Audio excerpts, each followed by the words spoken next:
We are on, President Noble. I need to mute just. Thank you, Joe.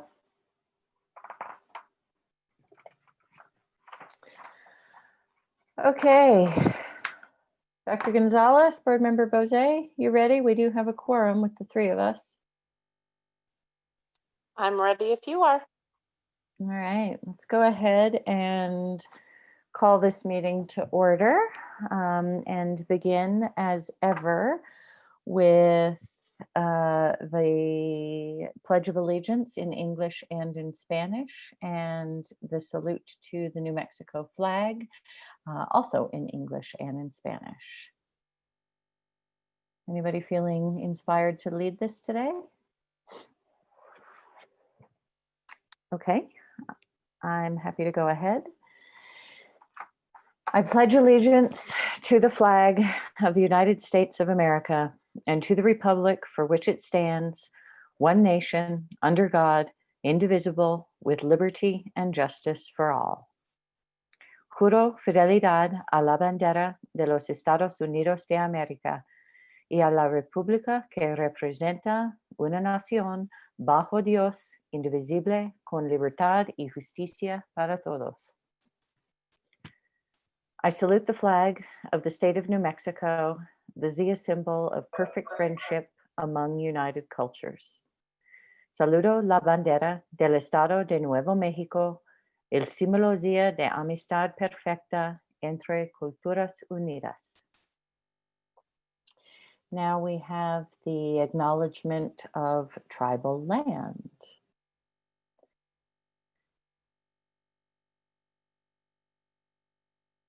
If we could move the slide on, that would be wonderfully helpful. I think I know it, but it's always good to have the words in front of us. Okay, here we go. We acknowledge the original people of the land, the Tusuki Pueblo people and other tribal nations, and ask them to walk with us today as we share and learn together. Thank you. Now, This is Lorraine Price. Can you hear me? we can. Welcome, Vice President Price. Okay. Fine, thanks. The third time is the charm. It's magical somehow. Yes. We've just done the pledge and the salute to the New Mexico flag and the acknowledgement of tribal land, and we are now on approval of the agenda. Okay. And Please mark me as present. yes, please let the record show, I should have done this at the beginning, that we do have a quorum with Dr. Gonzalez, Board Member Bozay, and Vice President Price, as well as myself, Kate Noble. Secretary Rudy Garcia is excused. He is unable to be here with us this evening. Okay, item 1D, approval of the agenda. I will go ahead and make a motion that we approve the agenda, removing Roman numeral 2, our executive session, which we did not have this evening and are not having. We are simply going with the regular session at 5:30. So again, the motion is to approve the agenda, removing Roman numeral 2. Is there a second? Second that. Thank you, Dr. Gonzalez. I think I heard you first. We'll do a roll call vote as ever on approval of the agenda. Vice President Price, Yes. Dr. Gonzalez, Yes. Board Member Bozay, Yes. and the President votes yes. Thank you very much. Moving on to Roman numeral 3 on our agenda, the introduction of interpreter. Dr. Garcia. You're muted. Just saw that. Thank you, Madam President, members of the board. Para servicio de traducción en español, marque 701-802-5152, número de acceso 4277-932, pound. Por favor, mantenga su teléfono en silencio durante la traducción. Gracias. Thank you very much. Moving on to Roman numeral 4, our union update. I believe I did see NEA President Grace Mayer on the call. Ms. Mayer, are you with us? Yes, I'm here. All right, over to you. Okay, I thought we were going to have a public forum first, but I see we got switched a little. So, good evening. I want to first just discuss that we are in agreement with the district, and we have ratified the our CBA that you'll. Okay, we're going to start again, and say that we recognize that the district in its is sort of dealing with financial hardships, and our membership is aware that we went back to the table over a month ago to renegotiate some of our raises. We're confident that that if the circumstances change and our finances improve, that we will address that by putting some resources that we can manage into salaries again. We do believe that the increase to $14 an hour for our staff is the right direction for our district, that we need to continually try to get to a living wage for all of our educational employees. So we also appreciate the district continuing to support our increase in the paying for the increase in our health benefits, which we have done for numerous years. Obviously, we're disappointed that we couldn't fulfill the initial proposal that was the board approved. However, with the most recent cuts last week of $7 million total, it's not possible for us to maintain that. And so we understand that you'll be approving that, and it will, our membership and our employees should be seeing that retroactive from July 1st. I want to discuss some other issues that are coming up.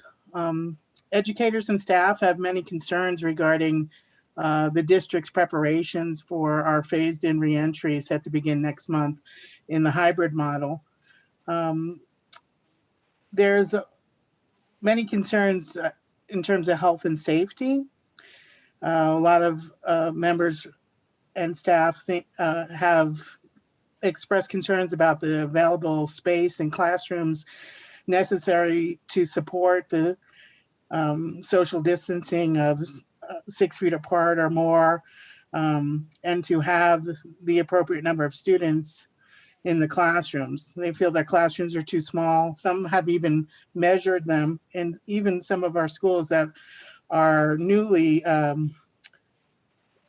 our new schools are having issues with the space as far as they're concerned. A few members have sent me concerns regarding HVAC systems and are not aware of any of the inspections that are going on. I've spoken to Dr. Garcia, and she has confirmed that some of these things are happening, but I think it's a matter of communicating some of those issues and what's happening to our staff. They have concerns about who is going to be cleaning and disinfecting classrooms throughout the day, and if that responsibility is going to be on educators, if we're going to have those disinfectants and other things readily available. But also, we have, as a district, always used sort of green products in our schools for years, for about 10 years or more. And there's some of that language in our contract that people that suffer from asthma or other things that might make them chemically sensitive to some of those chemicals that we're going to have to use have to be notified like 24 hours in advance in the school. So there were some concerns from some people who suffer from some of those chemical sensitivities that they may not be able to tolerate some of the things that we need to use. And so if we can have some information about what is it that we're actually going to be using and who's going to be doing some of that work. I mean, I have a general sense and idea because I've been working closely with the district, but I think a lot of teachers do not. They have issues regarding equity. Teachers that are going to be in person feel that they should have, they have more exposure to obviously the illness and contracting COVID, and also just more exposure in general to students and other staff members, where staff that are remote teaching do not have, that concern. They're also concerned about duties and what that might mean for them. Related art teachers and secondary teachers are concerned that the 5-to-1 ratio doesn't really fit within the structure of that, providing their education, their instruction, throughout a day in the secondary school. Teachers are going to see more than, 25 kids every hour, potentially. So half of that would mean 10 or 12. So then you times that by 5 or 6 or 7 rotations through something. The same is true with art, music, and PE. Obviously, we have more students that we see weekly, up to 425 or 450 students in a normal setting. So if we say half of that, that would be, 215 or something like that. So there are concerns about how that's going to work, because a phased in 5-to-1 ratio only is sort of like the elementary model of that in some way. And then, but also in elementary schools, obviously you have those special teachers or related arts teachers. So there's a lot of questions, and I hope that, well, I know that some of our members have sent some of their concerns to the public forum. Another concern is the hybrid model itself and delivering of instruction. It's not evenly, it's not clearly defined by the PED, and the PED is allowing school districts to sort of determine what that might be. And I know that we have asked there's been upper administration and our principals have asked for our input, and that's great.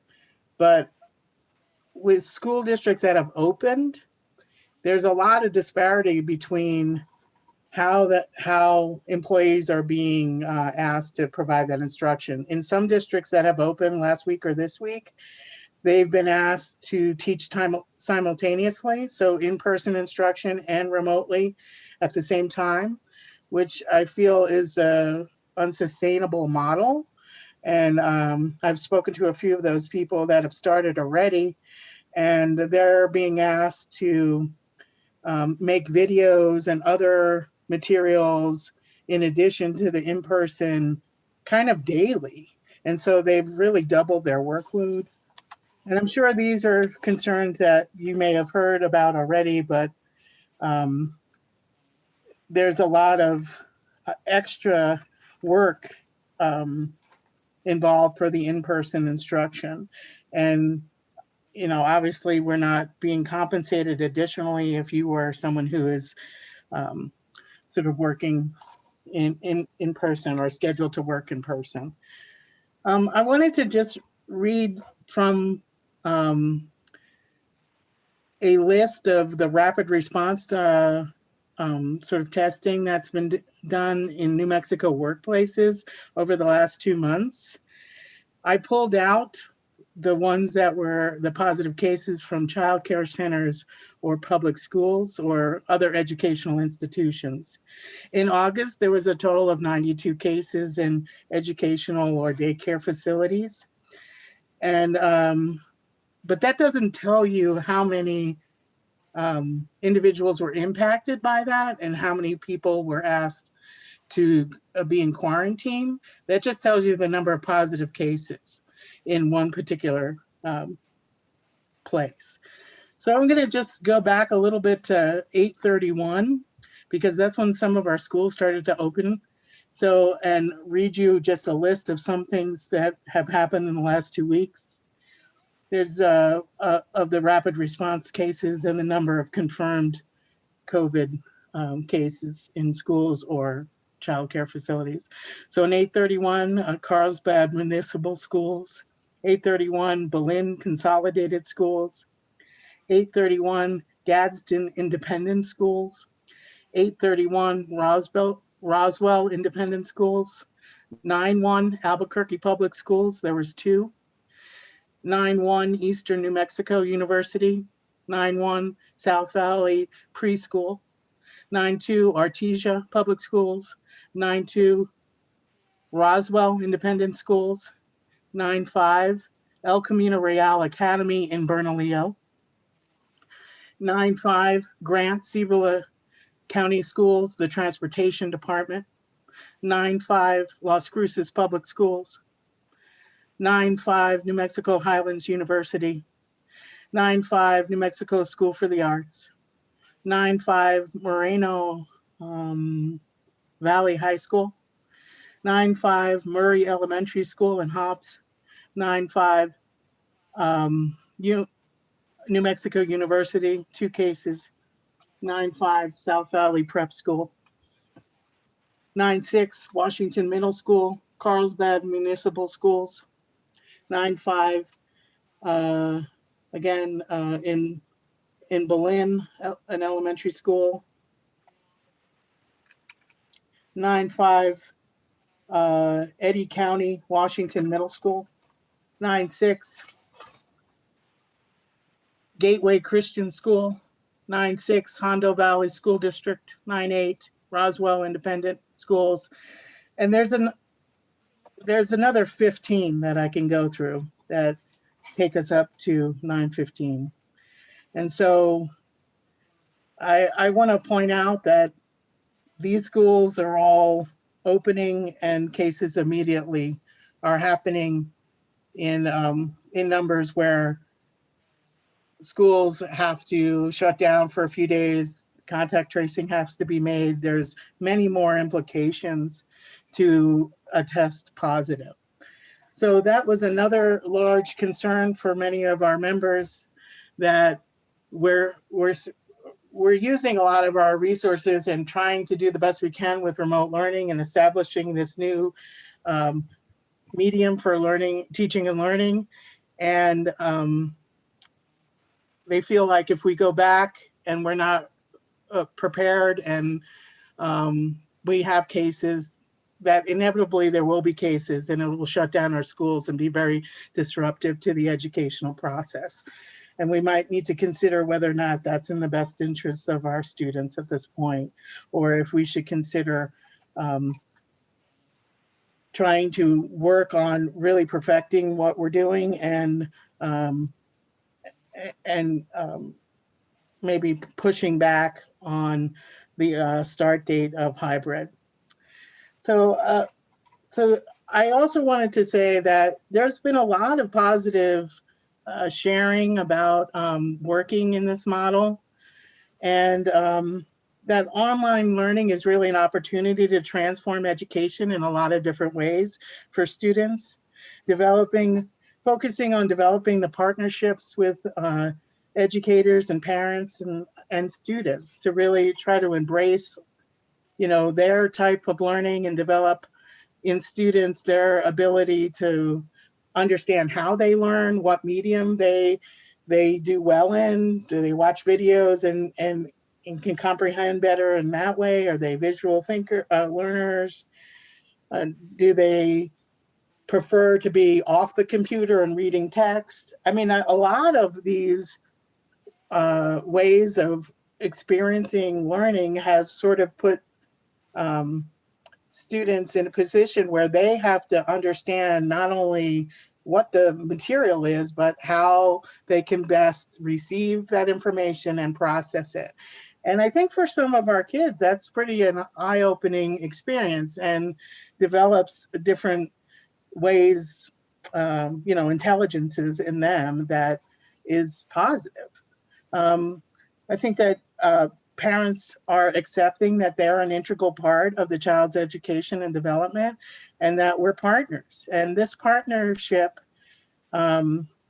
with students and parents and educators and our community partners is what real education is all about. Real learning, real understanding, embracing children's individual desires to learn different things and experience the world in different ways. So I think it's an interesting place to be in because we have more parent participation than ever. And that's great for educators in the classroom. We have more responses to our emails and our classroom environment than we ever thought was possible. And so I think that we all have been saying that the partnership with parents is essential for student learning. And this has really sort of helped to bridge that for us, even though it was an emergency situation and no one knew that we were going to do this quickly. We have been integrating technology in our district for years, and we've been ahead of the game with that. And that's actually paid off for us in a lot of different ways. So I know that we're going to have some community partners speak about their work and their partnership with the district. And I want to commend their work over the summer.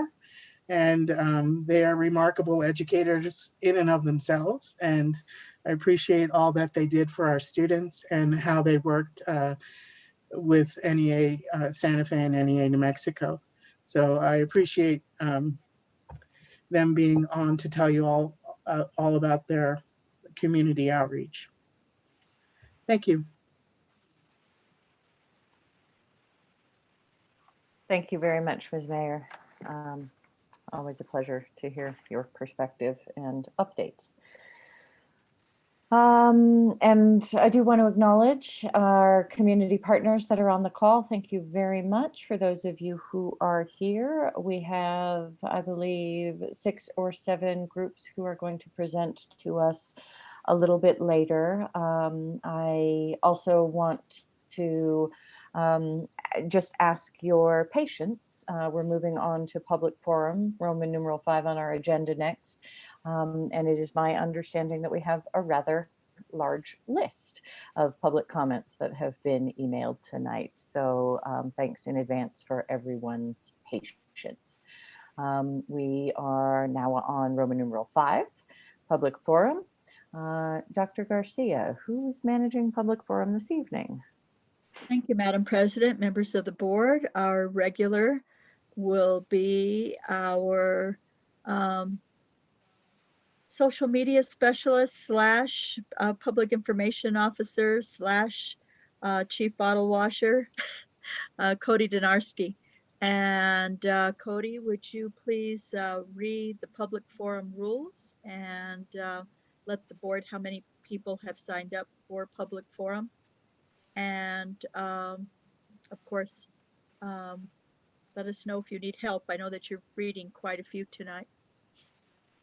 Board President, members of the board, Superintendent Garcia. It's hard to hear you, Cody. Your audio is not good enough. Board President, members of the board, Superintendent Garcia, there are 47 people signed up for public comment tonight.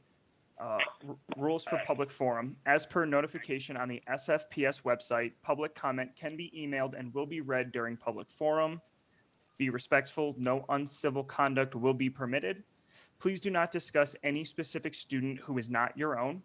The district will observe a 3-minute limit for each public forum entry. Public commentary and dialogue is allowed only during the public forum, not throughout the meeting. Please search for answers on common ground. You may address any topic, whether it is on the agenda or not. Your input will be taken into consideration.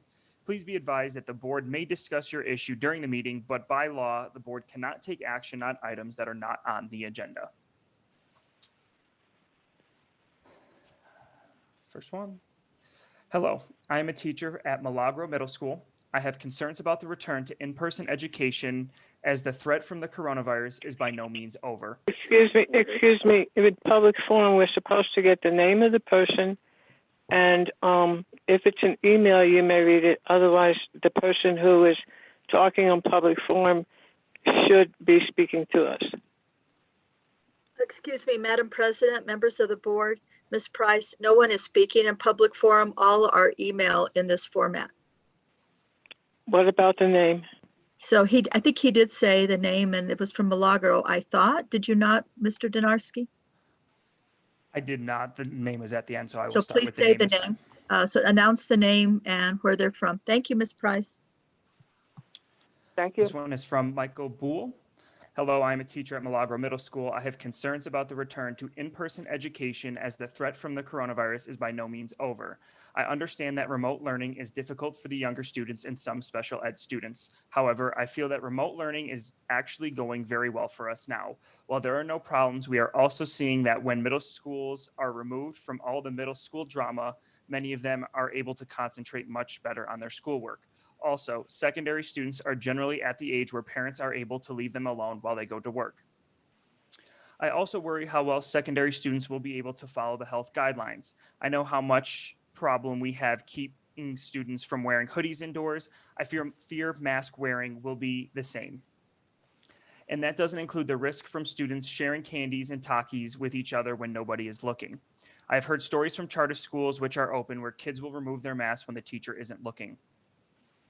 Finally, there are a range of logistical challenges that with having to teach a remote class and in-person class at the same time that I worry about. While I am sure that it can be done, I am not sure that the educational result will be better than just having classes online. It seems after last spring and all of the training and preparation for online schooling we did, we are finally able to do well in that environment. If we suddenly have to change to a new technique, I fear there will be more chaos as we figure out a new set of best practices. Thank you for listening to my concerns.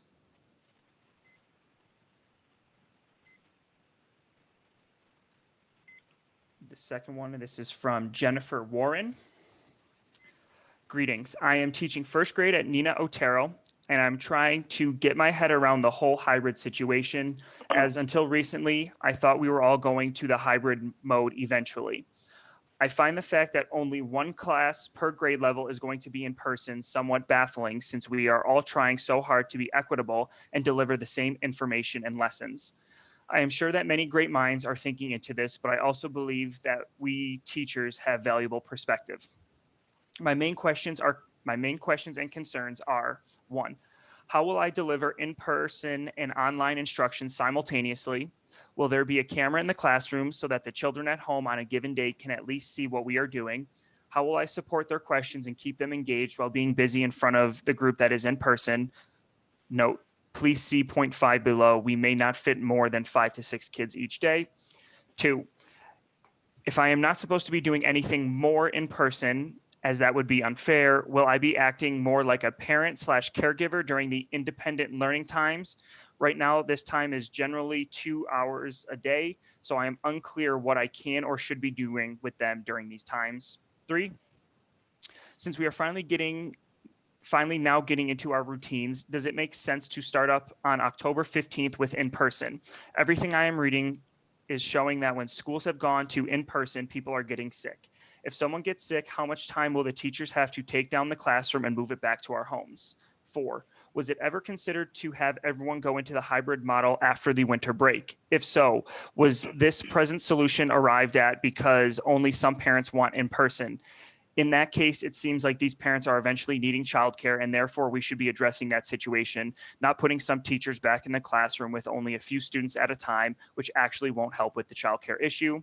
5, I measured my classroom recently and is about 28 feet by 27 feet. Given that, I would need to walk around the edge of at least most of the room and have my desk and some shelving. There is about 480 square feet left. In order to maintain the 6-foot distance between each person in the room, I could only I could hold only 5 to 6 students at a time with an average class size of 20. That would be 4 groups of 5 students. Is it truly worth risking everyone's health and safety to be able to send one child to school 1 day a week? I am attaching a drawing of my floor plan. Thank you for listening. Sincerely, Jennifer Warren. I do have the floor plan if the board would like to see that. That's all right. You can go ahead.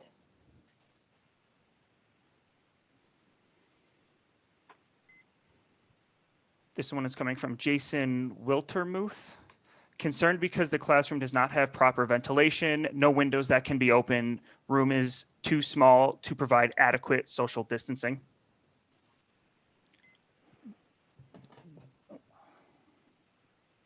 The next one is from Stephen Ortiz. Hi there. I'm concerned. I am very concerned about going back in the building. I feel that there is no real plan for a safe return. I truly believe that the district may have a plan, but I don't feel that it is a plan that will keep students, staff, and families safe. Their plan may look good on paper, but the students, families, and staff are not paper. They are living, breathing human beings. As of right now, we have not had students, parents, and families in our schools, yet we have had 11 employees test positive.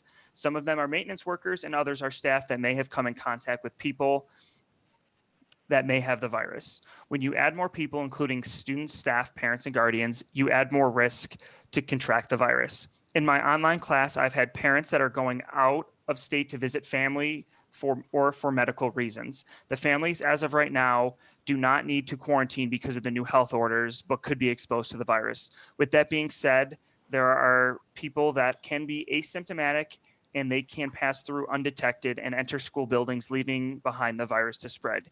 Even with contact tracing, we could be back in the remote as soon as we get to hybrid. I understand concerns of families that want students to return back to class, but I do not feel that returning will be the best and safest route. We will come back near the start of flu season, and then we will have the flu and coronavirus to worry about. There are no or little disinfectant wipes, hand sanitizers, and cleaning supplies to do deep cleaning. What about masks? Masks are going to be enforced, but what happens when a student doesn't want to wear it? Parents have let me know that their child will not wear a mask. Oh, did I mention I work at a preschool in the district where supposedly we'll return with little ones that will have problems wearing masks? There is no way that you can social distance a preschooler, especially if they need a diaper change. I understand that the plan is to have smaller class sizes, work on social distancing and wearing masks. I do not believe that this can work, not just with the preschoolers, but even with the older students. What about students with special needs? I understand that the district has a plan, and like I said before, it may look great on paper, but when you add in all the concerns that I've brought up, the plan just looks good on paper, but not in our old, the medically fragile, and students with special needs. The people with pre-existing health conditions, the healthy, our students, our families, our community, and our staff.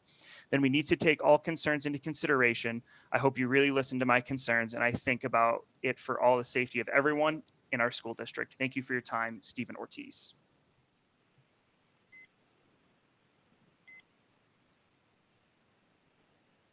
This one is from Susan Savoy Brown. I am not concerned about my health, even though I am considered at risk. I am concerned that the extra cleaning and restrictions required will be extra chores on my plate.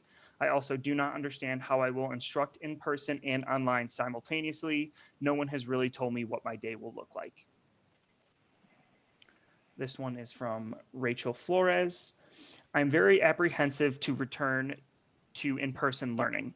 I work in the life skills class. It is my understanding that a person has to wear a mask at all times in the building. Some of our students will not be able to tolerate a mask all day long, therefore putting themselves and others to be exposed to the COVID virus. Though no fault of their own, some of our students don't cover their mouths when they sneeze or cough, again, putting themselves and others in the classroom at risk of being exposed to the virus.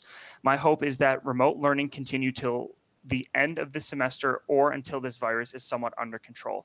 I feel very strongly that the safety of our students, teachers, and staff is at risk. Thank you. This one is Davida Ritchie. Dear SFPS School Board, no student or teacher should have to sacrifice their health or safety in order to access a great public education. We are doing just fine remotely. Let us explore this new world of education in the safety of our homes where we are not asked to sacrifice our well-being. Even with transmission rates low, there is no guarantee it will not spike again. and swarm the schools? Why make rules and regulations and all kinds of contingencies just for kids to be in school 1 day a week? It's insane. And the sheer daily terror will prevent me from being effective in the classroom. I will not be a teacher. I will be terrified. We have no idea what this virus does in a year, 5 years, 10 years. Please do not ask us to risk our health and our lives. I will be faced with the decision to leave my position and career of 11 years if we truly consider going back into the classroom. I do not want to die. How can we just ignore the fact that 200,000 people are dead nationwide in the span of 6 months? We shut down when New Mexico had fewer than 100 cases in March. How can we seriously consider reopening when there are just as many active cases today, 26,000 in total, and 831 deaths in 6 months? If my job asks me to risk my health and my life for the sake of insane plans for normalcy, I will not stay. Let me teach from the safety of my home where I feel safe and like I can be very effective remotely. I'm getting to know my kids on a whole new level, and I feel I am learning to be a better, more responsive teacher. Students and educators must be equipped with the tools and resources they need for effective remote instruction, including devices, internet connectivity, digital literacy training, and professional learning. We do not have to be in school buildings to reach this goal. Davida Ritchie. This one is from Catherine Bueller. Some support teachers need for this time of changing teaching models is there. The digital learning coaches and teams are making huge strides. Other departments are still far behind where they should be. The district keeps data teachers need access to, bottled up in PowerSchool and other software, and the student data team is invisible from the teacher's perspective as it has been for years. The district needs to greatly increase administrator and teacher access to and assistance with and knowledge of how to access and use data on student scheduling and testing. What has long been an important need is now hamstringing us. And the curriculum instruction team needs to provide self-paced curriculum for skills intervention in middle and secondary school. We have wasted opportunities where we had good secondary skill building recovery software in place, triggered off of the testing data we have unbelievable amounts of, e.g. NWEA MAP and its instructional partners. Kids could have used this remote time a lot more profitably. I am lucky that this year CNI is doing something I have been desperately craving for years, providing me an online opportunity to meet regularly with my subject and grade level colleagues at other schools. I am not sure if teachers in other grades or subjects have this vital level of support and intervention, but I owe much of my decent mental health and decent remote learning success to this support group. In addition, it is striking how little intra-district communication there is. To me, it seems absurd that all the news we receive from the district is about what the district's policy is through the superintendent forwarding of newspaper articles. I'm glad to see them, but there is nothing within the district that we should know about. No newsletters, no updates, no attempts to help teachers understand how the administrative side of the district is structured. It comes across as an intra-district firewall. The Achilles heel of this district, that information is supposedly forced through the bottleneck of the principals, continues to hamstring us and make us amazingly weak and poorly interconnected for the number of staff we have. This is a time where we all need to be working together. The things that are working well are the ones where teachers are allowed to team directly with other professionals in the district, freeing principals to do their jobs instead of acting as information gatekeepers.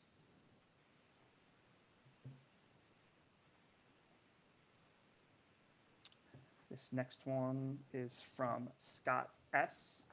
I remain very concerned that our union still lacks a contract after a month. My other concern is that the district does not have a plan regarding how to conceivably teach 5 students in a classroom and the rest remotely without a great deal of overtime. Regards, Scott Schucker.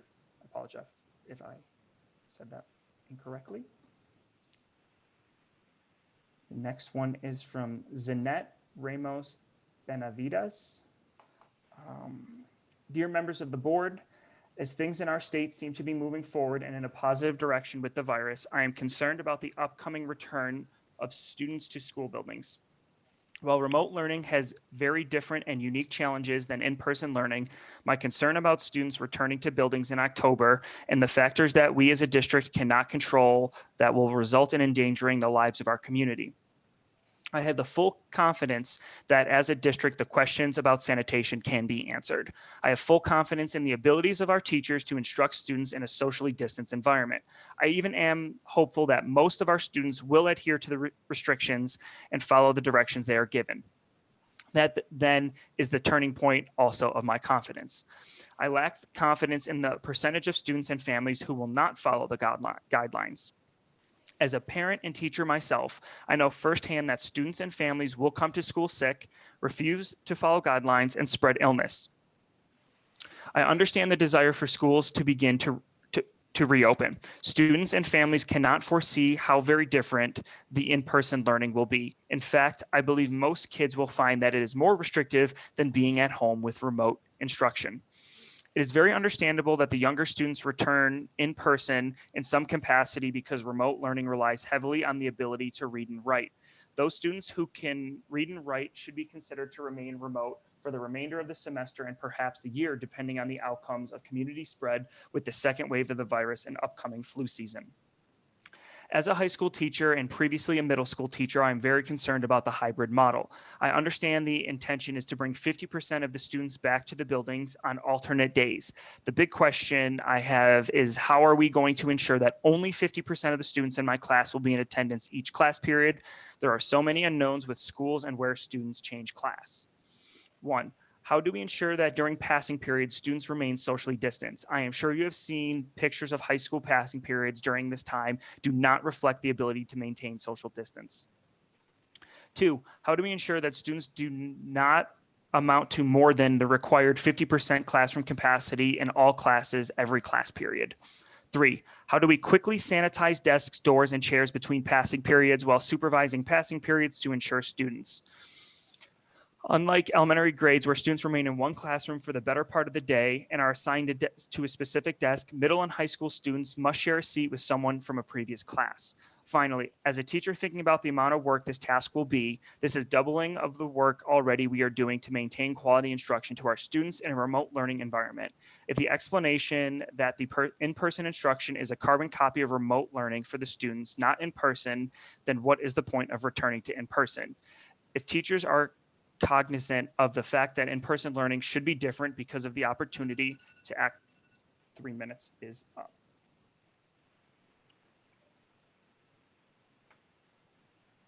This next one is from Brian Smith. I'm writing to urge the district to follow the lead of APS and Las Cruces schools and continue online schooling for the entire fall semester. As a parent, I am worried about sending my son back to kindergarten classroom with children who struggle with consistent and proper mask use. We are increasingly learning that COVID-19 can cause long-term cardiac damage, even in young people, and I do not want my son to be saddled with the after effects of this disease for the rest of his life. As a teacher, I am worried about working environment. There is poor to no ventilation in shared teacher spaces like break rooms and bathrooms, and the same is a problem in my classroom. The ventilation is so poor that I can smell body spray from students hours later, and my windows are bottled shut and cannot be opened. This makes it nearly impossible to get fresh air in my classroom. I am also worried for my students and the numbers in my classroom. One of my classes has 37 students in it, and there is no way that I can arrange 18 to 19 people in my classroom and keep them 6 feet apart. As a family member, I am worried about bringing the virus home with me. I have an infant son, and my mother-in-law lives with us as well. She is over 65 and has several other comorbidities that put her at very high risk for poor outcomes if she contracts COVID-19. Please do not send us back to in-person school. I have not heard any plan with enough testing of students and teachers to ensure that cases would be quickly caught and isolated. Some colleagues are testing all of their students every few days, and the only thing I've heard from the district so far is that teachers might be getting their temperatures checked. This is completely inadequate. Please do not restart in-person school. Brian. Grab a drink of water real quick. You're doing phenomenal, Cody. Thank you. Thank you, Board President. This one is from Deborah. Hello, and thank you for the opportunity to share our comments, suggestions, and concerns regarding hybrid model. As an elementary music teacher, I have been very concerned with both the music on a cart push-in schedule and the in-class model for teaching elementary music and band. The studies for aerosol risk of contracting COVID have guidelines and lists preventative measures. However, this still means that music and other special teachers are in direct contact with 90% of the people in the school each week. And this does not limit exposure for us. Some districts have in-person classes, hybrid, while specials teachers continue to teach remotely. That might be something to consider, though it sounds like there are issues with being able to have enough teachers and aides to provide coverage for students in the classroom, while the specials teachers are teaching remotely. On a personal note, I was diagnosed with a life-threatening but treatable illness during our teacher prep days and found out that I was relieved that I could have an accommodation to continue teaching remotely and avoid the risk of contracting a life-threatening and non-treatable illness. I know that my colleagues are feeling the same stress and fear of returning to hybrid instruction. We all get sick from students each year. Preventative measures will only do so much. I do see the challenge for students and families in staying home at this time, but I hope the district continues to brainstorm ways of serving families that are safe for teachers and staff. Looking at other districts, one can see the risks. Teachers have died. That is all. Thank you. This one is from Jennifer Papafotis. Hello, I am a music teacher and myself, along with the other specials teachers on my team, are very anxious and concerned about the hybrid model. I feel like there are more questions than answers, and we are in no way ready for students coming back into the school face-to-face by mid to late October. Not having a real set plan in place makes me extremely nervous, and I feel puts my health and the health of others at risk. I understand this is very difficult for working families, mine as well, and parents are worried about screen time and kids not socializing with their peers. However, we should not jump into something until a real plan is in place and every little detail has been addressed and thought out. I have listed some of my concerns below. Thank you. I was told that parents will be the ones taking their kids' temperatures before bringing them to school for hybrid model and not the school nurse. This really concerns me, and I do not feel confident that students' temperatures will be taken accurately or at all. I used to be sick all the time with colds, sinus infections, and even tonsillitis from a student last year. Since students were kept home in March, I haven't been sick once. Specials teachers are being exposed to multiple groups of 5 kids per week compared to the classroom teachers only being exposed to 5 kids per week. In some ways, students will receive a better music education online than in my classroom. They can't sing in my classroom and can only play a few types of instruments due to the cleaning, sanitation, if I even have time between classes or decide to risk my health sanitizing instruments. The bags/masks covering band instruments and possible particles flying around the air is also a major concern. How will kids eating in the cafeterias work? One of my duties at school has been cafeteria/recess duty. I honestly do not feel safe being in the cafeteria with students eating with their masks off, even if they are 6 feet apart. Will there even be enough staff to cover classes with many teachers putting in medical accommodation requests? I want to see the administration and board of ed members in the schools being supportive/helping out when/if we return in October to a hybrid model. If things are so safe, they should have no issues being present in the schools we are required to be in. This next one is from Kaisa Lane.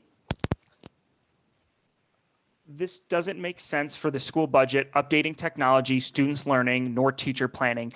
We should stick to remote until all students can be in the building at the same time. The hybrid does not fix any problems. If parents need students to be somewhere so that the parents are able to attend their jobs, the district should find a way for students to go to various schools with adult supervision and social distancing where they can work online with other students at home doing remote work. This next one is from Rachel Gersh.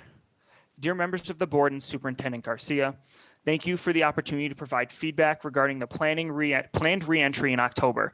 As a teacher in the 87507 zip code, I must say I'm alarmed at the prospect of returning to in any form of an in-person instruction at this time, and at the very least, until there is a systematic testing program in place for both returning students and teachers and staff. The zip code our school is in has 10 times the amount of cases as the downtown neighborhoods. Our schools are much larger as well, so even with 25 or 50% capacity, we are exposed to a greater number of people. Furthermore, many of our dual language programs on the south side require team teachers, so 5 students of a teacher's roster equates to exposure to 10 students a day. In effect, we are at greater risk both because of the 10-fold difference in case numbers in our zone and the larger number of students served. This is what we know from our work with our students so far this year. When I ask, what did you do this weekend? I get answers such as, we went to a baby shower. It was really fun. There were lots of people and a trampoline. Or it was my birthday. We had a pizza party. My cousins and my brothers and my neighbors came. We all know many of the phone numbers for our parents don't work, don't have voicemail set up, or don't get answered if they don't recognize the phone number. Addresses are not current. Contact tracing can't help, but can be affected by this. Lastly, we know the heating and AC systems do not work with reliability in our buildings. In pre-COVID times, winter or summer, calls have been made with regularity. We are told that the problem is fixed, but in a few days we have to call again. Part of the COVID training given by PD states ensure ventilation systems operate properly before reopening. Given my experience, I am doubtful that this requirement will be met in many of our schools.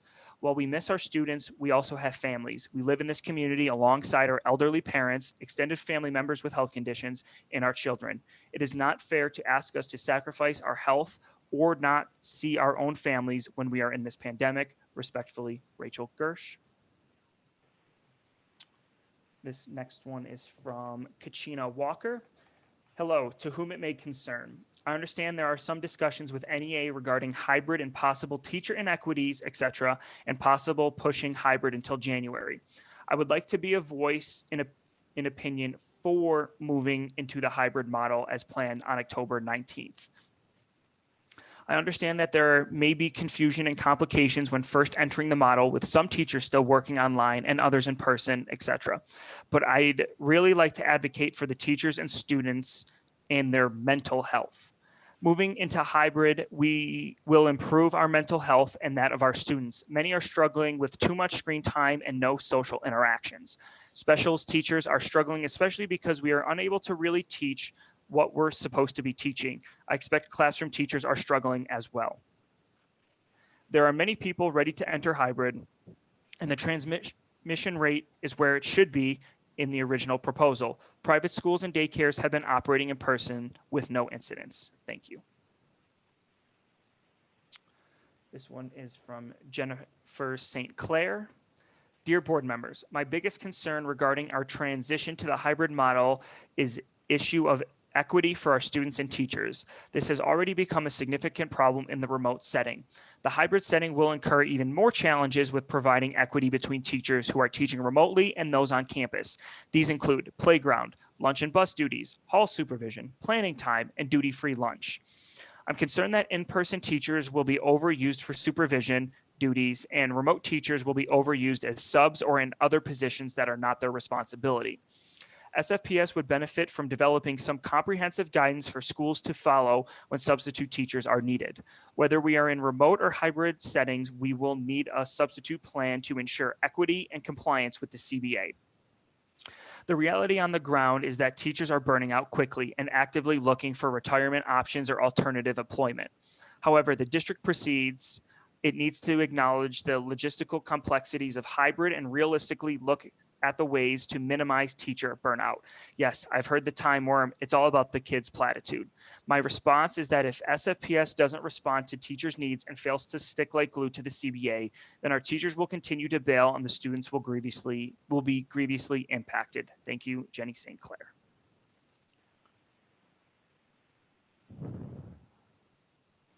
This one, the name isn't here, but it's Aaron Hald is the email. Are we going to get reopening information? I have 2 special needs elementary students and are working full-time from home. This is not working well. I thought opening was going to be considered after Labor Day. Maybe I missed that update or it's buried on the website, but I need to know if schools are going to open possibly after the 9 weeks as originally suggested. I am going to start work in person soon. So what? Leave my kids at home with their devices and hope for the best. This is killing working parents. Either refund some tax money to pay for childcare or open the schools. Why is this not the first thing in the agenda? If parents want and are in the position to keep kids at home, won't that reduce class sizes anyways? Even a hybrid model would be beneficial so the services that they need could get in person. This one is from James Reese. Absent a more comprehensive plan, I am gravely concerned about the measures being taken to support safety for students, teachers, and other personnel. This one is from Sherry Cross. As the concept of hybrid looms ahead of us, I felt it was imperative as an SFPS teacher for 12 years and as the daughter of 2 SFPS veterans, Bill and Mary Beecham, to voice my concerns about the safety and efficiency of hybrid learning. We will be wearing masks while teaching. Please consider how students learning from home, watching us teach through their computer screen, will hear us while we are wearing a mask. The answer is they won't. This will result in students online, which will be majority of our students, receiving minimal to no education. The masks muffle our voices. Combine that with the fact that we will be several feet away from any recording device, and the fact that we will be making eye contact with the students in our classroom, not the ones at home, and you will have students sitting on devices at home receiving no understanding of the content. I understand that there are kids who have connectivity issues and who have learning disabilities, which makes online learning difficult for them. However, by bringing them into the classroom, you are sacrificing the education of all the other students in the class. Also, the kids coming in person will not receive much better instruction than they are getting from the online setting, considering they will not receive small group instruction in the classroom due to the 6 feet apart rule. Through an online setting, I can work with small groups and one-on-one. I will not be able to do this while teaching in the classroom. There is no way I can run a reading group while maintaining a 6-foot distance from the students and having them maintain it from each other. Having students come to school 2 days a week does not help working parents. So there is no point in hybrid if it is being done in order to lessen the burden on parents. In fact, you will be raising the burden on parents when their child is doing online learning during their non-in-person classroom days. There will be no socializing, no hugs, no high fives, no lunchtime camaraderie for the students present in the classroom during a hybrid setting. This is not socially beneficial for them. I urge you to picture your child or grandchild sitting isolated in a classroom, unable to hug their friends or teachers, wearing a mask all day, seeing everyone else in a mask, unable to play the way that they used to, sitting alone at lunch. This is more damaging emotionally for most of them than being at home. Lastly, think about how frequently kids will be put in isolation when they show any symptoms. If it is cold or flu season, not to mention allergies. So every kid who has the sniffles, let's be honest, that will be all of them, will be put into isolation. You will have constant rotation of teachers out sick over allergies due to concerns it could be COVID. This will be a nightmare. I can promise you that. Constant quarantines and canceled classes due to lack of substitutes, constant isolation, overwhelming nurses and test sites, and worse education than what they are receiving online. Here's what will happen. The instruction will be the same instruction as it is online, except small groups will be completely eliminated. All students will have a harder time understanding instruction due to the mask the teacher will be wearing. Students in the classroom will not have any perks apart from possibly better Wi-Fi connection. Students at home will greatly suffer due to not being able to understand their teacher. And that is 3 minutes. This next one is from Leah O'Shell. Dear Superintendent, President Noble, and members of the board, I would like to express my concern about moving into the hybrid model. We are just getting our feet on the ground with learning remotely. It seems crazy for kids and teachers to essentially start over with going into the building, learning new routines, potentially new teachers, and engaging in the risk of health and safety. It seems inevitable to me that we may have to move back to a remote situation. This is all time lost in learning and potentially lives lost or people living with illness caused from the effects of COVID-19. This is not to mention the countless hours teachers will need to work to maintain curriculum in person, while at the same time having to upload curriculum for those students who are remote on those days. We have already asked so much of teachers to have them essentially design their own web pages and regularly upload content on top of that grade work and give feedback. The district is not giving much guidance and does not seem to have answers to many of the staff's questions. The extra time teachers will have to put in, the inequities of the work level of various staff. They have not provided answers on what students in Group B will do while Group A is in person and vice versa. They have not answered how staff with children who do not want their children to attend in person due to safety are supposed to manage working in the building. How they will deal with those staff who have children at a different school than them on a different schedule. The district has not provided clear guidance to families either. When asked if they want remote or hybrid, families have so many questions we cannot answer. We are about 1 month away, and there are countless unanswered questions about going into a hybrid model. Obviously, remote learning is not ideal, but we are in a pandemic, and it seems consistency and safety are of the utmost priority. With consistency, there is the potential to learn and grow. With disruption and chaos, there will be little learning. I urge you to consider continuing in the remote model at least through the end of the semester for consistency and safety of all of our families. This will provide us more data on what the virus is going to do, as well as prepare us with the answers and time to plan that we need in order to potentially return. This one is from Michael Harkave. In the recent PED report on hybrid education in New Mexico, the Secretary provides metrics, ratios, and protocols as components of the strategy. These measures and procedures are risk calculations that clearly indicate that some level of exposure is inevitable and the PED is willing to take the risk. So my question is, by what right, authority, and self-imposed power does the PED have to put the lives of children and teachers at risk? Do not play God with the lives of other people's children.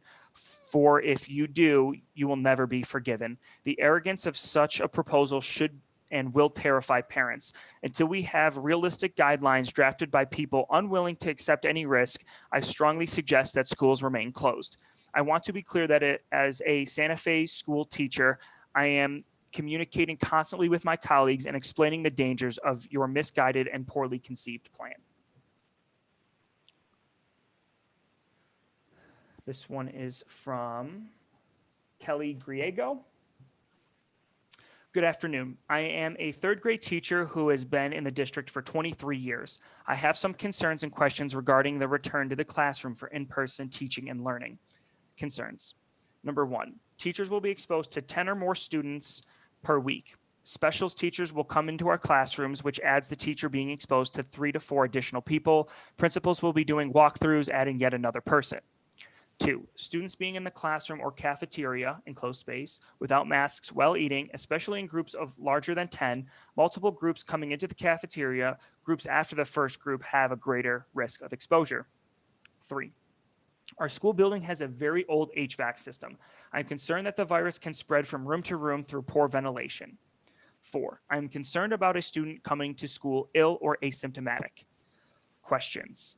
Will cafeteria or eating spaces be thoroughly sanitized between groups of students, and what potentially harmful chemicals will be used? How often will bathrooms be sanitized? By whom and with what potentially harmful chemicals? Will students and staff be screened for multiple markers, not just temperature, by a professional nurse or admin daily before entering the building? Students may have 1 or more symptoms. Will they be sent home even if displaying just 1? What will the protocol for students displaying symptoms? Do they have to be tested for COVID before returning to school? If someone in my home tests positive for COVID, will I have to quarantine? If so, will I have to use the CARES funds while I'm in quarantine? If I then test positive, will I have to use sick leave? Staff inequities. In-person staff would have to take on additional serious health risks, which also puts their families at risk. In-person staff would have to take on additional duties, including sanitizing, monitoring recess, monitoring students wearing masks and social distancing, washing hands, etc. In-person staff who would begin their day earlier than remote teachers, 7:40 compared to 8. In-person staff who becomes ill must take sick leave versus remote staff could teach remotely even if ill. In-person staff must put mileage on their cars and use gas. It is with an extremely heavy heart that I asked the district to rethink the return to in-person learning in October. While I do agree that students learn best in person, I also think that the stakes are just too high and the staff inequities are just too great for me. My suggestion is to stay in a remote teaching learning model until January and reevaluate at that time. Sincerely, Kelly Griego.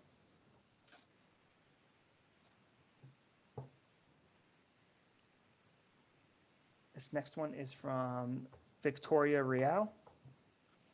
Good afternoon. I'm a third grade teacher who has been with the district for 18 years. I have some concerns and unanswered questions regarding the return to classroom for in-person teaching and learning. Concerns. Teachers will be exposed to 10 students, special teacher, principal, etc. Those 10 students go home and are exposed to family members. It becomes 30 people that we are exposed to on a daily basis. Will all staff and students' temperatures be taken upon entry of the building? Nurse. Elevated temperature isn't always present. Is 20 students in the cafeteria an okay number considering that masks will not be worn? Other students will obviously follow the first group, adding additional layers depending on the time that the student goes to lunch. If that is the case, will there be sanitizing in between each group? If so, how harsh are the chemicals that are being used? Who will be sanitizing the restrooms, classrooms, and cafeterias? What chemicals will be used and what are the lasting harms to student and staff members? I'm concerned that students will enter the building with no symptoms and are still carriers. Flu season is just around the corner and it is extremely difficult to determine what illness it is. I have been self-isolating since March to protect myself and my family. Other staff and students have not had the same level of caution as I have, and now I will be exposed to all of them as well. Thoughts? In the 18 years that I have taught, I have never been concerned to go to work. I am super concerned now. As October approaches, I find myself more anxious and worried. I want to be a team player and not let my school principal team partner down. I am torn and hate having conversations regarding reentry. If I am one of the teachers to go back, would I be penalized for possibly having to teach a different grade level? Teacher inequities. 1 is COVID risk versus home. 2 is duty versus no duties. 3 is getting to work at 7:45 versus logging in at 8 a.m. 4 is cleaning versus non-cleaning. 5 is sanitizing versus non-sanitizing. 6 is sick leave versus teaching while sick from home. Suggestions. Due to all that I stated above and so much more that I have not included, I am suggesting that we hold off in-person learning teaching until January. I am suggesting that we reassess in January on how safe it is to return. The risk to return and the inequities are just too great right now. We know that students learn best in person. However, in school teaching, learning in this current situation will be similar to online teaching and learning. Thank you. Get a drink of water.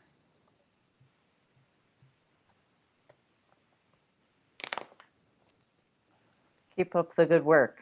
You're really very impressive, and we appreciate you bringing voices to all these emails. Thank you.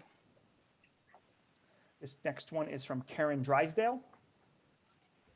Thank you for the opportunity to speak my mind. I would love nothing better than to get back into the classroom. My house looks like a tornado hit it.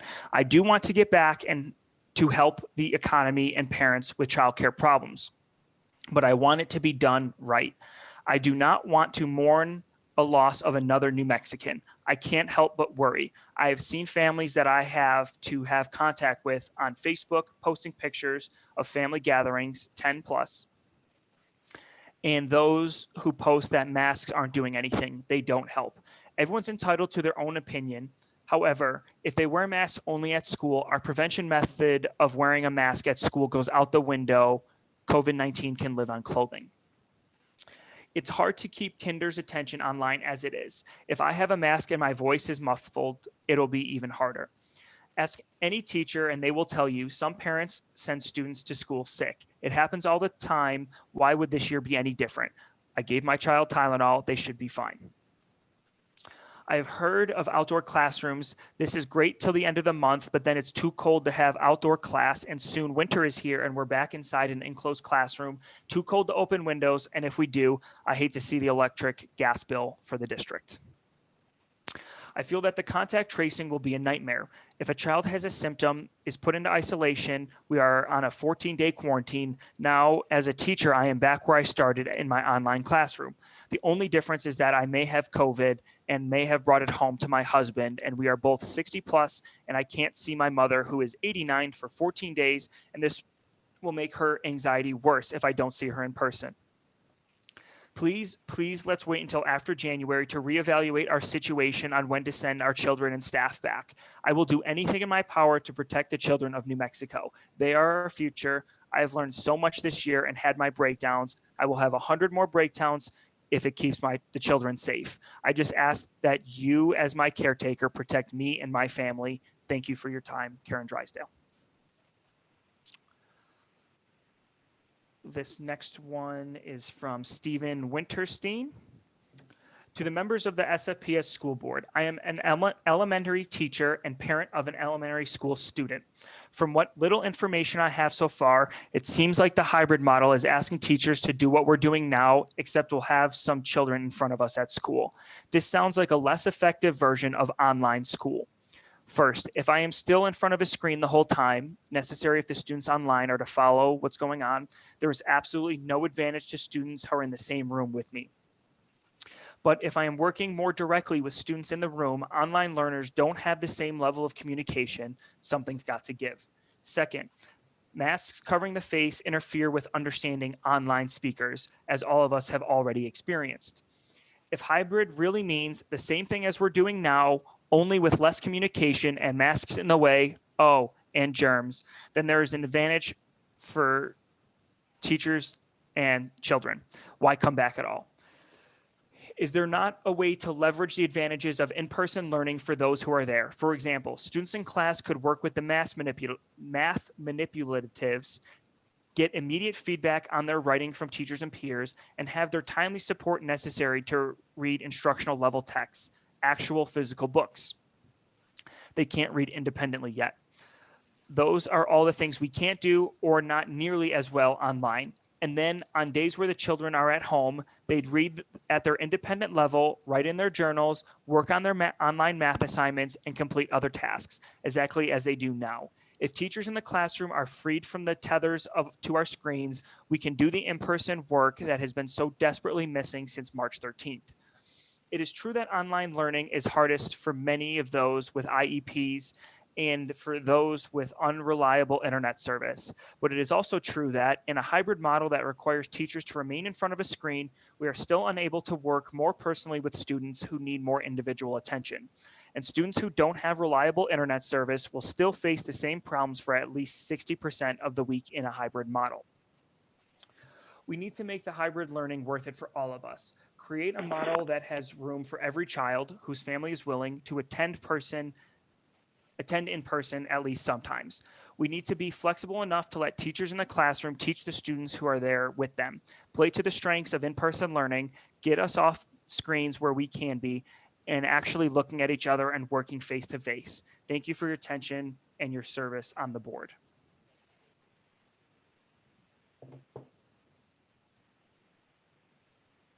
This next one is from Rod Dobbs.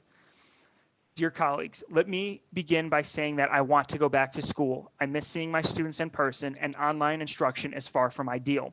That being said, despite the desire to return to normal, what has fundamentally changed since the spring?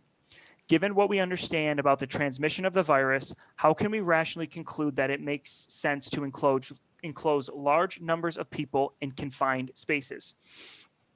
We are trusted to make the best informed decisions to serve our community as they will follow our lead. It seems like a violation of that trust to make this decision as it flies in the face of our scientific understanding of the virus and associated risks.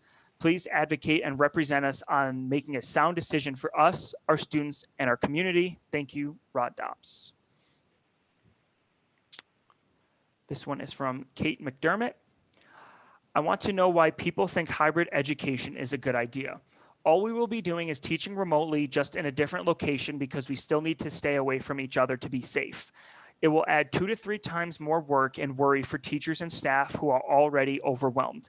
In a high school, it is impossible to keep classes small when students do not move from class to class with the same amount of students, with the same students all day. I do not think we have enough room to social distance and do not have enough subs to cover for teachers that will be teaching remotely for the entire school year. Who is going to constantly clean our classrooms and school facilities while we are trying to teach and stay 6 feet away from everyone in the school? Until a working vaccine is available, I believe full remote teaching is what we should do to keep everyone in our community safe, parents and students and staff alike. We already have a teacher shortage, and this may cause more to leave this profession. This is just a small amount of the issues I believe hybrid teaching may cause. Thank you for listening. This one is from Jay Martinez. Dear Superintendent Garcia and members of the board, it is my hope that the middle and high schools remain online and that you reconsider moving elementary students to the hybrid model in October. My daughter goes to El Camino Real and I am a teacher at SFPS. If my daughter has to return to kinder because I have to go back to campus, she will no longer be able to see her grandparents and neither will we. My hope is that Santa Fe follows Albuquerque and Las Cruces. It's just too dangerous. As a teacher, we are finally getting into the groove with online teaching, and so are the students. To disrupt this to only send some kids back to school for 1 or 2 days a week seems to defeat the purpose. I do not see the benefit of doing this when the result will be sickness and possible death. We, as parents, students, and teachers, have invested so much work into making this work.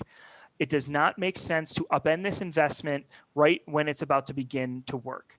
You will only be putting us at risk, harming relationships with family that we will have to end because we will have to protect our elders. This benefits no one and COVID cases will rise. I ask that you keep all of us online until at least January. Las Cruces and Albuquerque are doing the right thing. Those whose interests are you serving by putting our families and our children and our lives at risk? Each new case will fall on your shoulders. Please reconsider this dangerous and ill-conceived plan. Thank you, Jay Martinez. This one is from Kimberly Lujan Ortiz. Dear sirs, my concern is the expectation of special teachers to go into the classroom. Seems like we will be the most exposed since we will be seeing all the kids and all of the teachers. We could potentially infect not only ourselves, but the whole school, being that we do not have a controlled group of kids like a classroom teacher. Seems unfair to expect us to take more risks than our colleagues. Not trying to be a fear monger, just concerned. Kindly, Kim Lujan Ortiz. This one is from Deborah Park. Dear board, I was ready to come back to work as a teacher, despite the fact that the hybrid model will simply be teaching remotely with a few kids in classrooms still in a Google Meet. In reality, Santa Fe is COVID red. It is mostly just the ranching area that is green. The area in which I work is red. With a spouse and myself in at-risk categories, I will have to apply for an exemption or retire. And she attached an image of the color map if the board would like to see that. I would ask Cody that maybe if some of these visual aids, if you just email them to us, because it's quite hard to see on the screen and Vice President Price is on the phone, but we can always look at them via email. Thank you.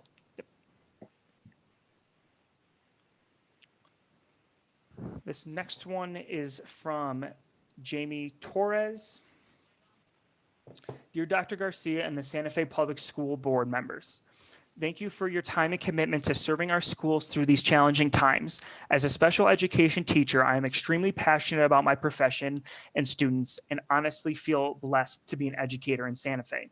Like many other educators, the students, families, and staff I work with hold a special place in my heart, sometimes leading to me overworking myself, overspending out of my own pocket, and allowing myself to be taken advantage of, all with the mindset that it's for the children. Educators go above and beyond so often that it essentially has become an expectation. We learn how to help students through traumas such as overdosing or homelessness and strategies for protecting and shielding students in the case of a school shooting. And now we are being asked to extend the risks we take on ourselves to our families. By placing students, educators, and school staff back in school without a way to ensure that they won't contract the virus and potentially die, families are also placed in the physical and mental danger. Asking educators and school staff to return to in-person classes while hosting meetings, such as board meetings, remotely for the safety of the participants is a painful way to be shown who is expendable and whose safety is being protected. I ask that the school board really take a moment to reflect on the message being delivered to the essential and frontline workers of the schools. Placing some staff in risk and keeping some safely at home creates a great divide, not a team. Responsibilities and duties on campus, such as lunch duty, bus duty, clubs, etc., cannot be evenly distributed between staff working remotely at home and staff on campus. Will there be compensation via hazard pay and/or additional sick leave coverage for those taking on extra responsibilities and risks by returning to the schools? Will funeral expenses be covered if a staff member or student dies from contracting the virus at schools? Many of the essential frontline school employees are some of the lowest paid staff in the district and may not be able to afford the additional medical and funeral expenses that could come from catching the virus. Will the district provide housing for staff to quarantine if need be, or will the staff be left to fend for themselves after being willing to take on these risks? At what pay band or title does the school staff also earn the consideration to not be placed in risk regardless of health history? In these times, we as a district need to unite, not divide it into groups of those who are expendable and therefore required to take on extra responsibilities, and those who are not expendable nor required to take on those health risks and mental triggers associated with being on school campus in groups with others during a pandemic. I understand these decisions are difficult, as it seems there is no real way to make everyone happy, but I do once again ask that the board reflects on the position, essential staff that are being placed in and the messages being relayed through these decisions. Thank you. This next one is from Helen Young. To whom it may concern, I would like to voice my concern for returning to school in the hybrid model. I think there is too much risk to allow this to happen. I teach PE to all classes. It will be very difficult to play games with 5 students at a time, but more importantly, the idea of sanitizing equipment with only 5 minutes between classes means we will need additional personnel to help with this process. Also, I will be teaching remotely due to high-risk issues. What load does this put on my colleagues? I just think continuing to teach remotely is the best for all. Thank you for letting me voice my concerns. This next one is from Angela Abate. These are comments to be submitted to the Santa Fe School Board regarding school entry fall 2020. I'm a teacher with Santa Fe Public Schools. I currently teach 6th grade and have worked with my grade level colleague to departmentalize effectively for the school year. I'm currently teaching our students math and science. As we are now considering our next move and possible school reentry for the 2020-2021 school year, I have some comments and concerns I would like to submit. I'm very concerned about teacher equity moving forward. Our site is considered having a live instruction teacher and an online teacher. How will this work in terms of equity? How can we ensure that teachers are teaching in the classroom are receiving the same privileges and considerations that those online are receiving? For example, contract working hours and duties. How can we ensure that this is equitable when some teachers are teaching from home and others are live in the classroom all day? How will this impact teacher morale? If teachers are putting themselves into harm's way by teaching in a hybrid model, perhaps there should be additional compensation for them. I am also not convinced that the school sites will be able to enforce the PED and CDC guidelines for cleaning and sanitizing. We have to ask parents every year to provide us with wipes and paper towels for keeping our classrooms clean.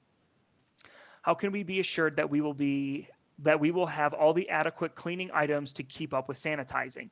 We have asked at our site, and this is still unanswered.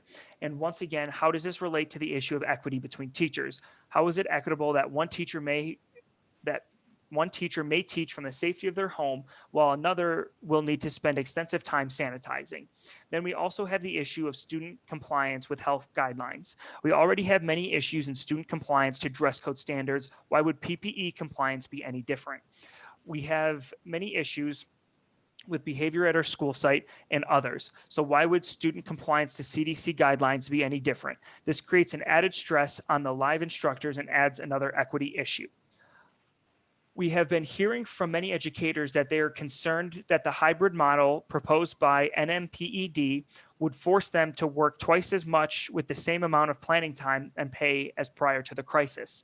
How can we prepare classes for both live and online students as indicated by the hybrid model?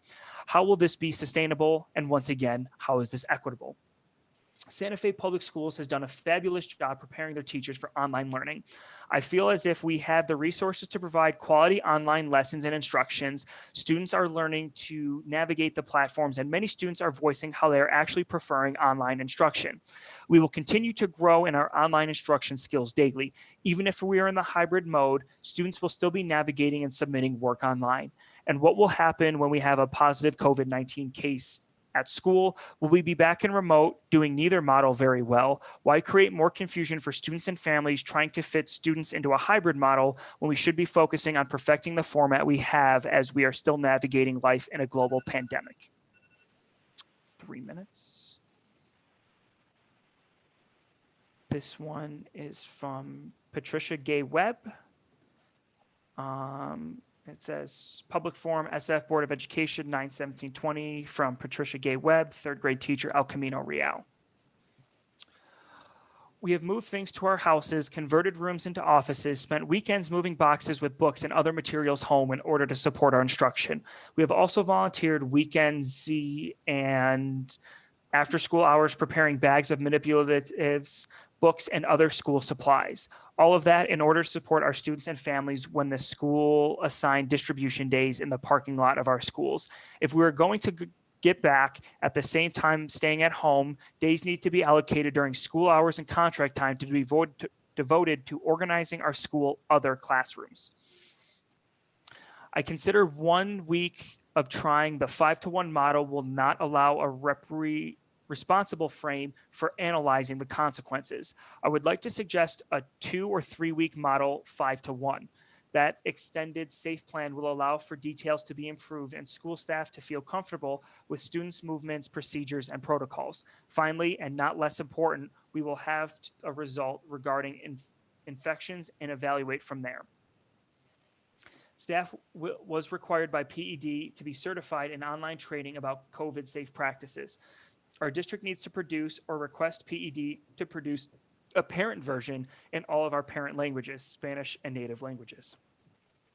Parents will also need to show that they pass the training before their students arrive at school. This is not a one-way think. It is community taking care and being responsible for each other.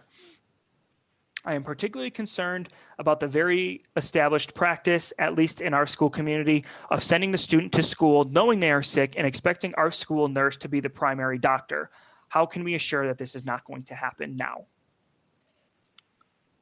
This one is from John St. Peter. To all of us, I am concerned about returning to the hybrid model after the first quarter. Several schools in our state are starting the hybrid model after the first semester, which I believe is better and a less risky approach. When schools have to create a quarantine room in their school, you know it is too risky to initiate. Concerned, Mr. St. Peter, teacher. This one is from Lorraine Palmer. As a specials teacher, my contact with the student body will be many more times that of a classroom teacher, 5-to-1 per week versus 80-to-1 per week, and then a new group of 80 the following week. All specials teachers in the district have a greatly increased risk due to the number of students they will be in contact with. This does not include any potential duty periods, lunch, recess, etc., where we will encounter additional students. My subject area is PE, an environment where students are breathing hard, sweating, and possibly coughing and sneezing. That's the nature of PE and exercise.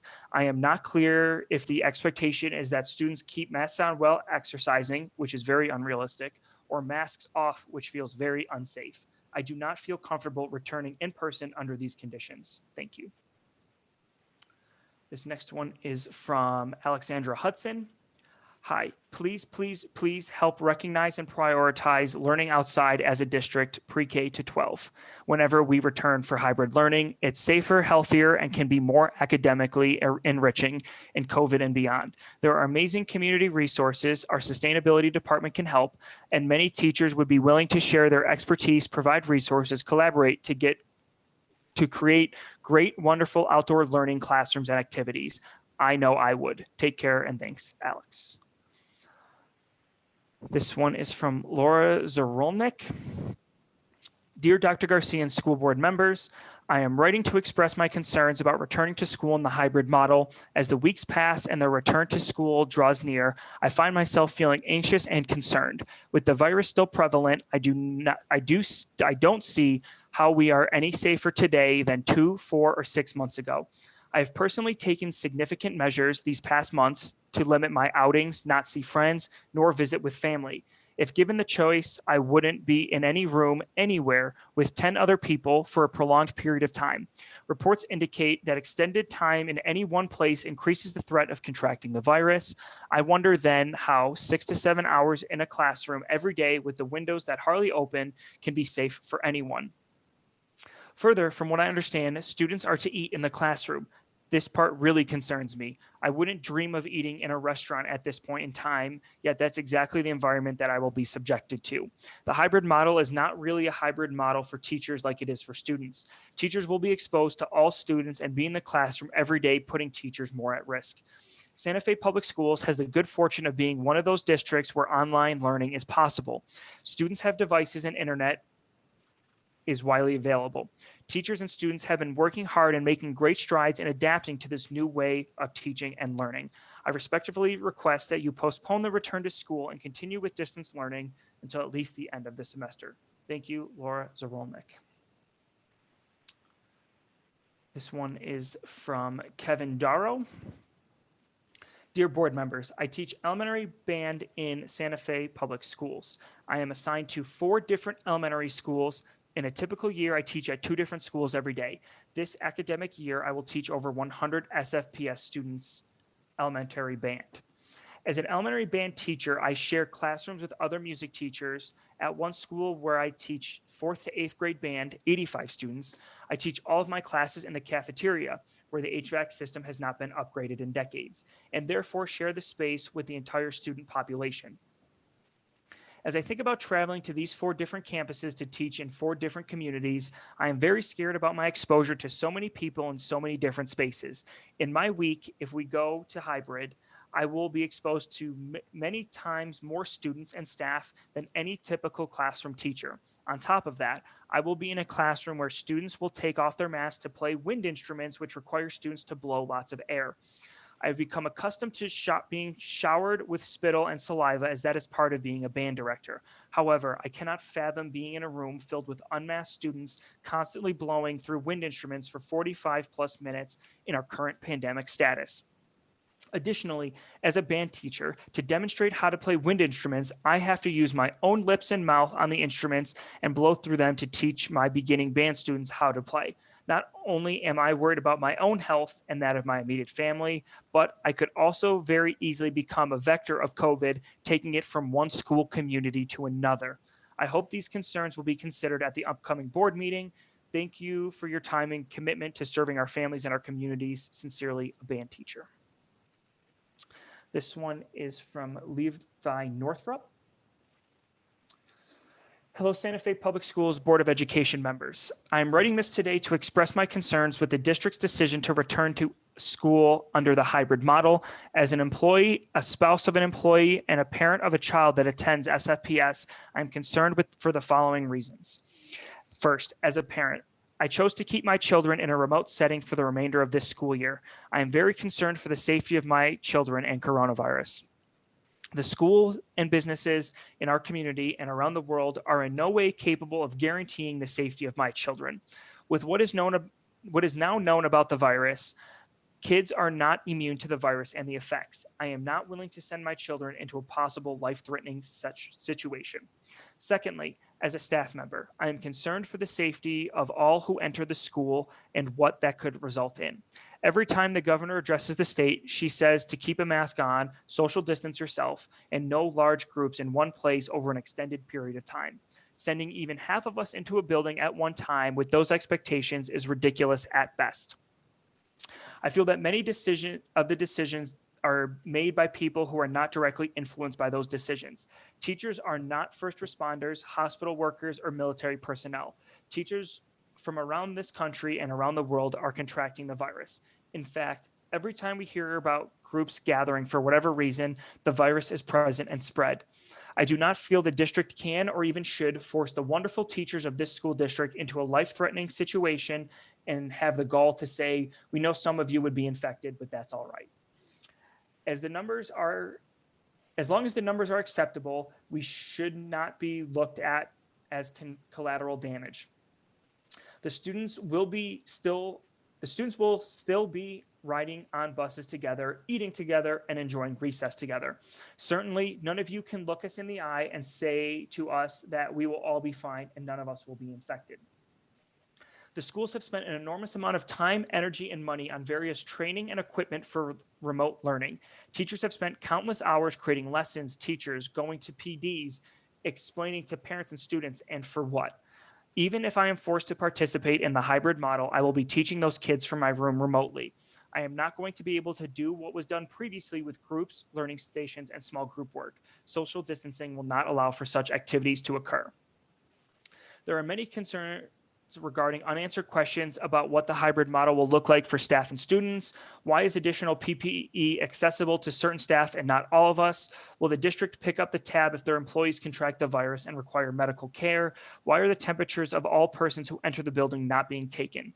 Third, this also concerns me due to the fact that I may contract the virus from being in school and bringing it home to my family. Our family has taken many safety precautions, including not letting our teenagers go out, disinfecting the home.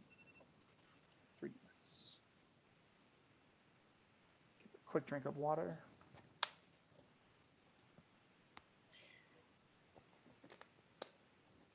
How many more are there, Cody? I believe 6 are left.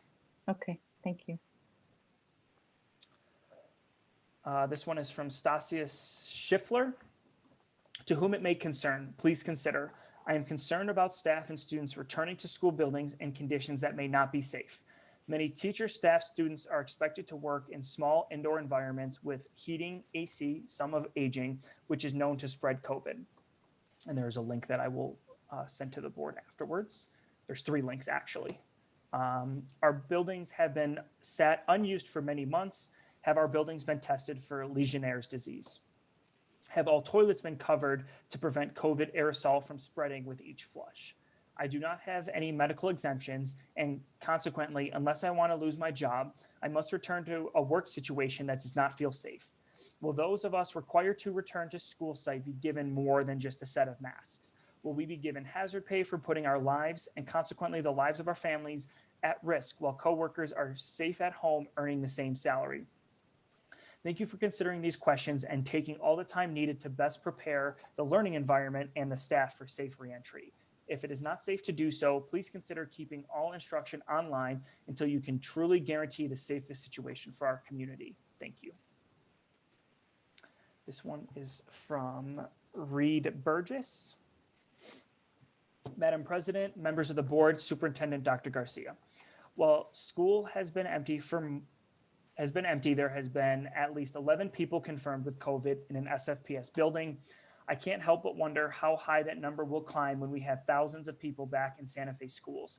It is not a question of if someone will infect with COVID will enter school. The question is how many people will expose students and staff to COVID after reentry, how often and for how long. While mortality from COVID is down, research discovering permanent damage to the heart, lungs, and other organs is growing. New evidence suggests that even asymptomatic infections may cause permanent damage. A worrisome and striking example is research conducted on Big Ten college athletes who have contracted the virus. 1/3 of those student athletes' hearts were found to be inflamed on heart scans. These are young athletes at the peak of physical fitness. So much is unknown about the virus. We are in the middle of a once in a century pandemic. What is unknown should weigh heavily on all of us. What we do know is worrisome. We now know that 1, children can and do spread COVID to each other and to adults. 2, COVID is highly transmissible and confined indoor spaces. 3, many Santa Fe students live in multi-generational homes. 4, COVID causes what seems to be permanent damage and long-term illness in a sizable portion of people who contract it, regardless of their age and pre-existing conditions. Based on what is known about COVID-19 and the reentry plans, I do not feel it is safe to return to school, even under a hybrid configuration. I know many teachers who share my concerns. I hope the board will take precautions, as other districts in the state and country have done, by delaying reentry until the spring semester. By then, we might have more effective treatments, we might have an effective vaccine, and we will certainly know more about this virus. Thank you for your time. Reed Burgess, teacher. This one is from Molly Massey. Hello, I am writing as a specials teacher in the district at an elementary school to express some concerns that my specials colleagues and I have regarding the hybrid model. Our number one concern is that as specials teachers, we see all the students, as opposed to just the 5 that classroom teachers will see in the initial phases of the hybrid model. This means that our risk of exposure is significantly higher than classroom teachers. It is true that high school and middle school teachers will be seeing similar numbers of students to us, but we feel that younger elementary students are more likely to have difficulty observing social distancing, masking, and other safety protocols correctly. It is unclear to us what steps the district will be taking to ensure our safety given our increased exposure. It has also been the experience of many of us that we are occasionally called in to cover other classes when a sub is not available due to the way our classes are scheduled. This is again a big concern, as we know coverage is likely to be an issue and would once again increase our exposure and contact with students. We also have questions about how to effectively teach our disciplines safely in an in-person environment, particularly those who teach music, band, and PE, where students are breathing heavily and or singing / blowing into instruments, because we know that activities like this are particularly dangerous. Thank you. This one is from Joanne Mudge. Hello, my name is Joanne Mudge. As a scientist who taught a summer course about this and other pandemics, I am confused about your reasoning for bringing back kids from K-5 for in-person learning. There are reasons that these age groups specifically should not be brought back. The kids are on the younger side of the age spectrum, are going to have an especially hard time keeping masks in place and social distancing. Beyond that, the fact that the younger kids, though they get sick at the same rate, are more likely to be asymptomatic or mildly symptomatic means that it is going to be much harder to identify and control outbreaks within the school and to keep kids from spreading it to their families and communities. Indeed, with rigorous testing and contact tracing, we know that very young kids pick up the virus in school and spread it to their classmates, families, and communities, even though they don't show symptoms. One example is here, and there is a link that I will share afterwards. The fact that younger kids don't usually get very sick simply means that the virus will spread under the radar, putting our kids and their families, our teachers, and communities at risk. Thank you. This one is from Elaine Blazer. Dear So, Santa Fe School, I'm sorry? Cody, so are we down to where you said we were? Are you getting more that are coming in? No, these are the final 2. The last one came in at 5:11 today. Thank you. Dear Santa Fe School Board members, Dr. Garcia, and Santa Fe community, I am both a teacher and parent of a student in Santa Fe Public Schools. I am writing to express a few of my concerns about the hybrid model of education. First, I am worried about the safety of my son, my students, my colleagues, and myself. The students who are in person learning will not be screened or have their temperatures checked when they come to school. We are relying on the teachers/substitutes to identify students who have symptoms or may have a fever. I know I am not a health professional and do not feel comfortable with this very important task. Second, I do not believe the parents who have been asked to choose between hybrid and online are fully aware of what hybrid may look like. It is possible that their child's teacher has an accommodation and will not be in-person teaching. Their child may be in the classroom with a sub, provided the school can find enough of them to cover all of these vacant spots. Those teachers will be teaching online still. For those students who are learning online while others are in person, the student will be expected to watch the teacher teaching in class wearing a mask. This is different from the online teaching we have been doing and may be difficult for many students. There have been many cases already over the summer of SFPS employees contracting COVID-19. These employees are people who are working maintenance, which means they are going from building to building. Why do we think that this will stop happening when more people are in the building? I do not believe that is in the best interest of staff, students, or families of SFPS to return to school in a hybrid model. Please consider waiting until there are measures in place to ensure everyone's safety. Thank you. And then this is the last public forum comment from Kevin Holliday. Hello, I am supportive of a return to a hybrid mode of teaching with students in person. However, I am very concerned as an elementary school teacher about the difficulty and challenges of teaching both remotely with 15 or so students at home and teaching to a handful of students in the classroom.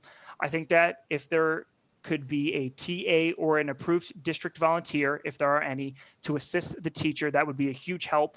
That person could help with watching out for the PPE use, social distance adherence, questions for either students in person and online, answering questions from students in class, etc. Thank you, Kevin Holliday. And that is it for public forum. Thank you, Cody. That was amazing. You did an incredible job speaking for close to an hour and a half. Just you. Much appreciated, and really thank you for bringing voice to all of those emails. And thanks to everybody for reaching out.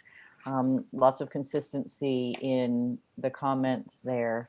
And I thank all of our community partners for your patience. We'll move on the agenda, and I do want to, well, first of all, we'll just see, we're on item 6 on the agenda. Are there any board announcements from the board members at this time? Yeah, I have a concern about hearing all of these concerns from teachers, and we just comment or don't address it. So I would like to have it put on our next school meeting under board discussion. Thank you. Yes, it is very important that we respond to some of this. Thank you, Vice President Price. We will put that on board discussion on our next agenda. Any other? And I also wanted to say, back when we first started discussing this, I said I thought we should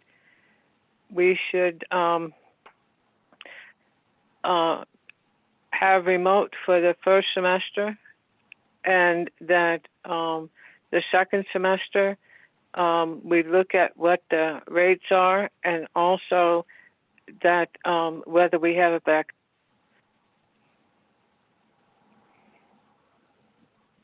whether we have a vaccine. I believe you said, you cut out at the end there. Yes, for the second.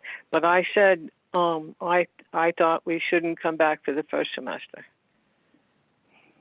Okay. Thank you. Any other board announcements and follow-up? Okay, Dr. Garcia, under superintendent announcements and follow-up, I know you were going to talk about re-entry, but maybe we can save the other announcements for after our community partners presentations, if that's agreeable with you. Thank you, Madam President, members of the board. Yes, that is totally, I'm totally in agreement. And I apologize to the community members. I would have just postpone my entire time, but I believe that there's probably people who spoke via email at public forum that may be listening. So I'll keep my remarks brief and in line with what Vice President Price said. We definitely will talk about this again. So I want you to think about context, teachers and families and students and anyone who might be listening or listening later. On September the 15th, which was 2 days ago, we have been back for exactly 4 weeks in a very different learning environment. While we were in remote last year, this remote learning is revamped, reinvented, redesigned. And we knew that we were moving into hybrid. And that's why we developed lessons for the teachers. We brought in 70 teachers to help us develop lessons so that teachers could get used to remote learning and start getting the hang of how this might work so that they would have that additional support. There were over 600 sessions of professional development that many of it is still available online that many teachers have not availed themselves of. We knew that if we overwhelmed them with hybrid teaching pedagogy until they got 4 weeks under their belt of developing relationships in terms of social emotional learning, we would overwhelm them. Can you imagine coming back to this new environment with brand new students and then we put on them, okay, and this is how you teach in a hybrid model. We just finished surveying the teachers about what additional support they needed. We heard from 75% of the teachers. Hybrid webinars on teaching hybrid began on Monday. We have already begun the training for that, but to have brought that to them in the first 4 weeks of school would have been overwhelming. On Monday, we already have the videos made and we're having a town hall on all of the safety protocols that will be put in place. We can tell you that we're exceeding what is required by the state. Now, that doesn't mean people are going to feel better. That doesn't mean the board may want to come back in a hybrid model. That doesn't mean that I'm going to have the staffing to come back in a hybrid model. From the MERV, and I forget the number, if it's 13, 15 filters, to ensuring that all of our HVAC systems have a higher rate of air exchange, to the additional 40 custodians that we have contracted with to bring in for sanitization, to plexiglass in places that it's not even required, between each sink, between certain sections in the cafeteria, teacher areas within the classroom, the sanitization protocols. There is so much in place, but we couldn't overwhelm everybody immediately. So the first the first town hall for faculty and staff on safety is Monday at 4 p.m. That will be followed for a town hall with parents about returning back. People need to know that the plans from PED have changed tremendously. So actually there will be less students in class than more. We had planned for 50% of capacity in a classroom. Now keep in mind that there's about 40% of the students that are going to be on remote. The parents don't want to send back.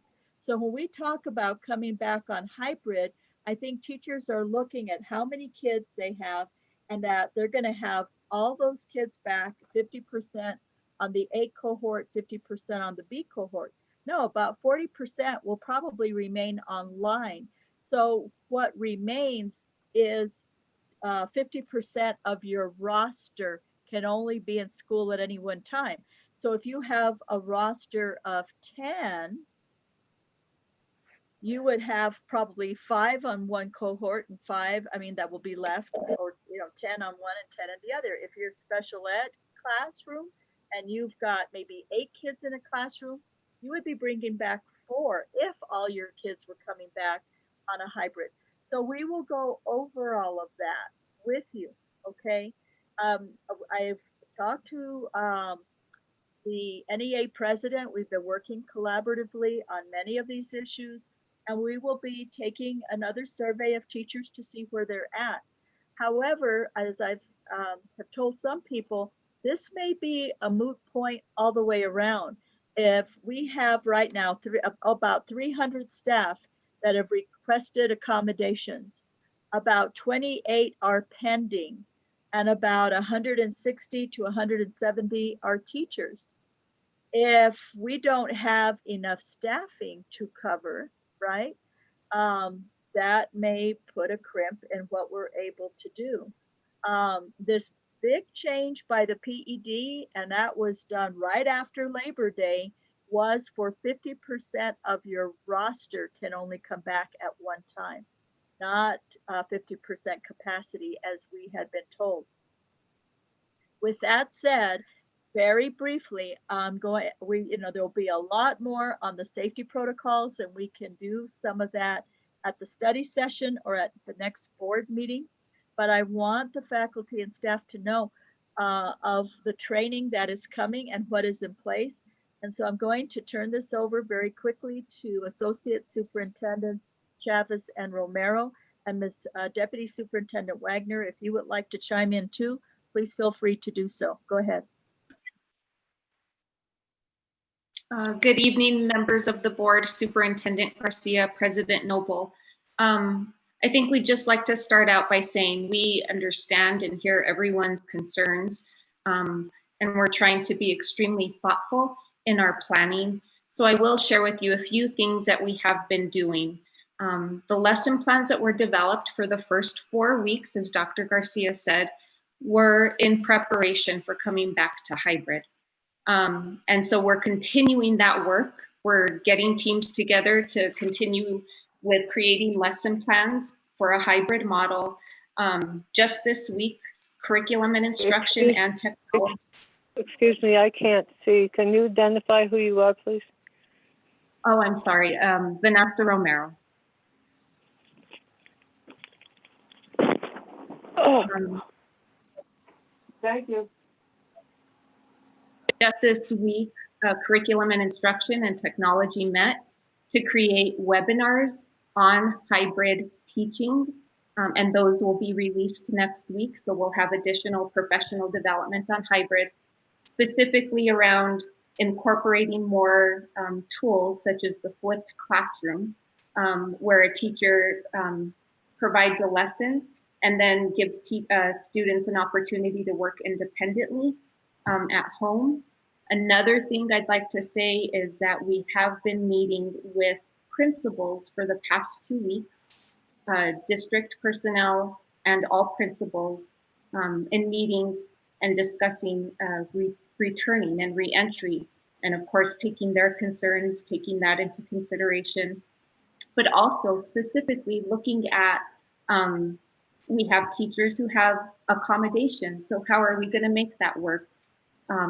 So looking at team teaching, specifically in elementary, and sharing that responsibility of hybrid and remote. For example, let's say it's a first grade team of 3, and there's one teacher who has received accommodations.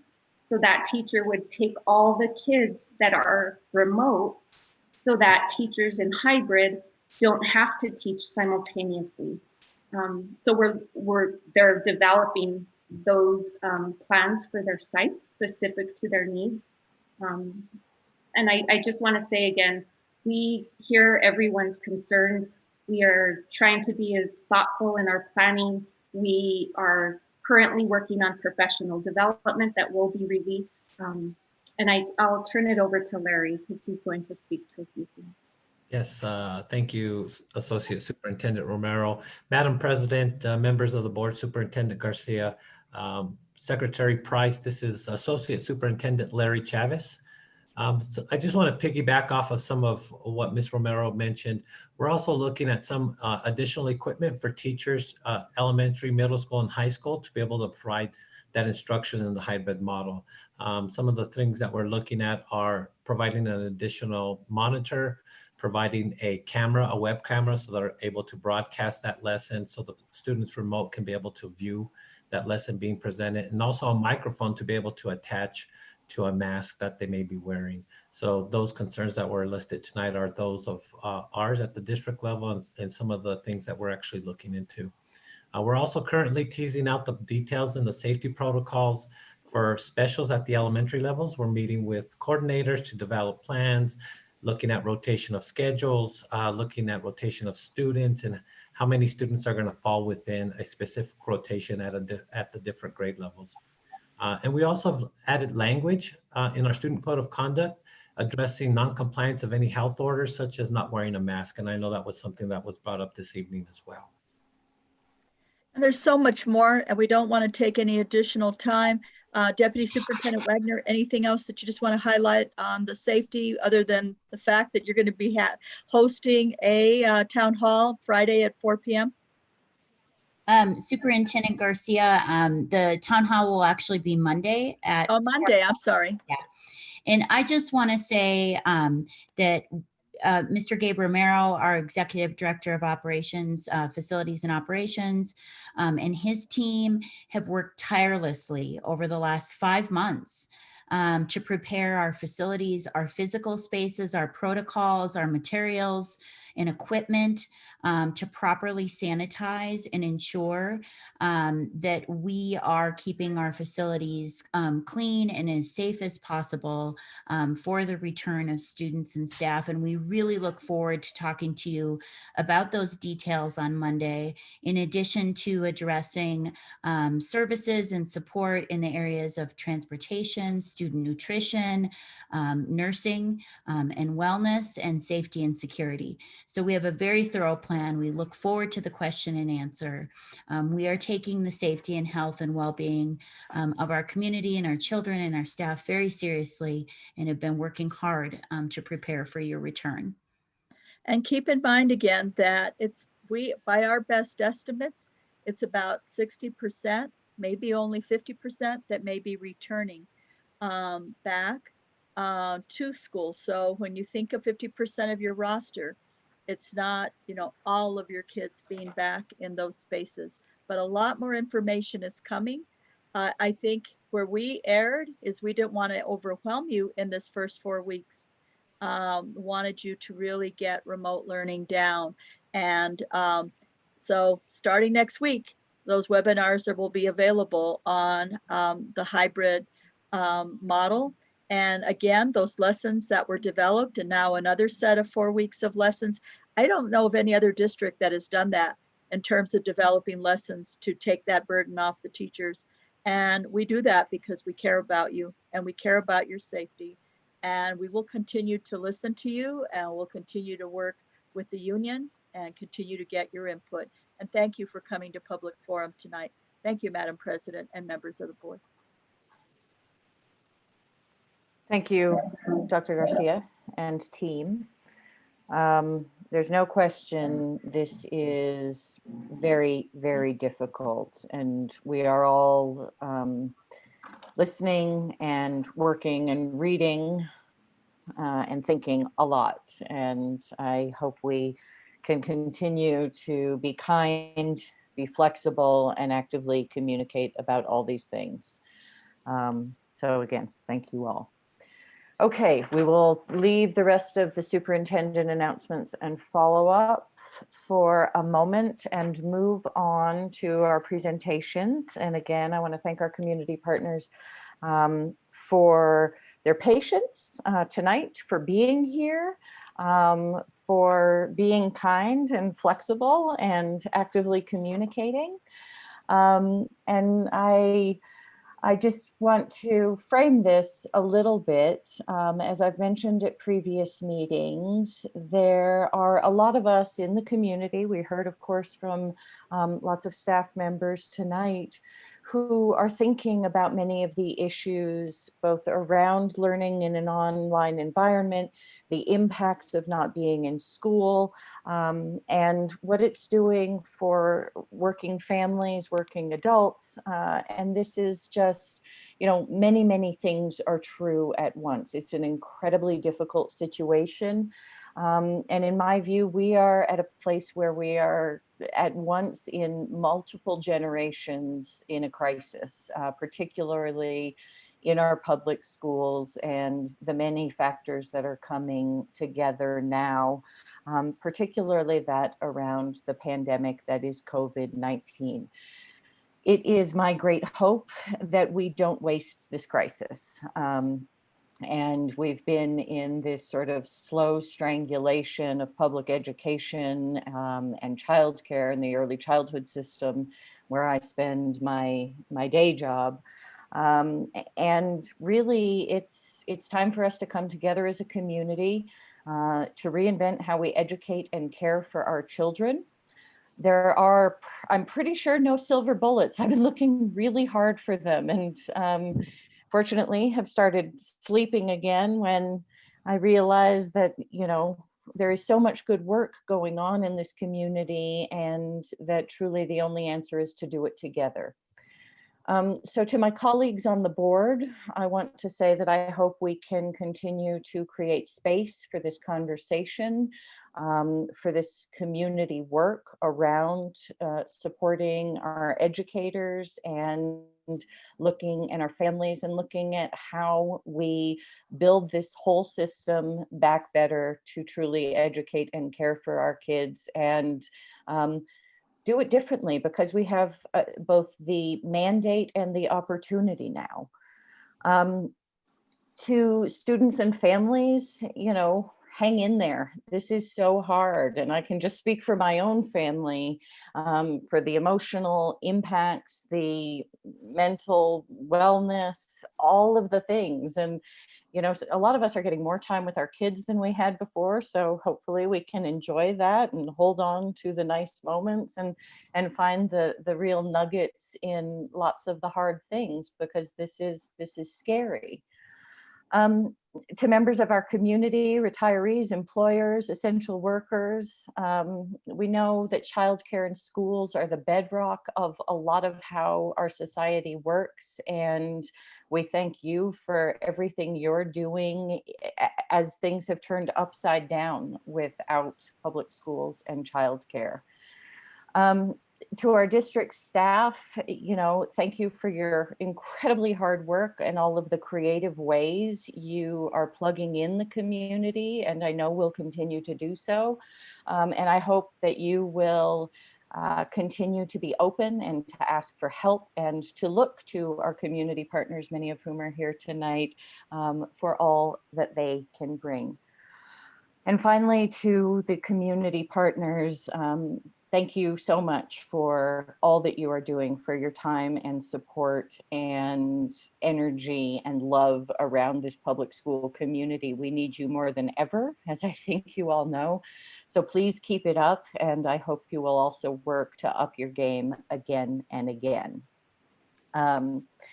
So with that, I want to welcome someone who's actually not on the list as a community partner, but is an incredibly important one, and that is Mayor Alan Weber. He is, of course, our mayor, the leader of our city government, and is someone who has been working very hard, and I know is seeing it from both inside the organization that is the city of Santa Fe and what families there are dealing with, and is seeing it from the community perspective.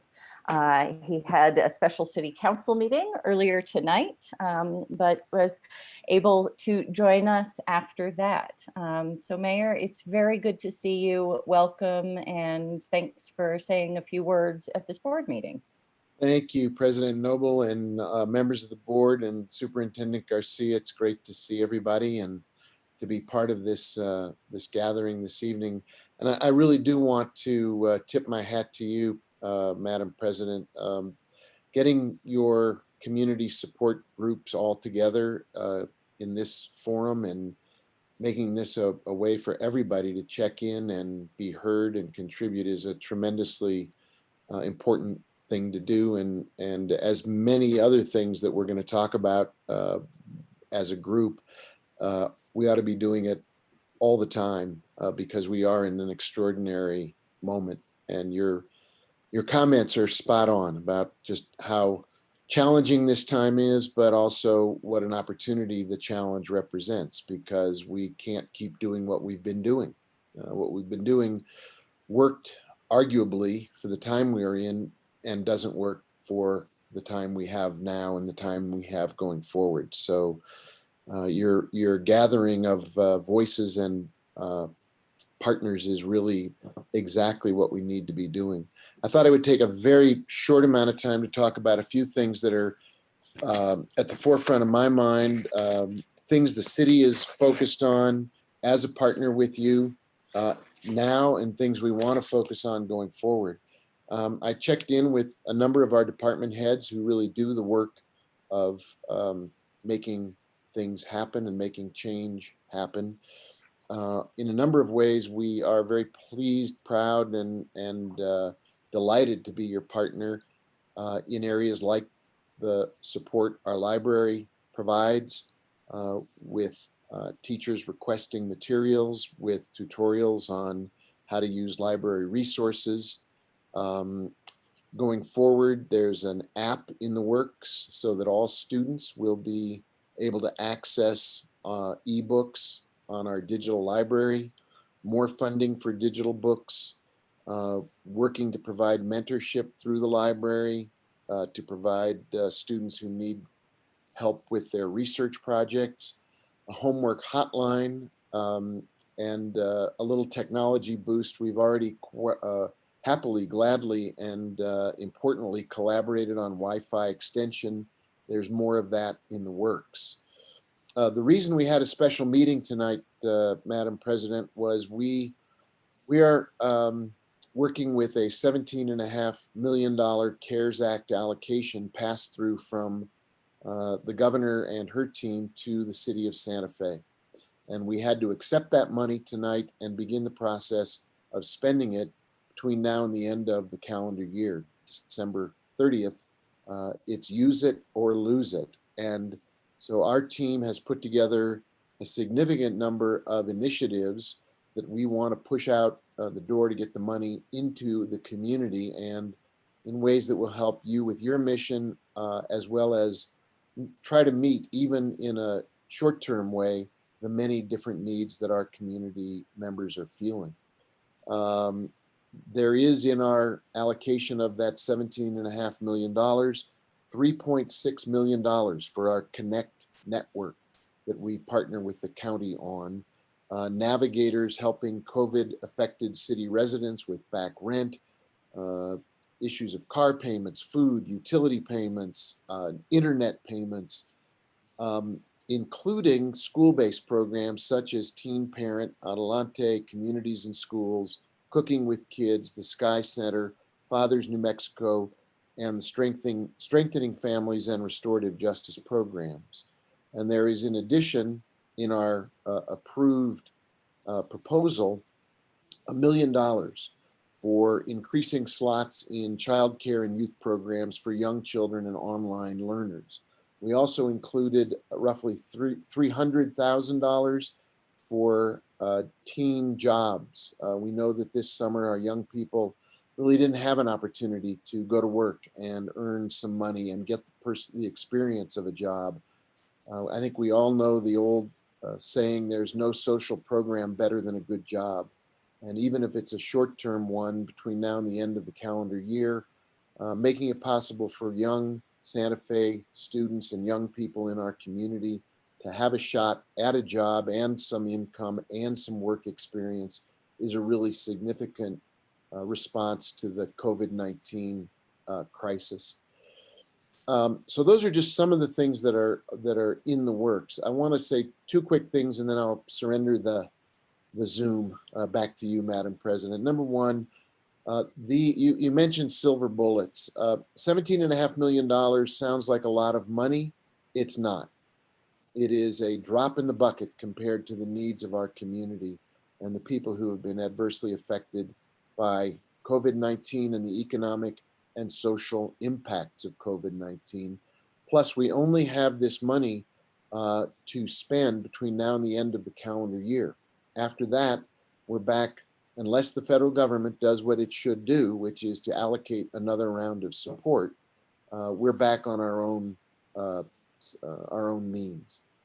So it will not solve our problems. It will help address our problems. And that's my second point, and then I'll thank you and let others speak. I do believe that what you said earlier, President Noble, is right. This is a call to action for all of us. This money will be a practice round, in effect, to learn things, to try things, to meet immediate needs, but I'm hoping we can build on it. And as we collaborate and coordinate and cooperate through the $17.5 million, we will be setting the stage for more cooperation going forward. It'll be, in a way, a version 1.0 or 2.0 in some cases, expanding things we've already done, but it really will set the stage for all of us to step up and really address the needs of our young people, learning needs, social needs, safety needs, security needs, overall community well-being. This is what's on the table right now, and we really are happy that the governor and her team awarded us the $17.5 million, and we're going to use it as effectively and rapidly as we can. So many thanks, President Noble, School Board, Superintendent. It's really a pleasure to be with you tonight. There we go. You can give the Zoom clap. Thank you.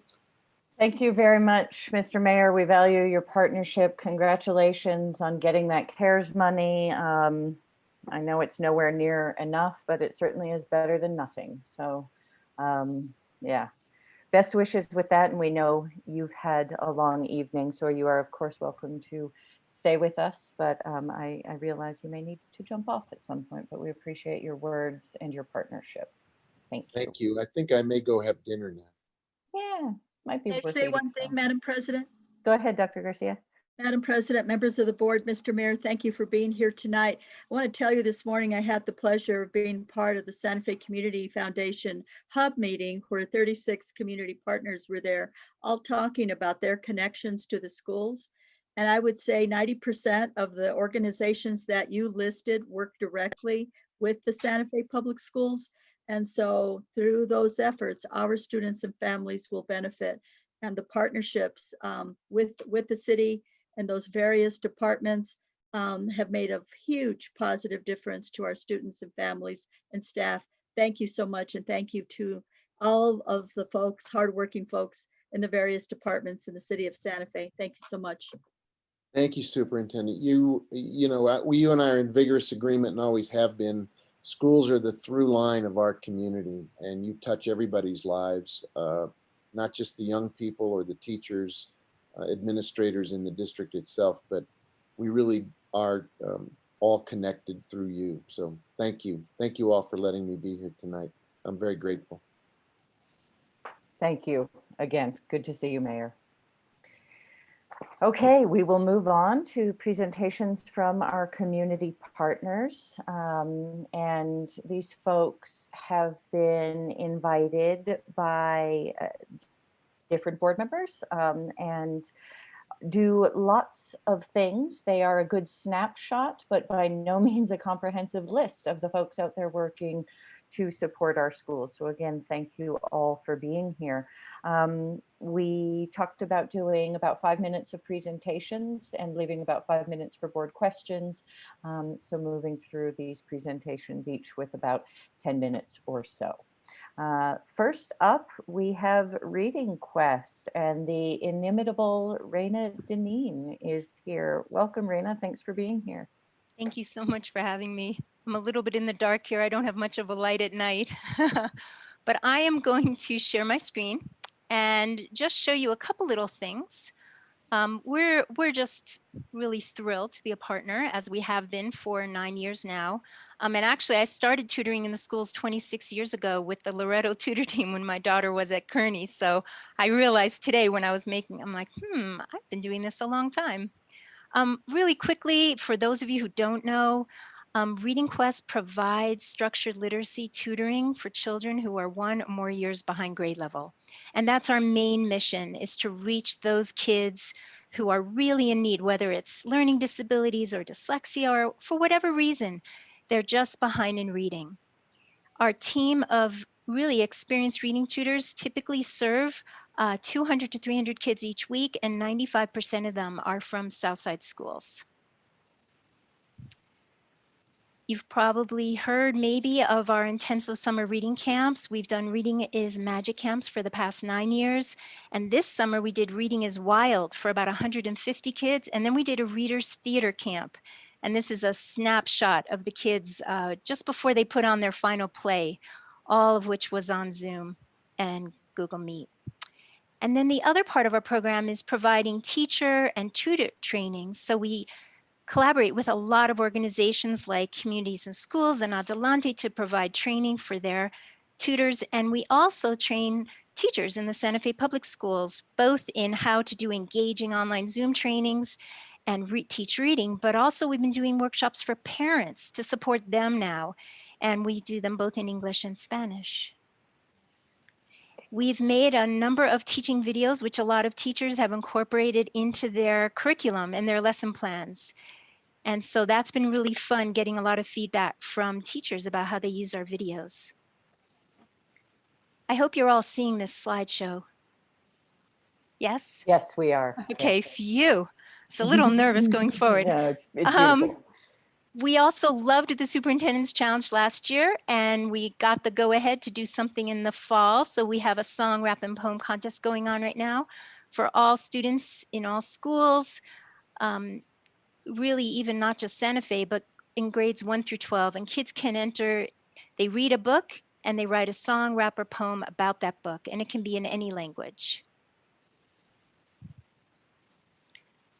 And if you don't mind, I am going to quick share a little 1-minute video because I love working with Dr. Lomax, and she said, you know, these meetings are long. It would be really nice if you could just show a short little video. And so that's what I'm going to do as my last thing before questions. I will just share a video. And I'm going to share my screen.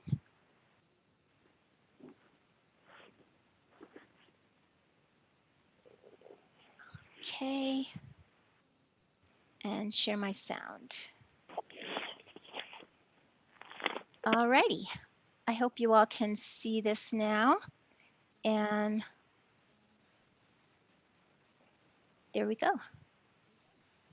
Reading Quest! Why I like Reading Quest is because Whoops. it helps me get better at reading. Like before I came to Reading Quest, I had a really hard time reading, and we tried everything, and then when we found Reading Quest, it totally took me a level up on reading. When I found Reading Quest, I read in the same grade now. You guys make it fun to read. I like it because when you're reading, you don't even notice it. You're just having fun. Reading Quest is a great thing. With kindness and education, you can reach your goals, do anything you want in your life. You could have a perfect life.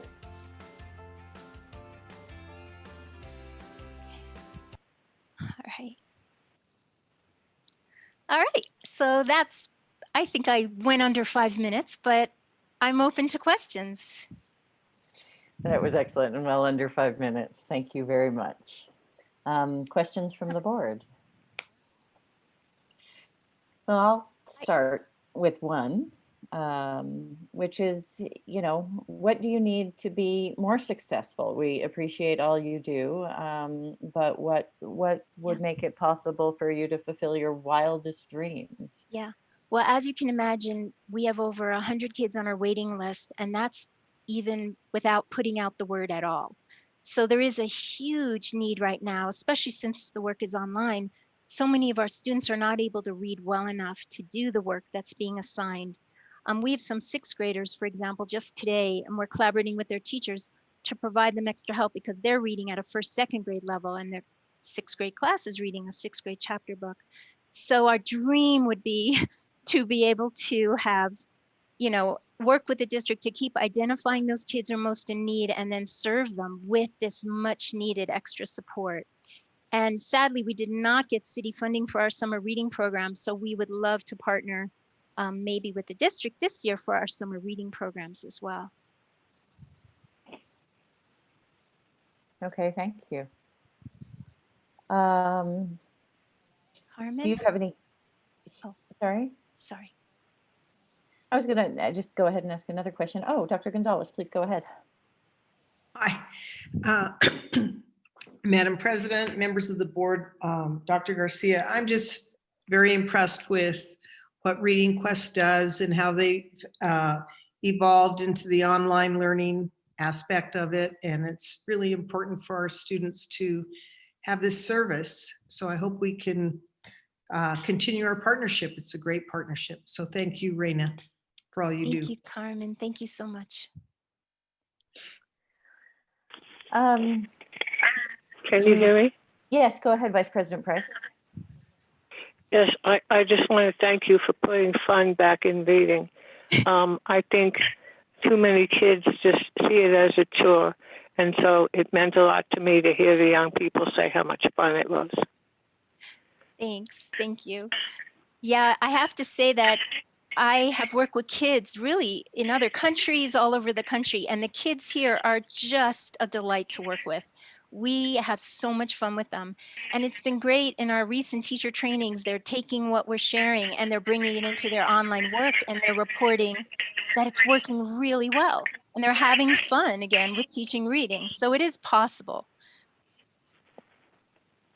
Thank you. Carmen has another question. Yeah, go ahead, Dr. Gonzalez. Something that you shared before, like at one of the reading groups or something, you've developed a lot of materials for online use as well for teachers. And I'm not sure that we saw that so much, but that's a good thing. Thanks for mentioning that. Yeah, and on our website, readingquestcenter.org, we have 2 pages of resources that we've carefully vetted and some of which we've created, and it's all available for teachers. And we've been careful not to link to things that cost money. And so when we work with teachers or with parents, they can all access really high quality resources that both we've created and other groups have created. We're writing a lot of grants right now because we're trying to create an app and more videos.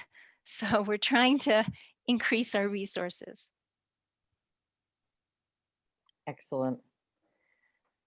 Do you have any specific asks of the district? I mean, you talked about partnering for the summer reading program, which is certainly a good idea, and just want to see if there's anything else that, you know, very specifically the district and the board can do to help you and put the more fun in reading for more kids.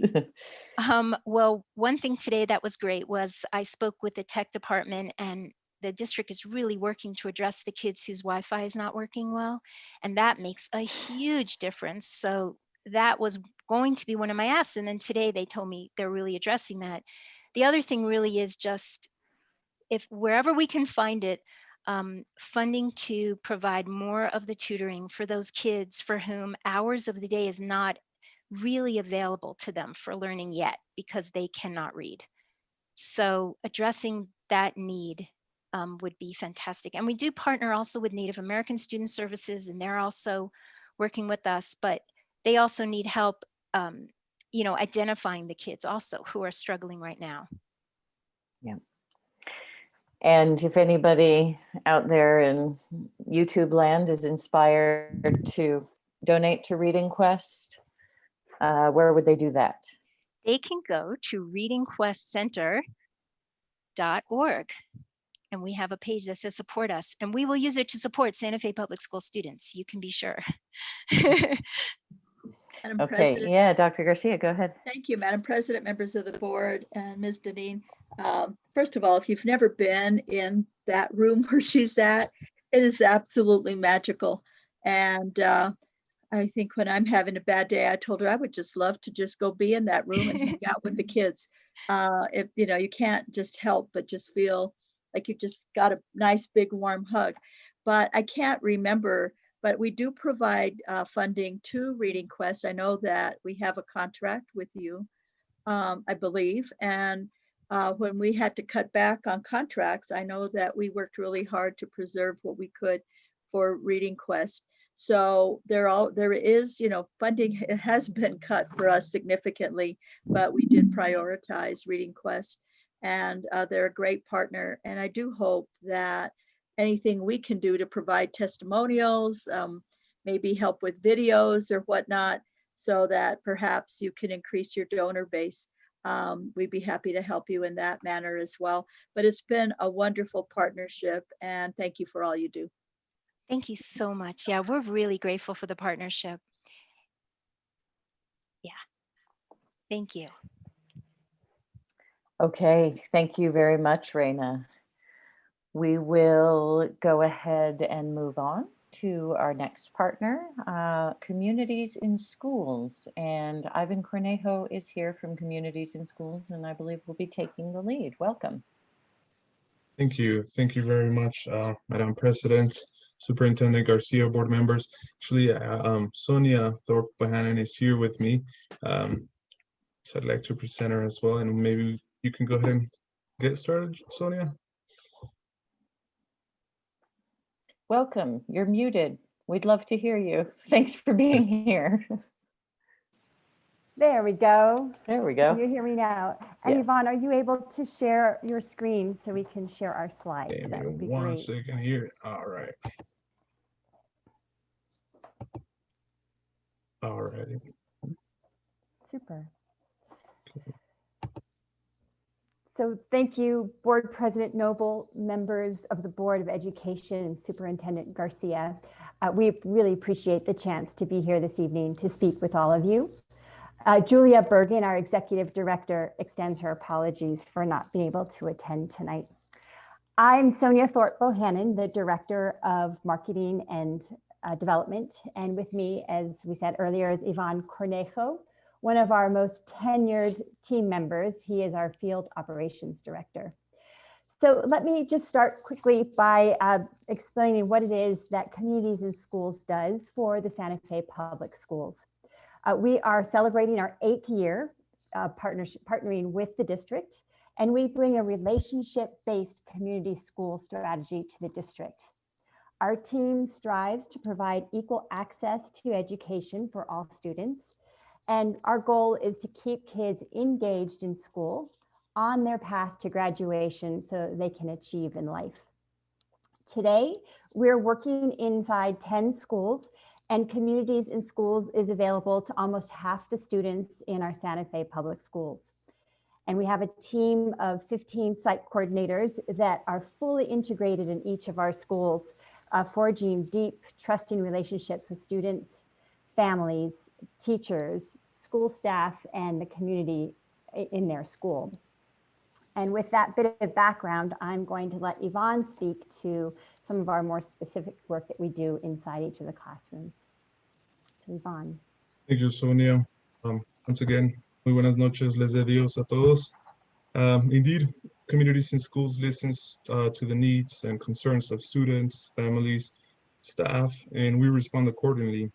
Let's say, for example, a CIS school support plan at Sweeney Elementary will have a different school support plan at Salazar Elementary based on the school needs. So CIS case manages individual students. We also work with small groups as well as providing school-wide supports. Since COVID began back in March, the entire CIS team has been active and responsive to meet the needs of students and their families. Communities in Schools was already working with underserved students and their families. We've been addressing food security by delivering more than 4,000 meals a week to families that cannot attend other food distributions around the city. Our program, our emergency fund, has provided over $80,000 in support for rent, utilities, and other expenses. And our site coordinators have been connecting students with the appropriate agencies to provide social emotional health to students and our families. We continue to provide academic supports with distance learning around internet connection, virtual tutoring, and other technology supports, as well as providing essential supplies such as school supplies, hygiene kits, masks, hand sanitizer, and also keeping our families informed with the most recent COVID-related protocols and news, making sure that they get to our families in their native language. So we've been also conducting bi-weekly parent calls, just providing the time and the space of letting them know that we're here for them, and of course, to provide them the opportunity to speak up in regards to their challenges, their concerns, and of course, also obtain any suggestions that they might have. I'm gonna go ahead and switch the slide here. So we, of course, definitely do not do this on our own. In order to provide all of these services and supports, we know that it takes a village. So we maintain strong relationships with over more than 30 community partners. For example, Food Depot, Adelante, the Sky Center, Gerard's House, Girls Inc., Reading Quest, Youth Works, amongst many others. And we know that it takes a village, so we cannot do it on our own. If there's a specific need that cannot be addressed by SFPS, then the CIS fills in that voice. We try to jump in there. So referencing to this slide here, 1,101 students benefited from our academic supports, and 3,130 students participated in enrichment programs here. And Sonia, maybe you can go ahead and talk more about our final remarks.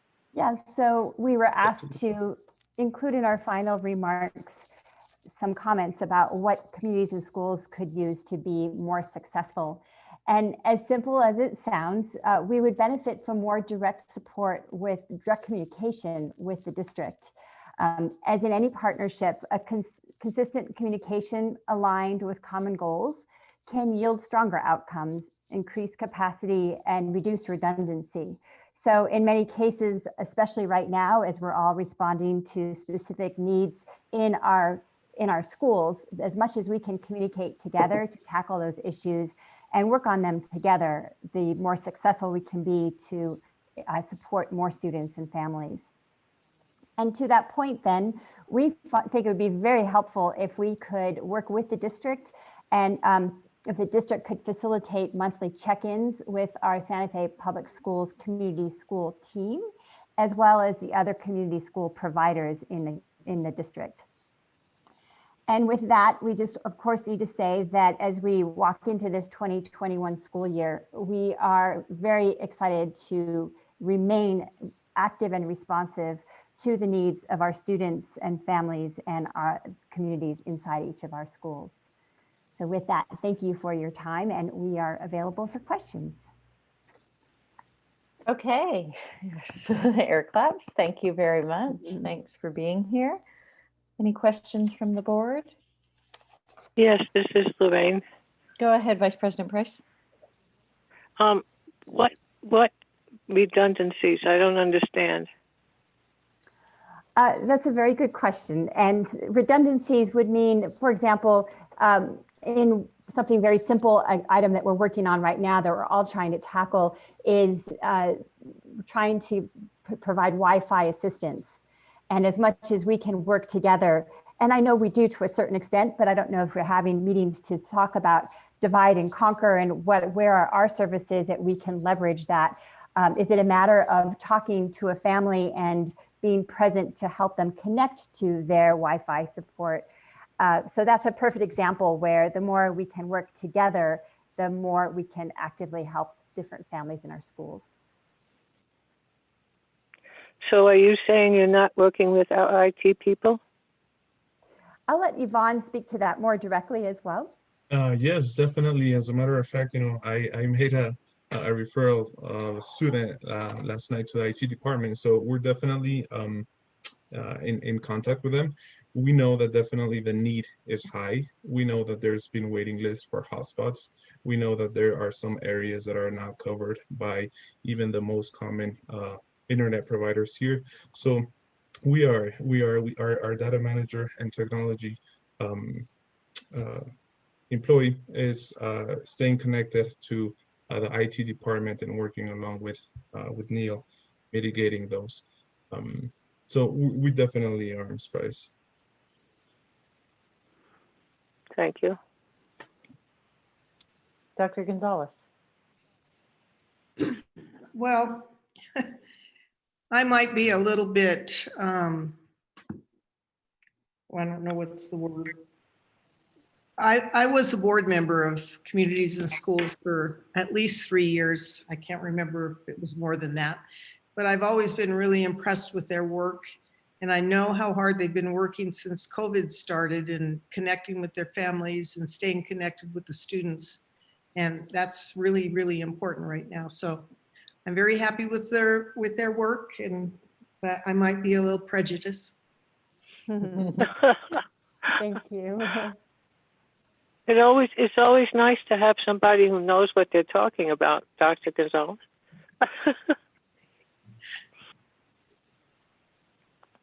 Madam President. Yes, go ahead, Dr. Garcia. Thank you, Madam President, members of the board.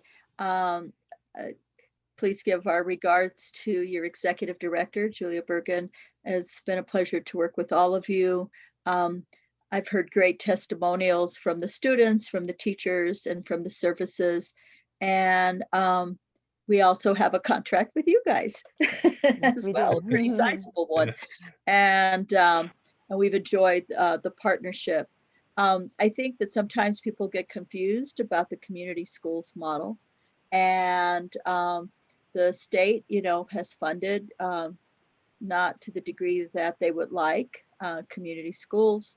I've been a proponent of this for over 20 years and have done a lot of work here in Santa Fe the first time and nationally, and really believe that schools are the hub of communities where wraparound services can help support children, because schools can't do it alone.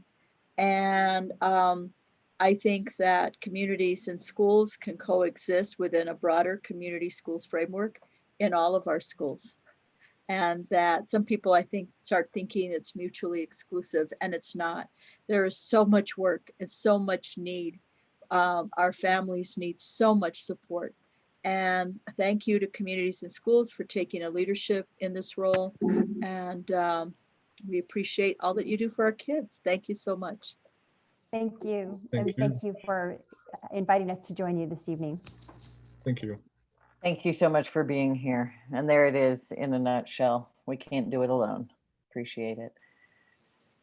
Okay, next up we have the May Center, and I believe we have Executive Director Amy Miller with us. Hi, Madam President, board members, Hi, Dr. welcome. Garcia. Thank you so much for having me this evening. I will go ahead and share my screen.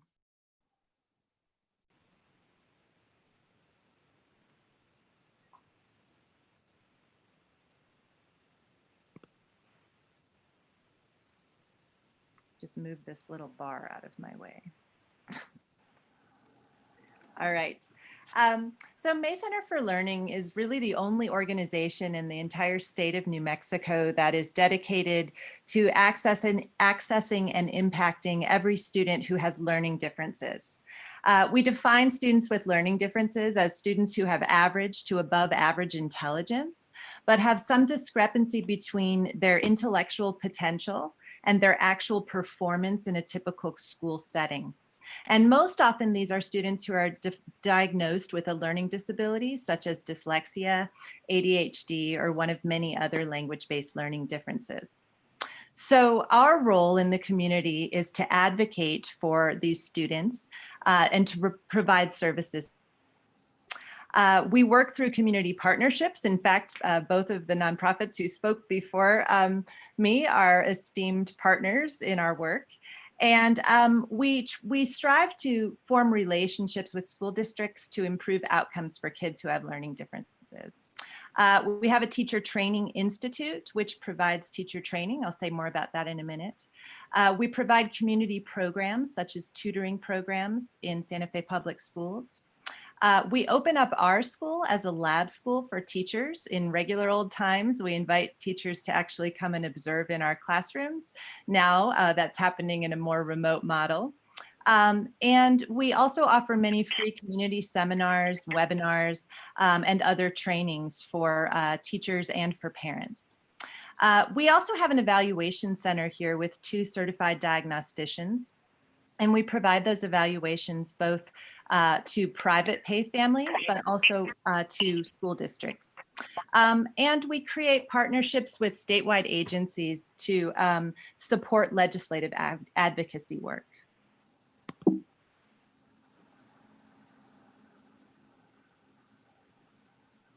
So the first thing we do is teacher and parent educator support.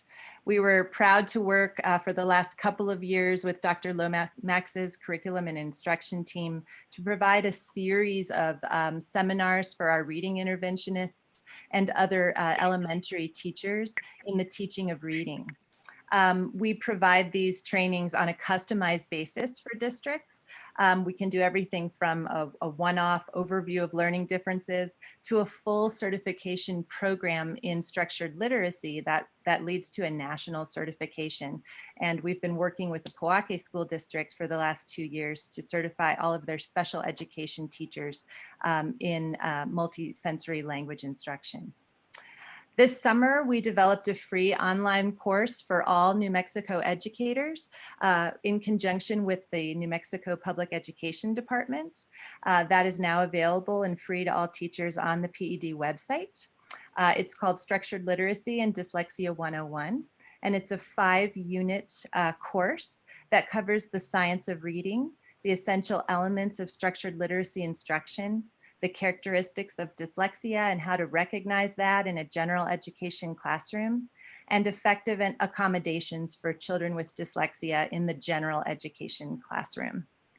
And right now we're working on developing some follow-up materials, including bridge to practice materials that allow teachers to take what is the theory of reading science and actually apply it in their classrooms, both in a virtual classroom setting and in the physical classroom.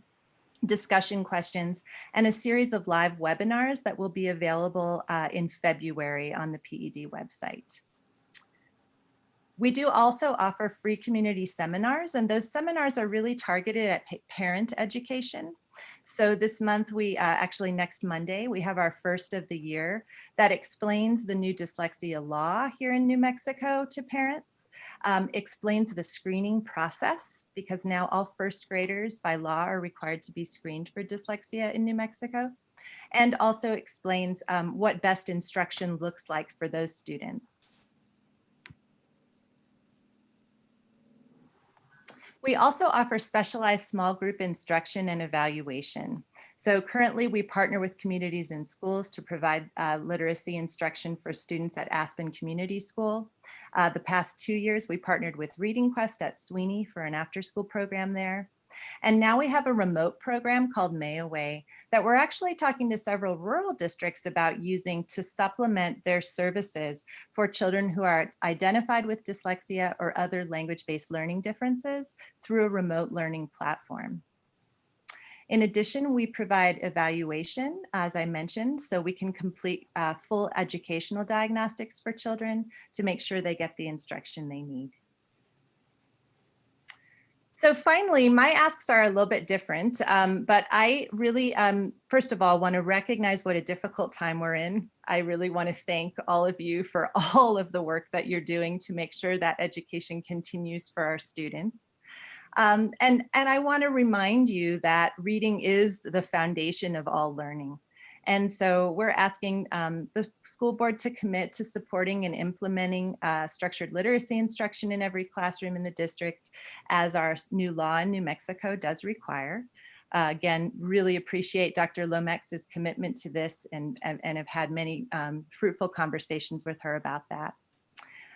We ask that we figure out how to screen all our first graders for dyslexia despite the fact that we're in remote setting. It's hard to do it remotely, I understand that, but these kids only get to be first graders once. And the big payoff that comes with getting screening done early is that we identify the kids who need extra support before they fail. And that's really the paradigm shift that's going to make a difference for children in New Mexico.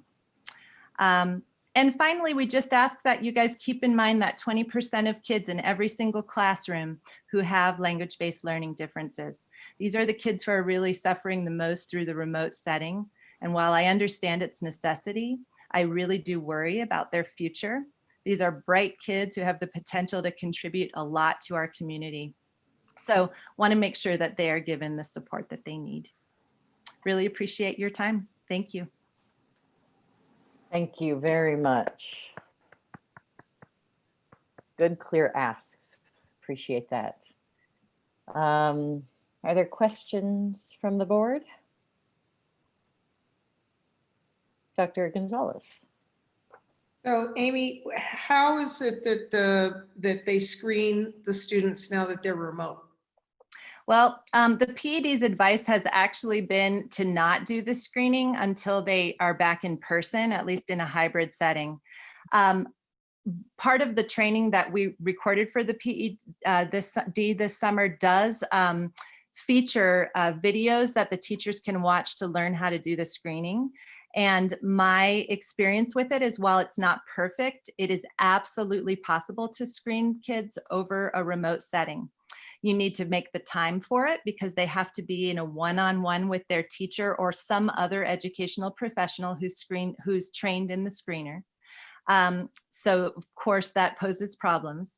But when you can do it, it takes about 10 minutes per child. It's not an involved, lengthy process, but it allows us to really start to identify if a child is showing signs that they may have a learning difference. This is not diagnostic. This is not designed to get more kids into special education.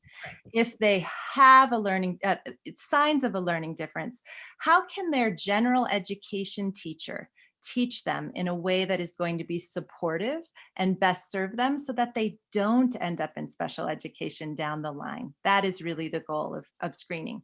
So it can be done remotely, both of the screeners that have been approved in New Mexico. It just takes a little commitment and a little time to get everybody up and running with it. Thank you. Dr. Garcia. Thank you, Madam President, members of the world.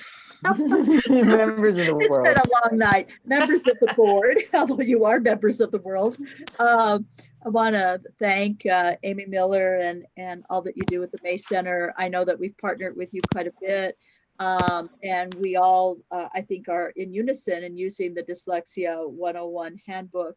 The PED, I believe, will probably shift from that recommendation because we have a statutory obligation to do dyslexia screening, and there's been considerable training done in that area.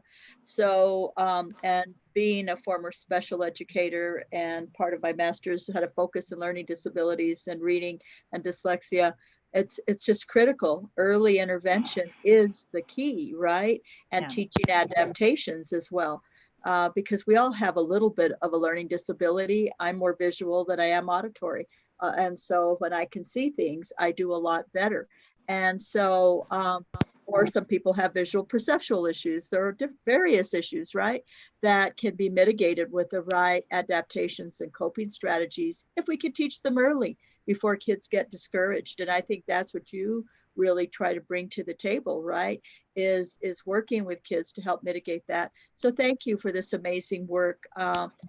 Many times children that have dyslexia or learning disabilities or differences really of this type have normal to above average intelligence, and they don't recognize that in themselves when they have difficulty reading. They think that they're not bright, and they are. And so thank you for that amazing work. We really appreciate you. Thank you. Thank you very much.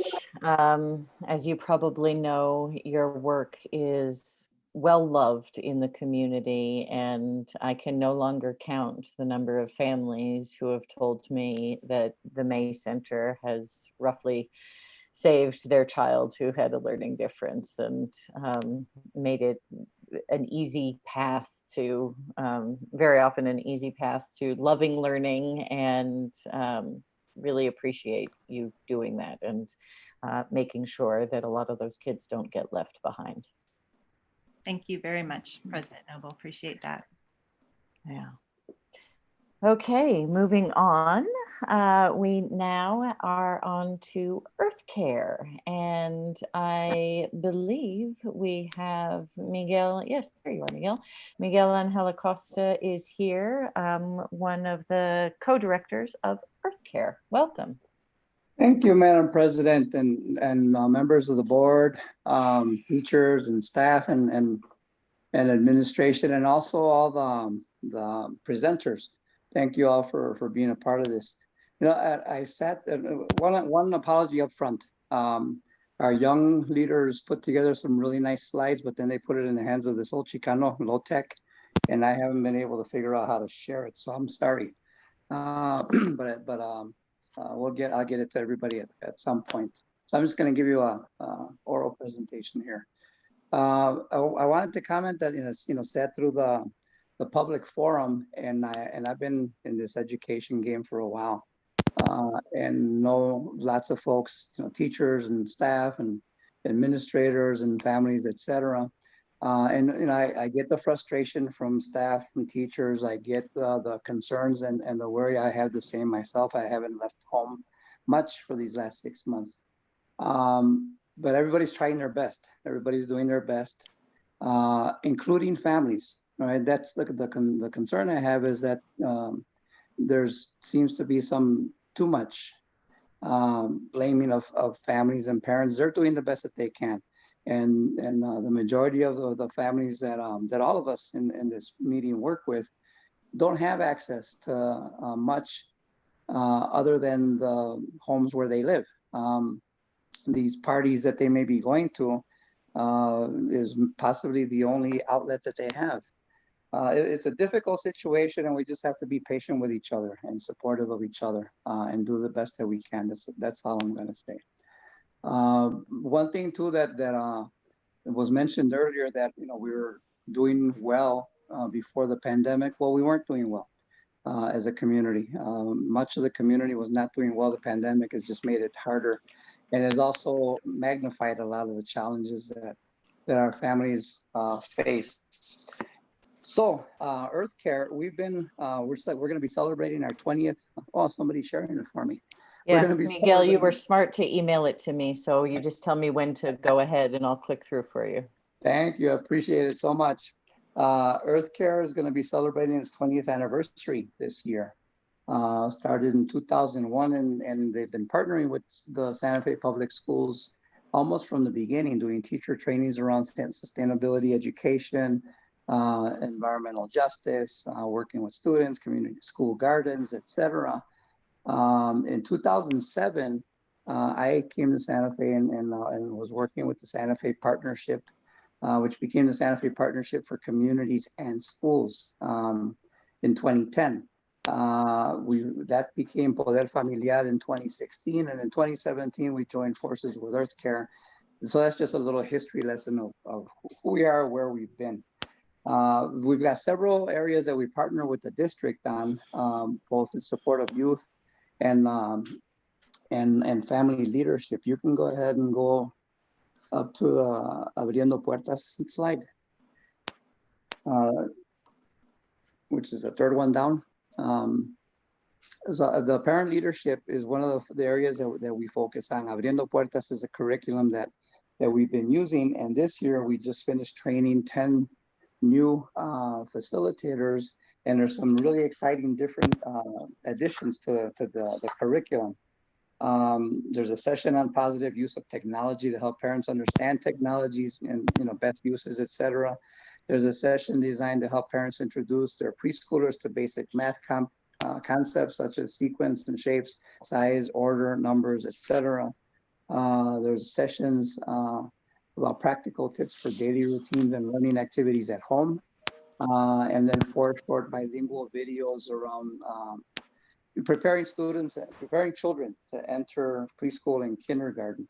So we're ready to offer those sessions, and I'll talk a little bit more about that at the end here. Our youth the programs, our youth leadership programs. It's an area that we've gotten a lot of support from the school district on. This past year, we created a project called Youth at the Center that the district and the city partnered on in helping us support. And that was around the context of the teen center that we're building on our property down on the south side, that the city is building on that property on the south side where we're also housed. It's the report that we surveyed and held focus groups with almost 1,000 young people, as well as a couple hundred not so young people from the area, to talk not just about identifying needs and things of that nature, but also identifying assets and looking at possibilities and having young people dream about what a community that puts youth at the center might look like.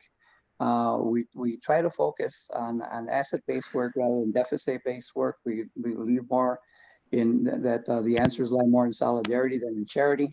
And the report is really, I think, an amazing document of the potential that our young people have given the right support, the right opportunities, and the right investments by the public. Our Youth Leadership Institute last summer led to the creation of Youth United for Climate Crisis Action that the district also partnered on with us for our climate strike. It was probably the biggest mobilization of young people in Santa Fe in some years. There were about 5,000 folks that we estimated were coming from schools all throughout Santa Fe, as well as Albuquerque, Las Vegas, Española, and Pojoaque. It was an amazing event, and the young people have kept the campaign going, putting together climate crisis demands of the governor and legislators, asking them to declare, first of all, a climate crisis, and organizing around the need for political action to save our lives, save our planet. They've gone as far as creating a C4. So the youth are now doing voter guides and political endorsements based on the principles of climate justice. It's really been an amazing thing to watch. They were in a position to be able to help the entire organization pivot when the pandemic hit. And we created, along with other organizations, we created Santa Fe Mutual Aid Network, an amazing assortment of volunteers and staff and organizations that in the process have been able to, and President Noble was part of our intake team for a while. Just, amazing work, reaching out and coordinating with organizations and systems to get money into people's hands, food into their homes, rents paid, etc. And to date, I think there was 107,500 that the Mutual Aid Network has been able to redistribute to currently 840 active members, people that are 618 that are households that are receiving support, 840 total people that are giving as well as receiving. We also, along with other organizations, created a Share My Check campaign when our current president decided that immigrants and anybody related to immigrants was not eligible for the federal stimulus. And there we've been able to collect $87,500 from folks that have donated a part of their own stimulus, and we've been able to help 106 undocumented or mixed status families. The other things that we've been focusing on lately is we've successfully moved the city to invest finally in public Wi-Fi in trailer parks. That's something that they're finally planning for.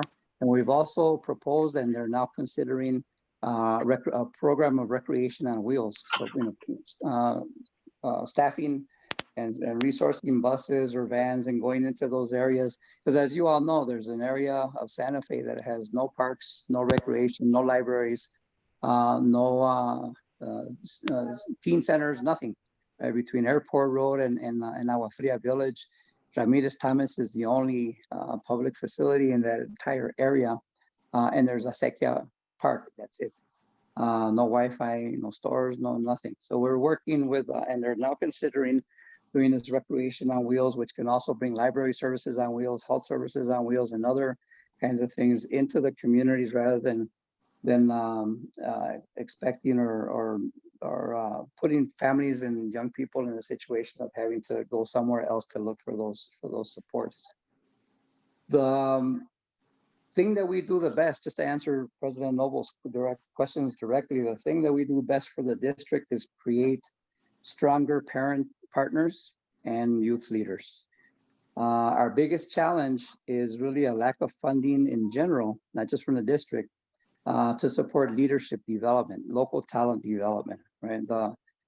We invest in service, we invest in those kinds of supports, but we don't invest enough, I think, in young people and adults to build their own self-advocacy skills, to organize themselves, to lead their own communities and design their own futures.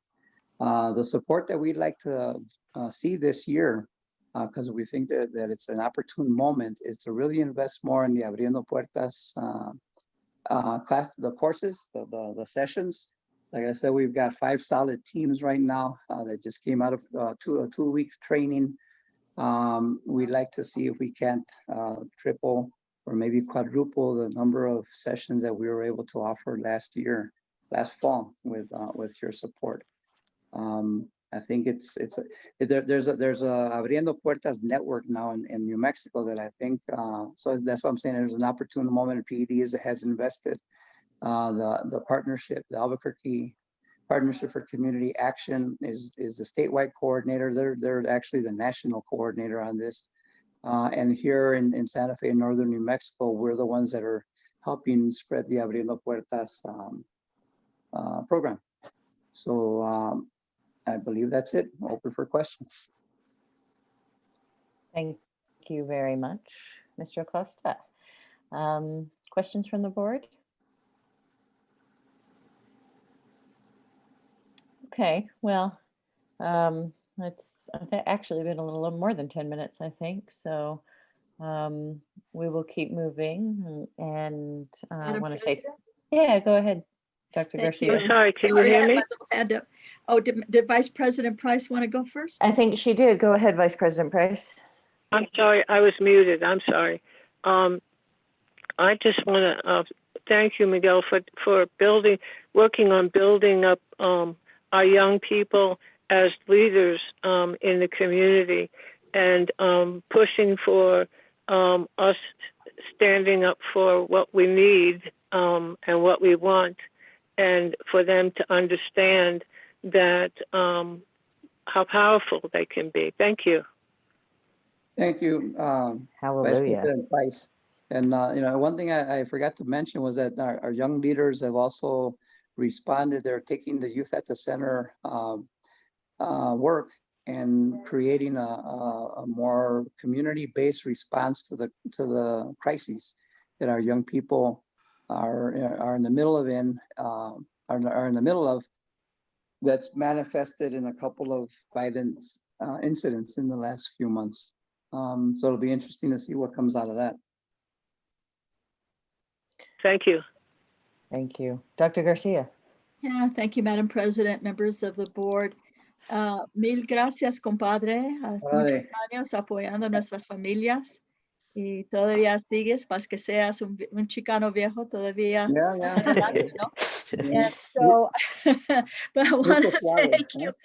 See, Miguel and I have been doing this work a lot of years, but I just want to thank Earth Care. And, with that PowerPoint, just pointed out so many different tentacles of the work. And it's really quite tremendous. But Earth Care has been so helpful to us when we want to reach out, whether in community conversations or get parent input or get them to come. We had a town hall that was all done in Spanish. Earth Care helped us round up families in collaboration with Somos. Just amazing stuff. Parent Academy work. I mean, I could go on and on, even beyond the stuff that you guys didn't even mention. And so we continue our partnership, and thank you so much for all you do. I just want to share just a little tidbit with you since you're out there on the street. And I think you made a very good point about our families and our understanding and compassion for each other. And that is too, that I don't know that we have done a good job. And I say we, the schools, the state, the community, the county, the city, in communicating to our Spanish speaking families about asymptomatic transmission. Right. And because asymptomatic, I don't even know how that translates well into Spanish. And I don't know that families really grasp that, right? And so if you have ideas about how we can better communicate about that, I think it would go a long way. So thank you. Yeah, no, thank you. Yeah, and that's been a concern that we've expressed to, to both the governor's office and the city and the county, that it wasn't until like maybe a week ago that information started going out in Spanish. The school district has put things out in Spanish bilingually very well for years. These other entities have been a little slower in catching up, but this was in particular, we needed to get this information out there more quickly, and it didn't. So they're getting most of their information from Spanish media based in Miami or Mexico, where there's a different response, right? Is more fatalistic, a todos nos va a dar, so why worry, right? And that's been a concern. But the hotspots here in Santa Fe are in those trailer parks, right? So it's not where the schools are, it's where the kids live, where the families live. And it's 2 to 3 families per trailer or per home, per apartment. One person works downtown and is exposed to tourists, etc. The other one works at the school district. They all, share what they bring home. So yes, it's been a concern.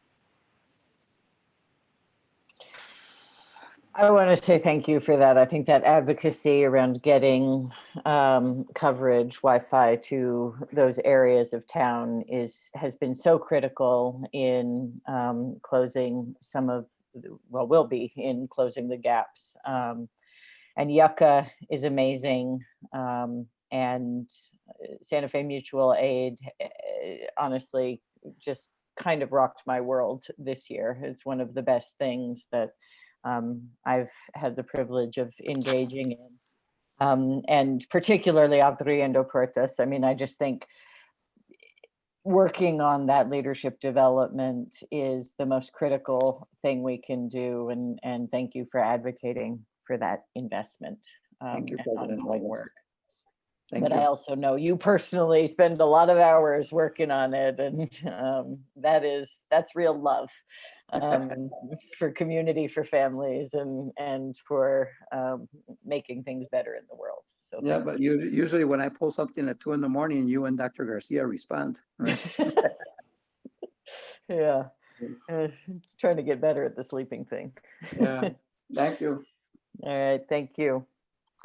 Okay, next up we have the Interfaith Coalition for Public Education, and I'm not sure who's taking the lead here, but I want to thank these folks for really staying on me to work on these community issues and being there and being tireless to keep going and putting one foot in front of the other and making things better. So welcome, thanks for being here.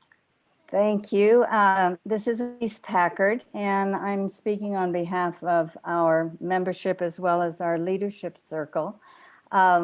It's good to be among all of you, however the hour, because I think what we want to emphasize is what has been mentioned. We are in an emergency. And the Interfaith Coalition wants to step up, as it has tried to do over the last 9 years, in support of public education. We come from various faith communities, and we all agree on the fact of public education as a social justice issue. I think what we could describe what we do is we attempt to hold the largest context in terms of public education and to share that with the public, while at the same time responding to particular needs to improve student outcomes. And in terms of the largest context, we do our own research. We are all volunteers. We are not an organization that depends on donations. In fact, when we come across money, we try to channel it to specific needs at specific times. And I think we've been able to help CIS out in the past and invite Reading Quest to our congregations, and certainly helped out on the mutual aid, both as individuals, as congregations, and as the Interfaith Coalition. In terms of educating the public, we understand that the community is where the buzz is about our schools, and we have tried through newspaper articles shining a light on the bright spots and what is working well in our public school system. We helped mount the Martinez-Yazzie or Yazzie-Martinez lawsuit and get Santa Fe to be a part of that. We've advocated every session in the legislature for specific bills, usually having to do with getting more money into the school system statewide and to our districts specifically. Most recently, we did research on the community school model, which has evolved as a national movement. We partnered with the NEA and a statewide coalition, and formed our own alliance with other partners to research how it might best be implemented here in Santa Fe. And we really rejoice that our district has 2 of those 2 schools and community schools grants. And as Superintendent Garcia mentioned, how vital the community in schools work is within that context. We've hosted public forums every year, and our monthly meetings, which are now online, have evolved to be a vehicle for sharing critical information, both on who is doing what in support of our public schools, but also, as yesterday, we were able to host the Improving Education the New Mexico Way research statewide, and with very specific implications and possibilities for each district and our own district. We've conducted our own research and have written position papers and stepped up at the invitation on what transforming the public schools in Santa Fe would look like with our own position paper last January. In terms of particular needs, we have historically and over 9 years recruited tutors for various programs. When CIS was at Salazar only, as the only school, we helped recruit tutors for that program and are glad to do that for Adelante and other programs, and have mounted our own program of tutoring at Santa Fe High, Sweeney, Mandela, and other schools. As requested, we helped start a tutoring program at Nina Otero. And we have provided professional development through a spin-off organization, Math Amigos, and offering math, ways of teaching math creatively for teachers, and have loved hosting teachers from various schools in that, and have conducted a teacher coaching program. Several of our members are emeritus professors, retired teachers, and appreciate working one-on-one with teachers who are open for coaching. And we implemented a teacher appreciation program, which I think we're just trying to navigate on the online format.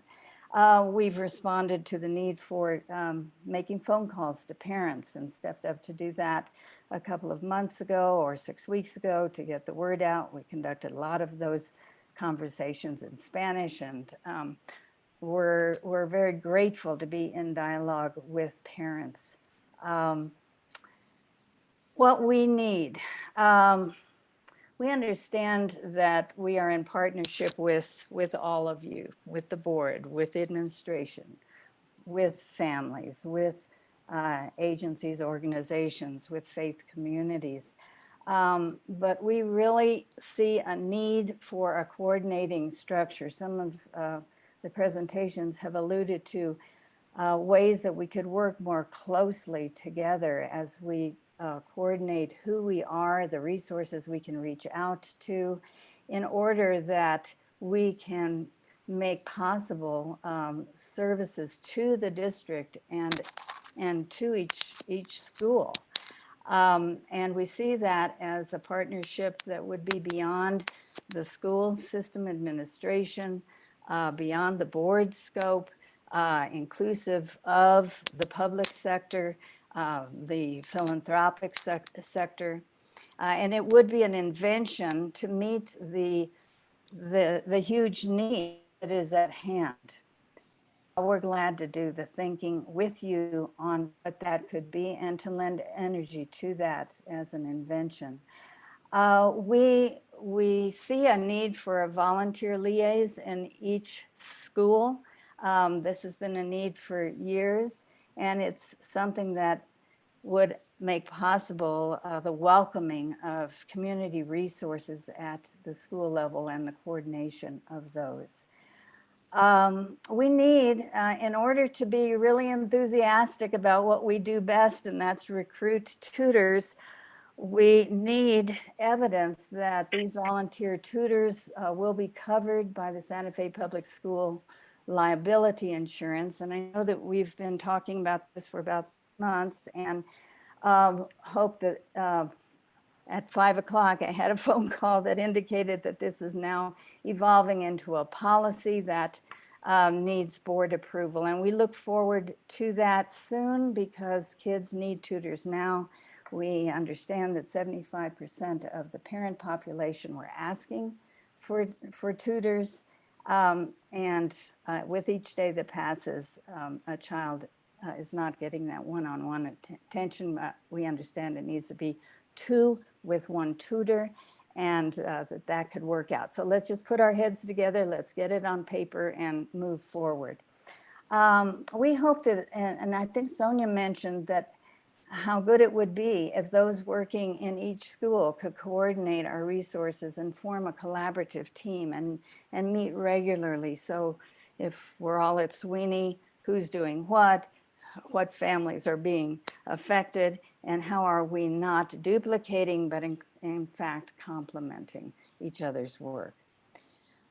Specific asks, two big ones. That you as a board, as an administration, as agencies providing services, consider supporting a community-wide structure that would coordinate resources flowing to schools and making possible getting beyond a small scope of resource into the largest scope of resource we can imagine.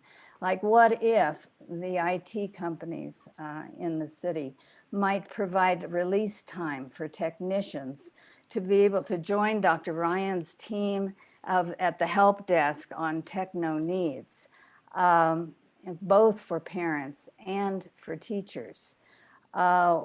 What if we could recruit boldly in teacher education institutions, be it the community college, UNM, so that we could place college students as tutors, and they would get credit and set them on a path of being our future teachers through the inspiration that they gained from the children themselves. What if we were able to mobilize PTAs or PTOs, any parent group, to begin to match childcare needs to resources and use the parent power that we have? I mean, the mutual aid network demonstrated to us and continues to do that resources are everywhere, but they are oftentimes not being matched well with needs. And we all have something to give, we all have something to receive. And that the abundance of what is being offered by the state would actually reach the people who need it, because that last 500 yards is cared for by the people who know the community best, that is the parents right in that community.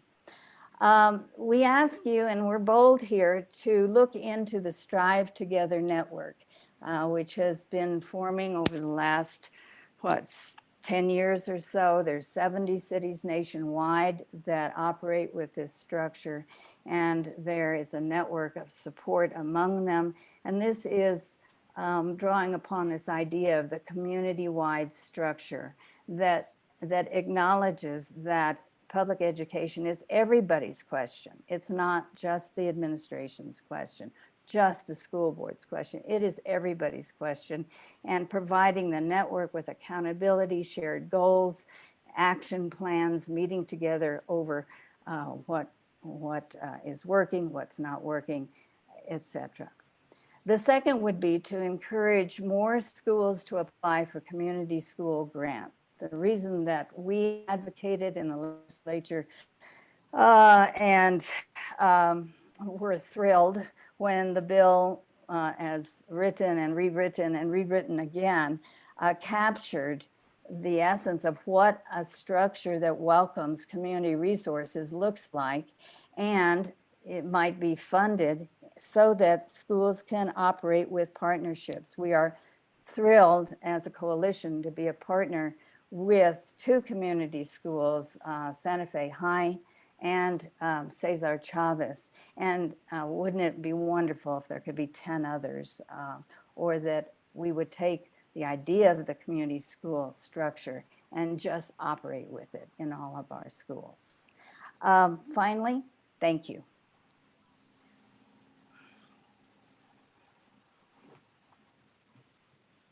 You're muted, Madam President. Yes, thank you. Sorry. And my mute is near my hot corner that makes everything go wild on my screen.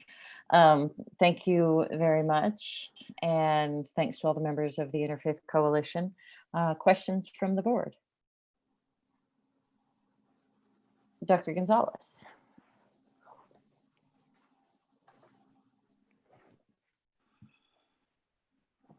You're muted. After I went through all that, anyway, I don't really have a question. I just want to applaud the work that the Interfaith Council does. I have attended a number of their meetings and I always learn something from them. And I appreciate that group, and they really do want to get to work in the schools tutoring. So we need to get that together for them. Thank you. Thank Can you hear me? Yes, there you are. Go ahead. Vice President Price. Yes, I have been in awe of your organization for many years. Thank you so much for what you do, and let's continue to work together and see what we can do about your request. Thank you. Thank you. Dr. Garcia. Thank you, Madam President, members of the board. When I first came back the second time, the Interfaith Coalition for Public Education was one of the first groups that I got to know, and they were just invaluable, whether we were helping me to get people and attending and participating and playing with me and our team around Project North Star, to the attributes of the graduate, to helping pull everything together to come up, working with community partners on our mission statement, and really capturing what, really be careful about all the words and what was going to guide us, to being a sounding board, to helping with things like surveys and doing all kinds of things. I mean, there wasn't anything that I didn't ask for help with that they weren't willing to help us do. And their expertise has been tremendous. I'm very familiar with Strive, which was very similar to Opportunity Santa Fe. Now with the change in leadership and people gone. Is that framework going to go away? Mission graduate, which is the major piece that is unifying Strive in Albuquerque, was around mission graduate and the shared goals and all of that. And so I think it's a great conversation that we probably should include the Santa Fe Community Foundation to see, are they going to keep that framework going or not? Because I don't think we want both things going together, but I do believe in having that unified all together, having the same metrics and a shared accountability, right, for outcomes. And I support that in either way. We've been listening to you loud and clear. The board president has shared with me your ideas around this coordinating kind of concept that would be bigger than the schools.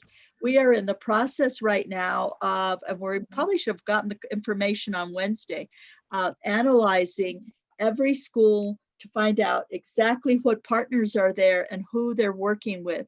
So we're pulling all that together school by school so that you will have that inventory. A little bit of good news. I saw that email today about insurance. And I wish somebody had asked me directly, because I could have told you that back when I was cabinet secretary, Representative Miera sponsored a bill that would allow for insurance for anybody operating in schools because of community schools. And so if you are working under the auspices of the Santa Fe Public Schools as a volunteer, you are provided insurance. Get granted that you are operating in a manner that you have agreed to do. So I've just got to get with Josh to see what else we need, but that was the intent of the legislature, that community partners would be covered if they are volunteering and doing work in a formal partnership with the district. And so let's continue moving forward. Very excited about all that you're doing, the professional development. It's all been terrific, and we couldn't thank you more. I know that when the going was tough and we had a difficulty one year with our GEO bond, we activated you guys, I think on Super Bowl Sunday, and your network was amazing. And so thank you for being constant, loyal, effective partners of the Santa Fe Public Schools. Thank you. I second that. Thank you for being constant, loyal, and effective partners for the Santa Fe Public Schools. Thank you all very much for being here. Okay, last and certainly not least, we have the Community Educators Network, who has been, among other things, working with NEA Santa Fe to make sure that kids got some really wonderful packets in the spring, and I don't think they've slowed down since. Joanne Lafrac and Shannon Bay are here from the Community Educators Network. Welcome and thanks for being here. Thank you, Madam President, Dr. Garcia and board members. So I'm Shannon Bay. I work at the George O'Keeffe Museum, and with me is Joanne Lafrac, who is from Site Santa Fe. And we represent the Santa Fe Community Educators Network, which is a network of about 40 different organizations in Santa Fe that represent the cultural sector of our city. So the Santa Fe Community Educators Network started in 2013 as a monthly lunch group, which we continue. We meet monthly for lunch to discuss informal education and different things that are going on in our community and our individual organizations. In 2014, we began looking for funding for collaborative projects. And in 2015, we joined Opportunity Santa Fe as a collaborative working group. So this is, we also in 2015, with joining Opportunity Santa Fe, we went through the process of creating a strategic plan and shared goals. So one of the key things for us is listening to our community and what our community needs and how we can help. So our community partners, as I said, they represent a range of cultural organizations within our community, museums, outdoor spaces such as the Botanical Garden, the Audubon Center, Meow Wolf, just almost any cultural organization in Santa Fe you can think of as a member of our organization.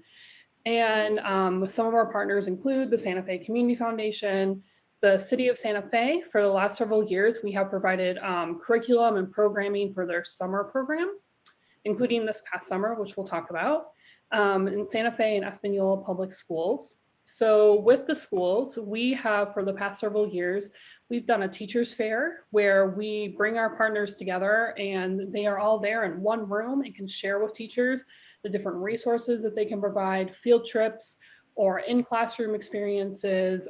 They can hand out curriculum and activities to teachers. We also have done teacher roundtables throughout the years in order to learn how we can help teachers in the classroom in different surveys. We've done a principals roundtable discussion about how we can best communicate information to them and their staff. We also have a program called Creative Collaborations, which focuses on middle school students, where we bring working professionals into the middle school classroom so that they can learn about different careers. And we also partner organizations together. So for example, the past 2 years, the O'Keeffe Museum has partnered with the Office of Archaeology, and we talk about Georgia O'Keeffe and her love of bones and collecting bones. And then the Office of Archaeology can talk to the students and explain to them what they are and what does a job look like as an archaeologist? What might you do with that? And then we've also partnered with Adelante and 21st Century After School programs. So we, for the last several years, have done 21st Century. We've created curriculum for the teachers, and then we've done teacher training on that curriculum. And then we've also partnered with the National Education Association, the Santa Fe chapter. So Joanne, do you want to talk about our COVID response? Sure. Thankfully, Grace, our NEA president and fabulous educator, reached out to us right after the school closed to see how we could support the school system. And so we were able to mobilize pretty quickly to put together kits to hand out at the school lunch sites. And we're able to distribute to almost 20,000 kits during this time to families in need. And also during this time, we were surveying teachers to find out what they needed so that we could provide those things within the kits and those learning materials.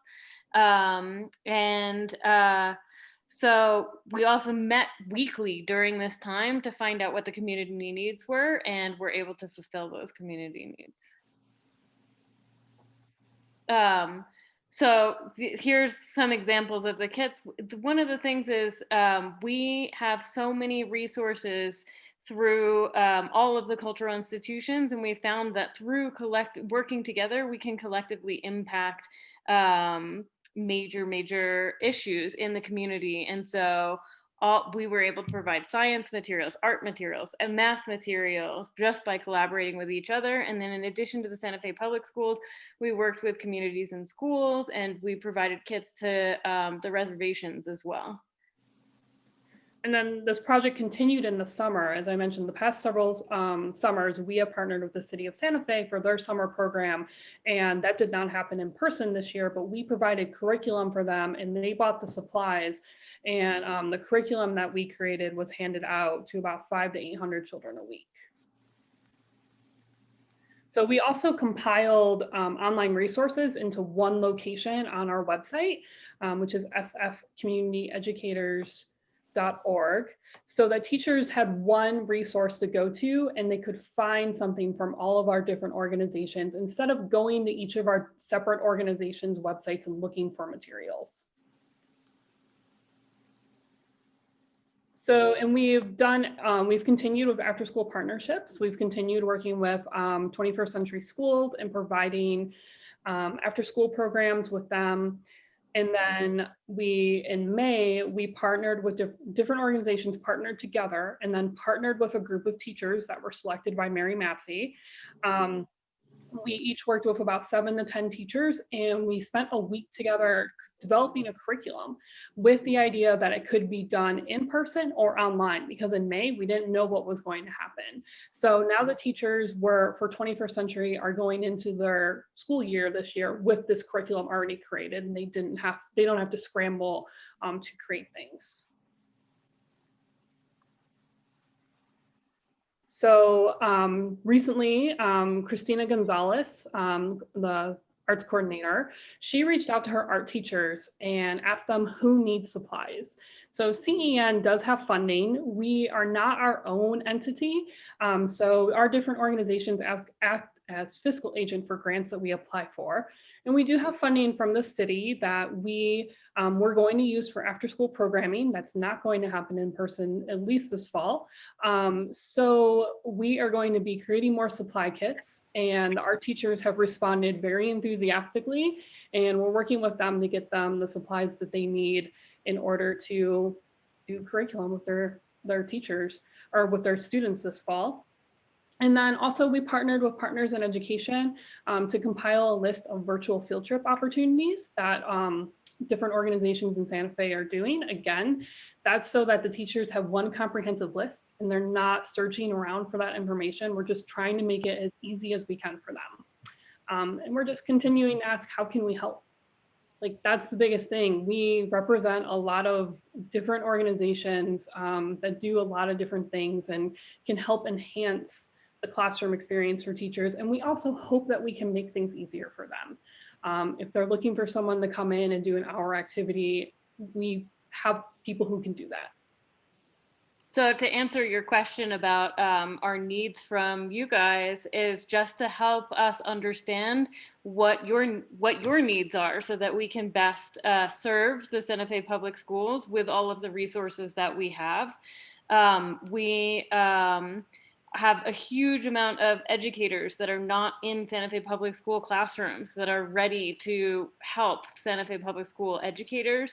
And just listening to the public comment, they're saying that they need the help, that they're working overtime. And so we are a community that is wealthy in terms of cultural resources, both in terms of museums, but science centers, botanical gardens, the Randall Davy Audubon, the list goes on forever. And there's a huge amount of educators that are poised and willing to help, both in terms with time and also with resources. And so the better we can understand how we can help you, the more successful we'll all be.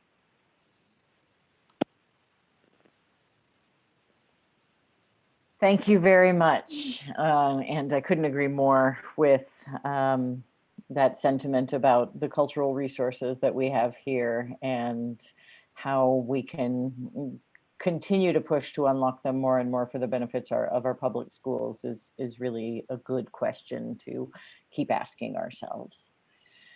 Questions, comments from the board? Can you hear me? Yes, go ahead, Vice President Price. I especially want to thank you all for what you did this summer with NEA, getting the kits and all of the projects that you got together for our students. It was really special, and thank you very much. You're welcome. I mean, for me, when Grace called me on the morning of March 17th, I was lost. I'm a museum educator. I was told the Sunday before not to come into the office. I didn't know what to do with myself. So she gave me a purpose, and I really appreciated that too. Thank you. Hey, guys are awesome. Grace, do you want to add anything? Well, I just want to say that these are remarkable educators, and they really did, I think, really just transform the whole experience for a lot of our students, giving them opportunities that they wouldn't have had otherwise. And they really believe in that motto, just ask, and ask is what you need, and we're there to help. So that's remarkable. And as an artist and someone who, understands that children need to process these things in different ways and their feelings and their experiences, I think that it had a huge impact on our community in ways that we won't really understand until we get to, we get past everything. But it's really great to see you guys moving forward and taking this and developing other programs. And I really look forward to these virtual field trips and these other packets you're putting together. I know they're going to be outstanding for our students and our educators. So thank you guys so much. Thank you, Grace. We love working with you. Dr. Garcia. I thank you both so much. You really brightened the lives of so many children and families, and partnering with NEA. And Grace, thank you for what you did for our families. Um, you know, life without art isn't life, right? Art brings so much meaning and joy, and feeds our spirits. And I can't think of when we don't need it more than now during a pandemic, right? With all the social isolation. So thank you from the bottom of my heart for all that you've done. And we will make sure that Dr. Lomax and Christina Fernandez and April Pickrell, and we need to also connect you with our science education as well. You know, we are not only a STEM district, but a STEAM district, putting, you know, the arts are an integral part of that. And so thank you for your offer, and we'll see how we can expand those efforts. But this network that you've created is really powerful, and I think creates more of a one-stop shopping venue for us in this regard. So thank you again. And also thank you, Grace, for reaching out and making that happen over the summer and the fall. It's just been amazing. Thank you so much. You're here. Life without art is bleak. Yes, let's not contemplate that. We need the things that lift our spirits. We need art more than ever. But just as a plug, both of our organizations are open. That's Really, so true. Keep opens next week, and Sites open now. So come visit us. Yes, and I have some work at Site Santa Fe during the postcard Silver Linings project, which is totally awesome, that project, by the way, but you can go see my work there. My sister was there this weekend, but I didn't go yet to Site, but looking forward to going to the George O'Keeffe Museum too.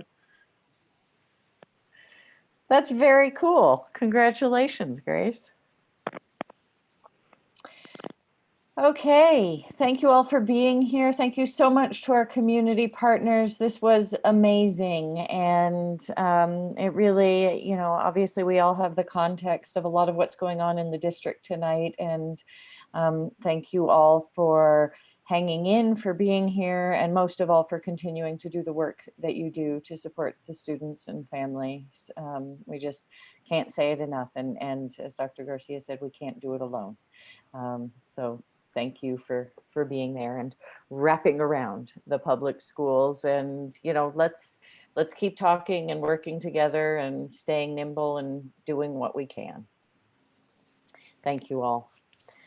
There's been a request for a quick break, so let's do a very quick break. How about 7 minutes? Come back at 9:30 after a quick stretch.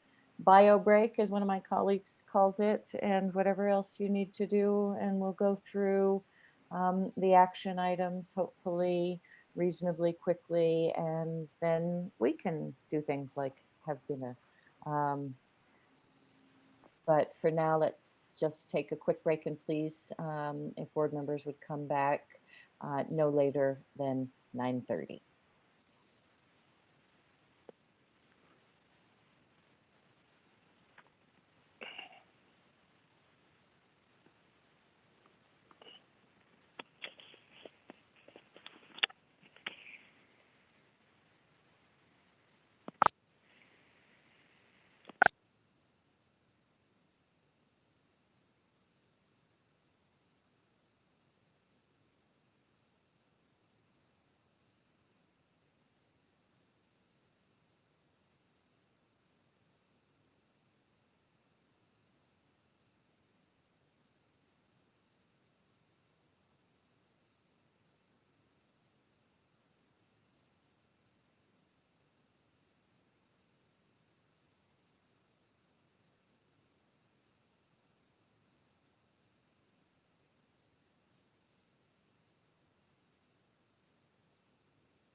Okay, it's 9:30. I see Dr. Gonzalez, Vice President Price. Now that made my day. Thank you. Well, he was saying, can I say hi? That made my night. Thank you. My son just called Dr. Would you Garcia. Nothing Tell him like I said kids. hi. I will. He would He love made to. he made my night. Okay. And Board Member Bozé is there. All right, we have the 4 of us in attendance tonight. Dr. Garcia, are you ready? We're ready. So I think first on the agenda is the consent agenda. And Yes, and just, you had texted me this, but just to say it out loud, you're going to hold your other superintendent announcements until our next meeting? yes, we have to be merciful to myself and to the rest of you. A little self-care. So we will bring those back, and or maybe we'll figure another way to communicate those announcements tonight. But at this point, we'd like to move to the consent agenda. I do just want to highlight one of the bars, and that one of those budget adjustment requests is in addition to one that we did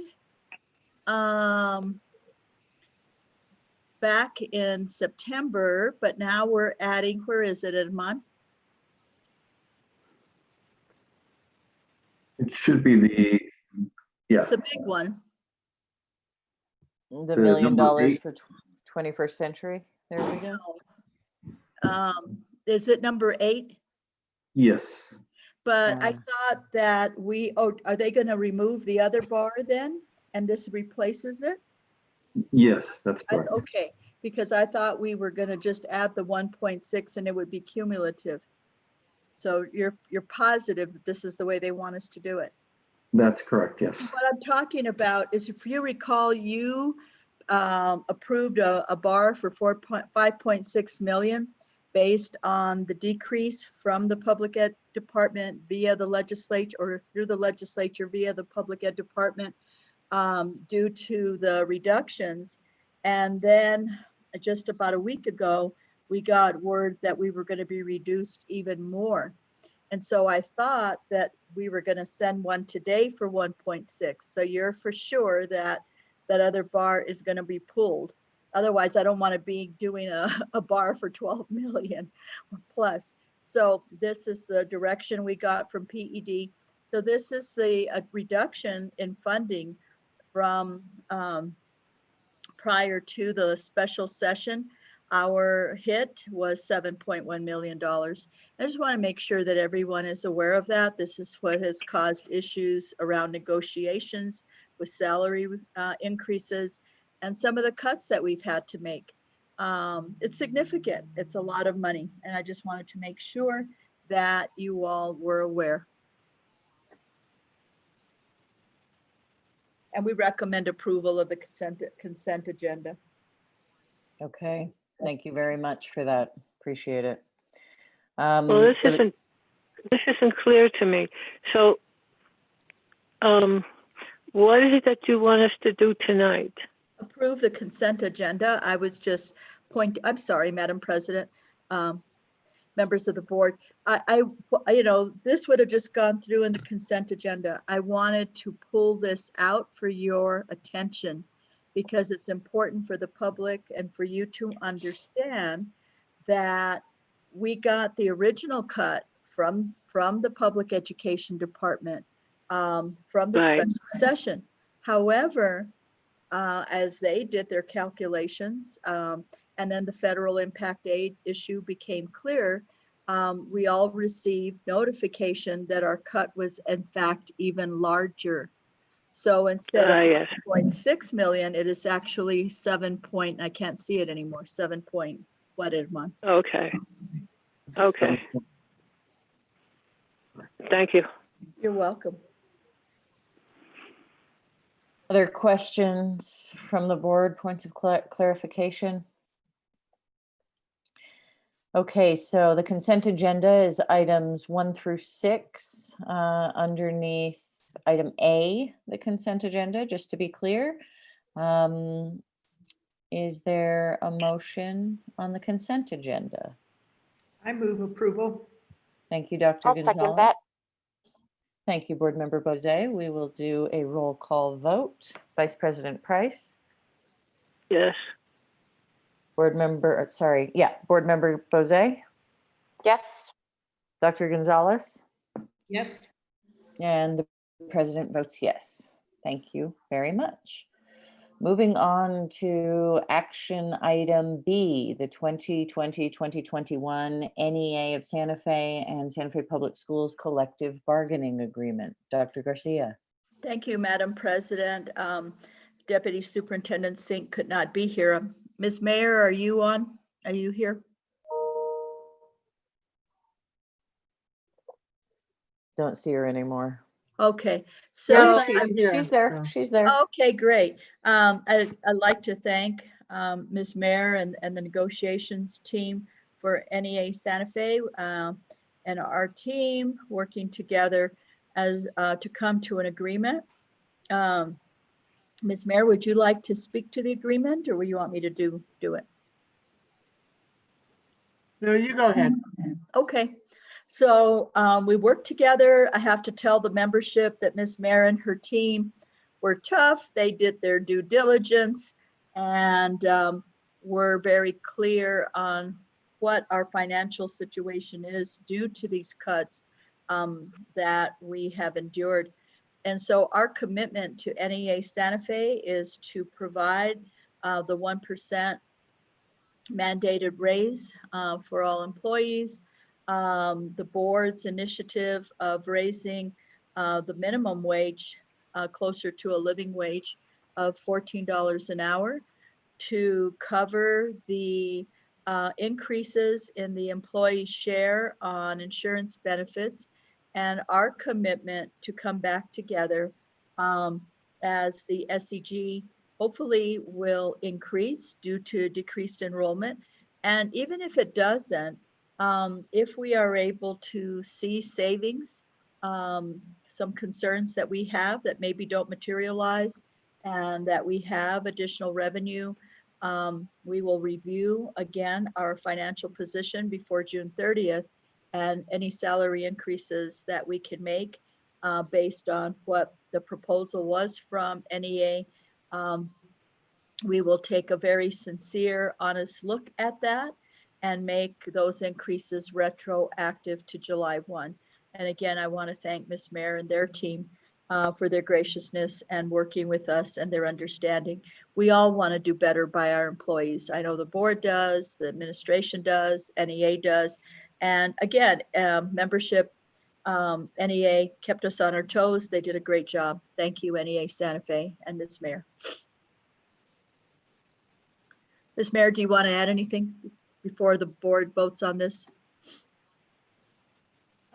Just that, yeah, it's been a difficult time trying to figure out the series of cuts that came like after the session and after we had settled. And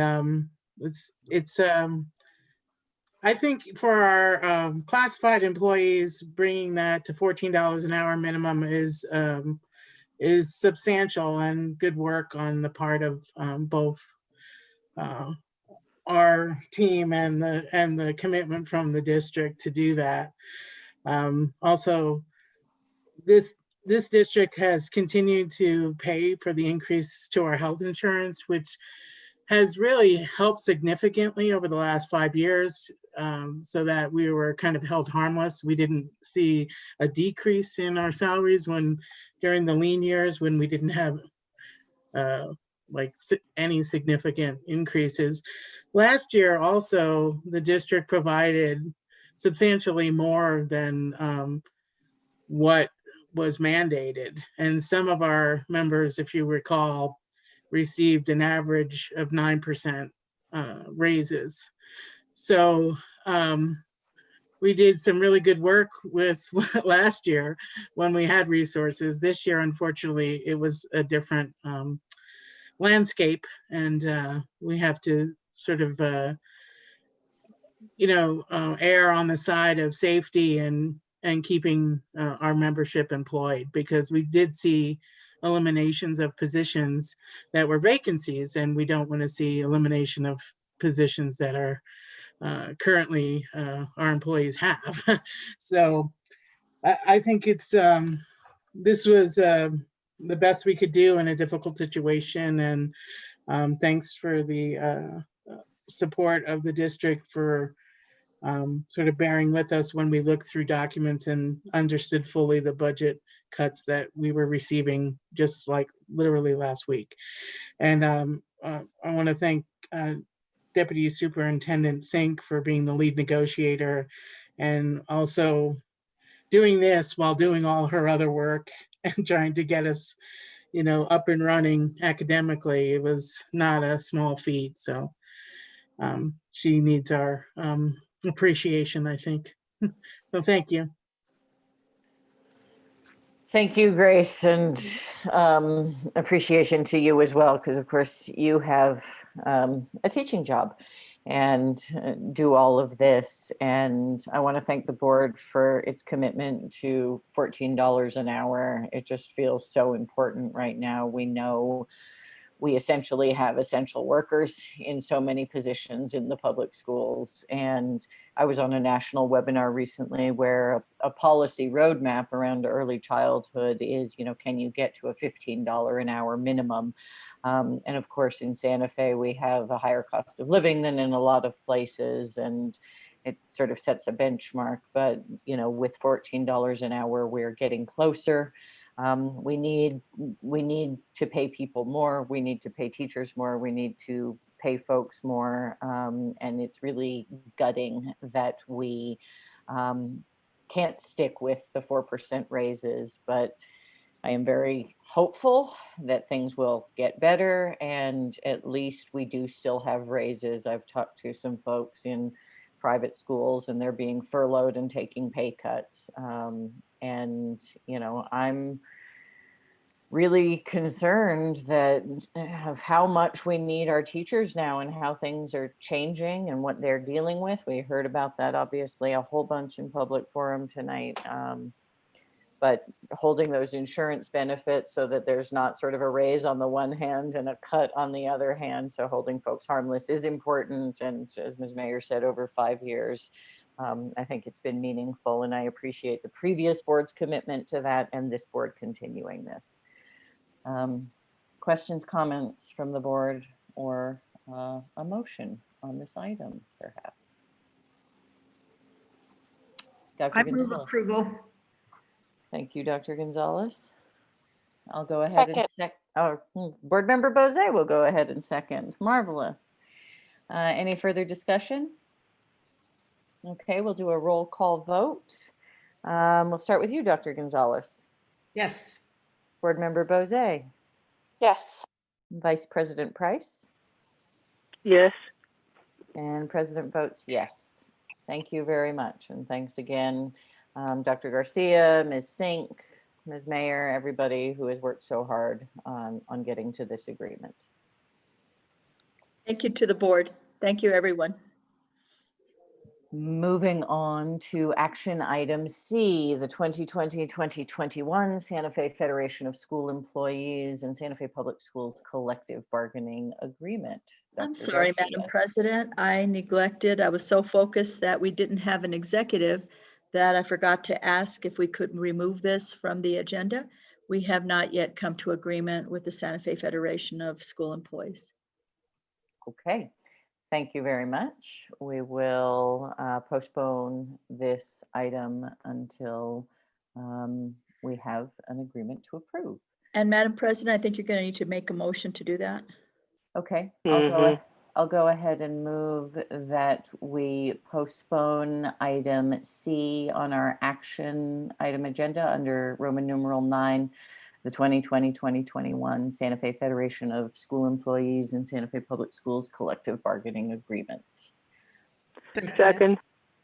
Thank you, Vice President Price. Any further discussion? We'll go ahead and take a roll call vote. Vice President Price. Yes. Dr. Gonzalez. Yes. Board Member Bozet, Yes. and the president votes yes. Thank you.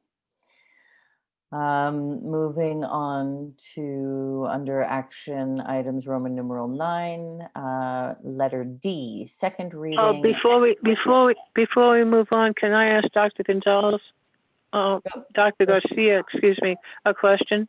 Go ahead. Does that mean that if we don't have an agreement with them, does that mean that their 14-hour raise doesn't begin? That is correct, Madam President, members of the board. I have heard very clearly, and I don't know if I received it in writing yet, that they do not sign off on the $14 an hour. The 1% was mandated by the legislature, and they are looking at a counter. So these salaries are on hold right now. So as a matter of fact, we have a meeting on that tomorrow. So I will be getting in touch with you about that. Thank you. Okay, ready to move on? Any other questions on that? Okay, letter D, second reading and approval of policy 250, emergency employee childcare. Dr. Garcia.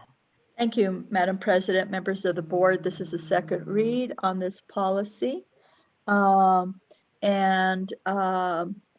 If Mr. Granada, I don't think there's any changes to the first time you read it, but General Counsel Granada, do you have anything you want to highlight before the board takes action or discusses this item? Board President Noble, members of the board, Dr. Garcia. As you indicated, there weren't any changes from the last time that the board took a look at this policy. As you can see, it's a fairly broad policy. It's a temporary policy, which is to expire on December 31st, 2020. And it just generally, the policy will allow the district to explore opportunities to provide childcare for the parents of district employees, rather, of during the pandemic. And so I guess we'll stand for questions. Thank you. Questions from the board? Excuse me, I don't have it in front of me. So is this childcare for employees who are sick? No, I can read it to you. It's quite short. It is, okay. The Board of Education finds that it is in the best interest of the district, while the district is operating according to a remote learning or hybrid learning model during the COVID-19 pandemic, to provide childcare services for the children of district employees at one or more locations throughout the district. The superintendent shall develop a plan and procedures in consultation with and pursuant to the guidance of the New Mexico Public Education Department and the New Mexico Early Childhood Education and Care Department. This policy is temporary and will expire on December 31, 2020, unless extended by the board. And Madam President, okay, if I may, this was a policy that was recommended by both secretaries from PED and the Early Childhood and Care Department, that we should have such a policy. And actually, in the event that funding comes through for us to pay for providing this service to our employees for whom it may be difficult in a hybrid model or in a remote learning model to be able to work when they have children at home. And so, but this is really dependent on funding from the state. If such funding should become available, then we would have a policy in place that would allow us to do it. So it might Okay, not thank happen you. if there's no funding. Okay. Thank you. You're welcome. Any other questions, comments, discussion? I move to approve. Thank you. We have a motion by Board Member Bozé, a second by Dr. Gonzalez. Any further questions, discussion? We'll do a roll call vote. Vice President Price? Yes. Dr. Gonzalez? Yes. Board Member Bozé? Yes. And the President votes yes. Thank you very much. Thank you. Moving on to item E on our action agenda, proposed amendment for public forum ground rules. Dr. Garcia. Thank you, Madam President, members of the board. It's come to our attention that we needed to expand on public forum around participation when people are talking about employees. Now, obviously, people can come and give accolades, and we don't want to ban that. However, if there is discussion about an employee that could potentially involve employee discipline, since employment matters may ultimately be determined by the board, it is improper for these matters to be brought to the attention of the board for hearing. And so what will be the addition, Josh, to the ground rules if the board approves this? Board President Noble, members of the board, Dr. Garcia. So if we look at the red text at the bottom here, number 10 is the proposed addition to the board protocol regarding public forum. And it states, please do not discuss employee matters which may result in disciplinary action. Instead, notify the employee's supervisor, the human resources department, or the superintendent.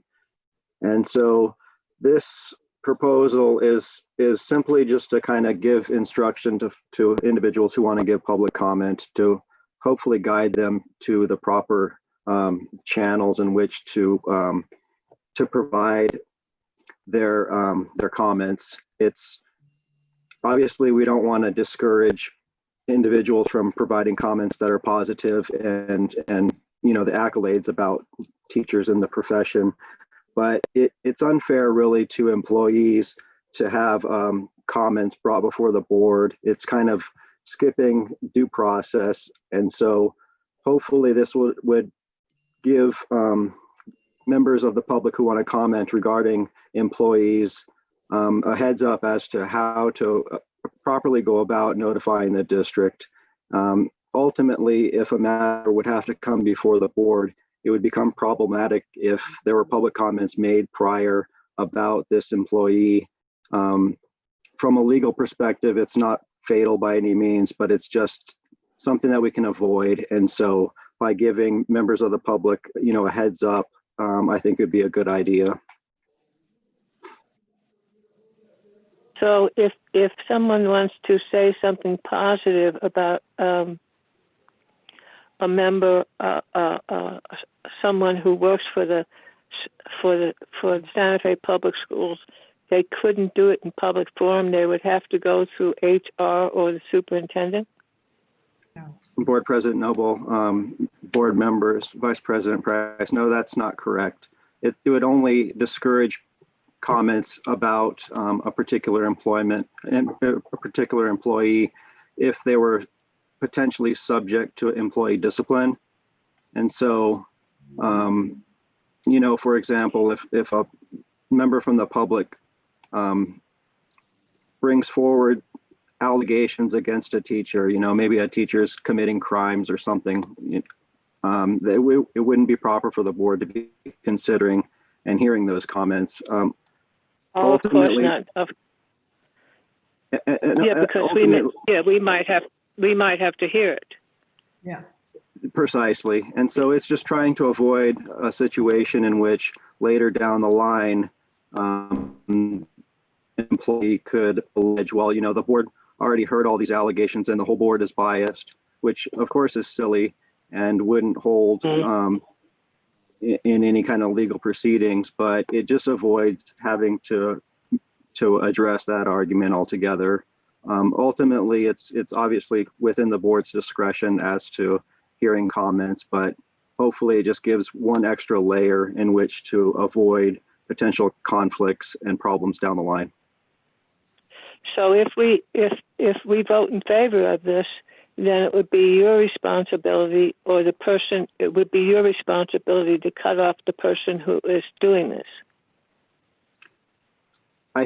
Board President Noble, members of the board, Vice President Price, I think in the setting that we're in now, where we're doing these meetings online, it would be much easier for us to look at the comments prior and just indicate, during the time in which comments are read, that this particular comment's about an employee, and it's proper to go to Dr. Garcia to investigate that comment.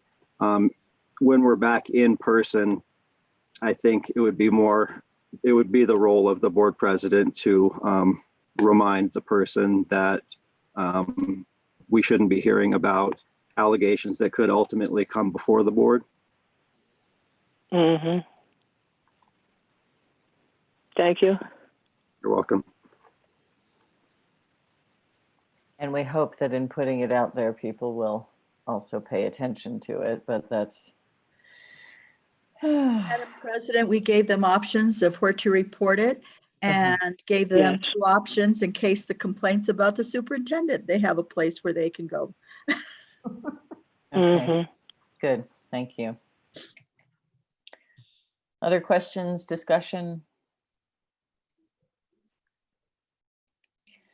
I'll go ahead and move that we approve this proposed amendment for public forum ground rules.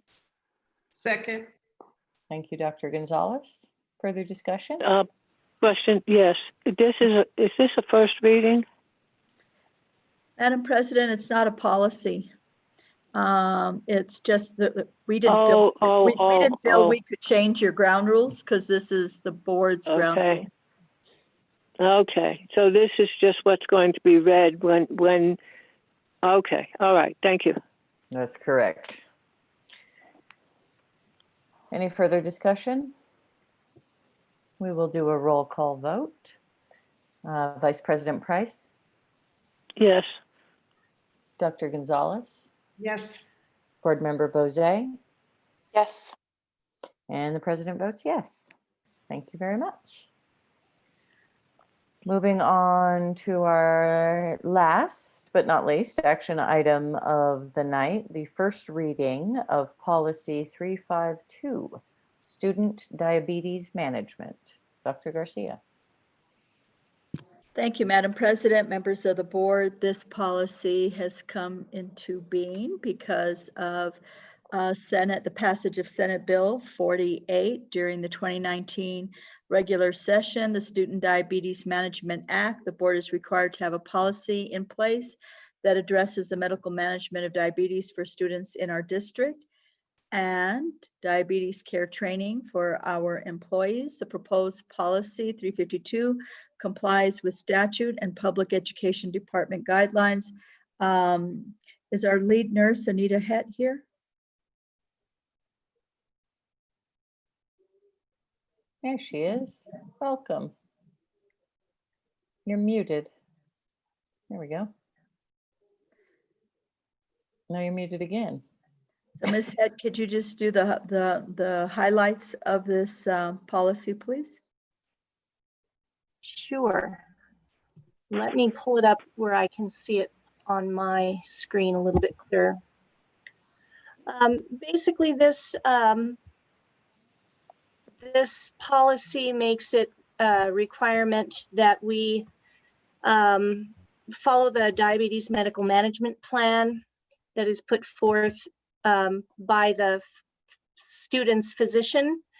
And we have to make sure that there is training to school employees have to be trained in the care of a student with diabetes. They have to be able to check the record of the student or check and record students' blood glucose, respond to the blood glucose levels, administer glucagon and emergency medications, providing oral diabetic medications as prescribed and following the instructions regarding meals. This training has to be conducted annually to all school nursing staff and then to two employees at each school site where a student with diabetes attends.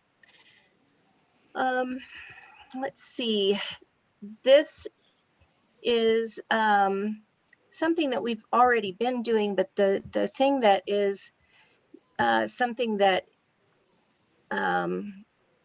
is the thing that they really wanted to enforce in this law is that it pertains to students for all school-sponsored activities, including field trips, overnight trips, and let's see. I'm sorry, I fast forwarded too much or went too far. Here we go.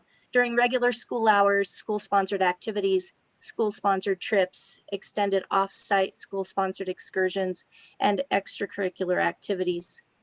Also, this requires training for bus drivers as well as regular school staff. And let's see, is there anything that I accidentally skipped over, Josh? I don't believe so. Thank you very much, Ms. Hett. That's a pretty good summary, it seems. Questions from the board?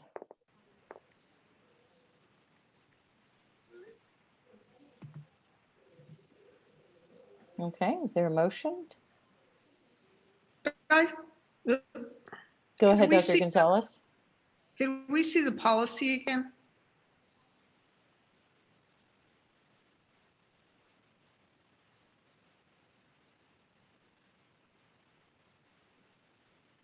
Madam President, this is a first reading of this, though. Is that correct? Are we moving to approve it? That's we- correct. This is a first reading of policy, of this policy 352, which brings us in line with state law. And yes, it's a first reading. We have not had a motion yet to approve or do anything else. I am very uncomfortable with this policy. The thought of an assistant coach, a 19-year-old assistant coach, carrying this out is more than troubling to me. Or someone, I'm sorry, I just think this should be in the realm of a medical professional, meaning a nurse. And so I have real trouble with this, and I don't particularly care what the state legislature says about it. If they said I could remove your tonsils, how would you feel comfortable with that?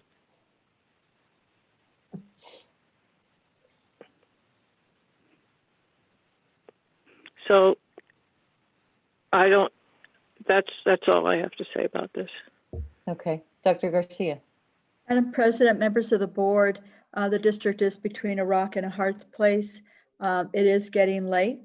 I think that we can mail you in the meantime a copy of the statute and a copy of the policy, and you can review it. But we do have a requirement, as we're tightly regulated by the state, to implement policies as required through statute. And if the board, I don't know what happens if the board decides they don't want to be in compliance. So we'll need to discuss that if that is an option for the board. Give you time to think about it. We can bring it back. The board can choose to not take action tonight, not necessarily table it, but just postpone it. Maybe bring it back for first read next time would be an option. Or if the board chooses and you have the votes and you want to pass it for first read and we bring it back, we can also, if it's the pleasure of the board, bring your board counsel in to talk to him about your options, if that's how the board feels. But we are compelled to do our job as school administrators to bring you this policy.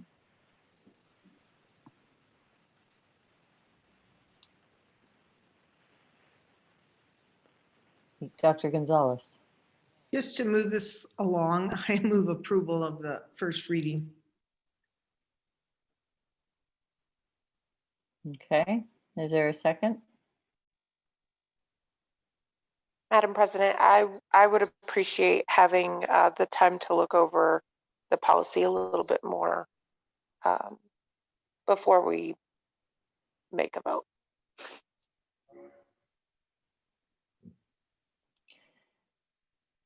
Okay, looks like motion to approve dies for lack of a second. Is there another motion? You can always second it, Board President. I'm aware. Okay.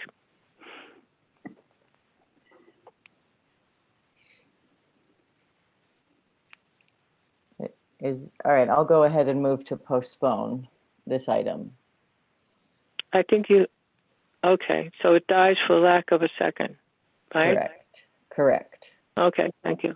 So you have to you're making a motion now? I am making a motion to postpone this item. Oh, okay. Thank you. And I bring will it, second that.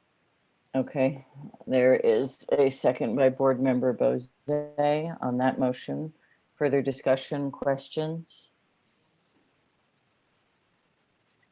We'll do a roll call vote. Vice President Price, No. Dr. Gonzalez, Yes. Board Member Bose, Yes. and the President votes yes. So this item has been postponed and we will bring it back. Thank you very much for being here these many hours, Ms. Het, Mr. Granada, still wearing a suit at 10 o'clock at night. We appreciate all that you all do. That brings us to the end of our action items. The next item is on board discussion and yes, go ahead, Dr. Gonzalez. Could we see the actual Senate or the bill and the, so that we understand what's required of us? Thank you. Yes, I believe Dr. Garcia, you said you'd send us the bill, Senate Bill 48 or whatever it is. And we can all go over the policy with a fine tooth comb. Appreciate that. Or a toothbrush, whatever it is we comb over policies with. Okay, ready to move on. Board discussion and possible action. Community support for distance learning and increasing equity. We spent a lot of time on that tonight. Thanks again to the community partners, to the board, to the mayor, to Dr. Garcia and all the team for all of that great work. Personally, I found that inspiring, those presentations. On to advanced planning. There is a tentative CRC meeting for September 23rd at 6 p.m. Do we know whether that will be an actual meeting? Yes, it is. Okay, so it's no longer tentative, it's a real meeting. And then Dr. Garcia, I believe we are on track. I think we said on CRC we're going to meet every other Wednesday because we have so much work to do. Isn't that so? I believe that's correct, Vice President Price. Yes. Okay. Good stuff. Thank you to everyone on the CRC for all that work. And Dr. Garcia, I believe we are on for a study session on September 24th at 4 p.m. Correct? Madam President, that is correct. I don't think it'll be a long meeting, but just to go a little more in depth on the budget and what has been cut and the impact of federal impact aid. We're asking more questions from the PET so that we can better understand those cuts. We will review the information that we have and we'll let you all know by Monday if we feel that it's substantive enough to have a study session or whether that information could be incorporated at the regular board meeting on October 1st. So I'll be in touch with the board president and we'll let you know early if we're going to have that executive session on Thursday. Okay. I don't want to bring you all in if it's not going to be substantive. Thank you for that. Appreciate it. All right, and it looks like by my read of this, what is on the advanced planning for the CRC committee, if that's going to be every other Wednesday, either there'll be some skipping or some adjustment to that, but we'll look for that on future advanced planning calendars according to the direction from the CRC. Anything further on advanced planning? No, Oh. I just, Dr. Garcia, Yes, ma'am.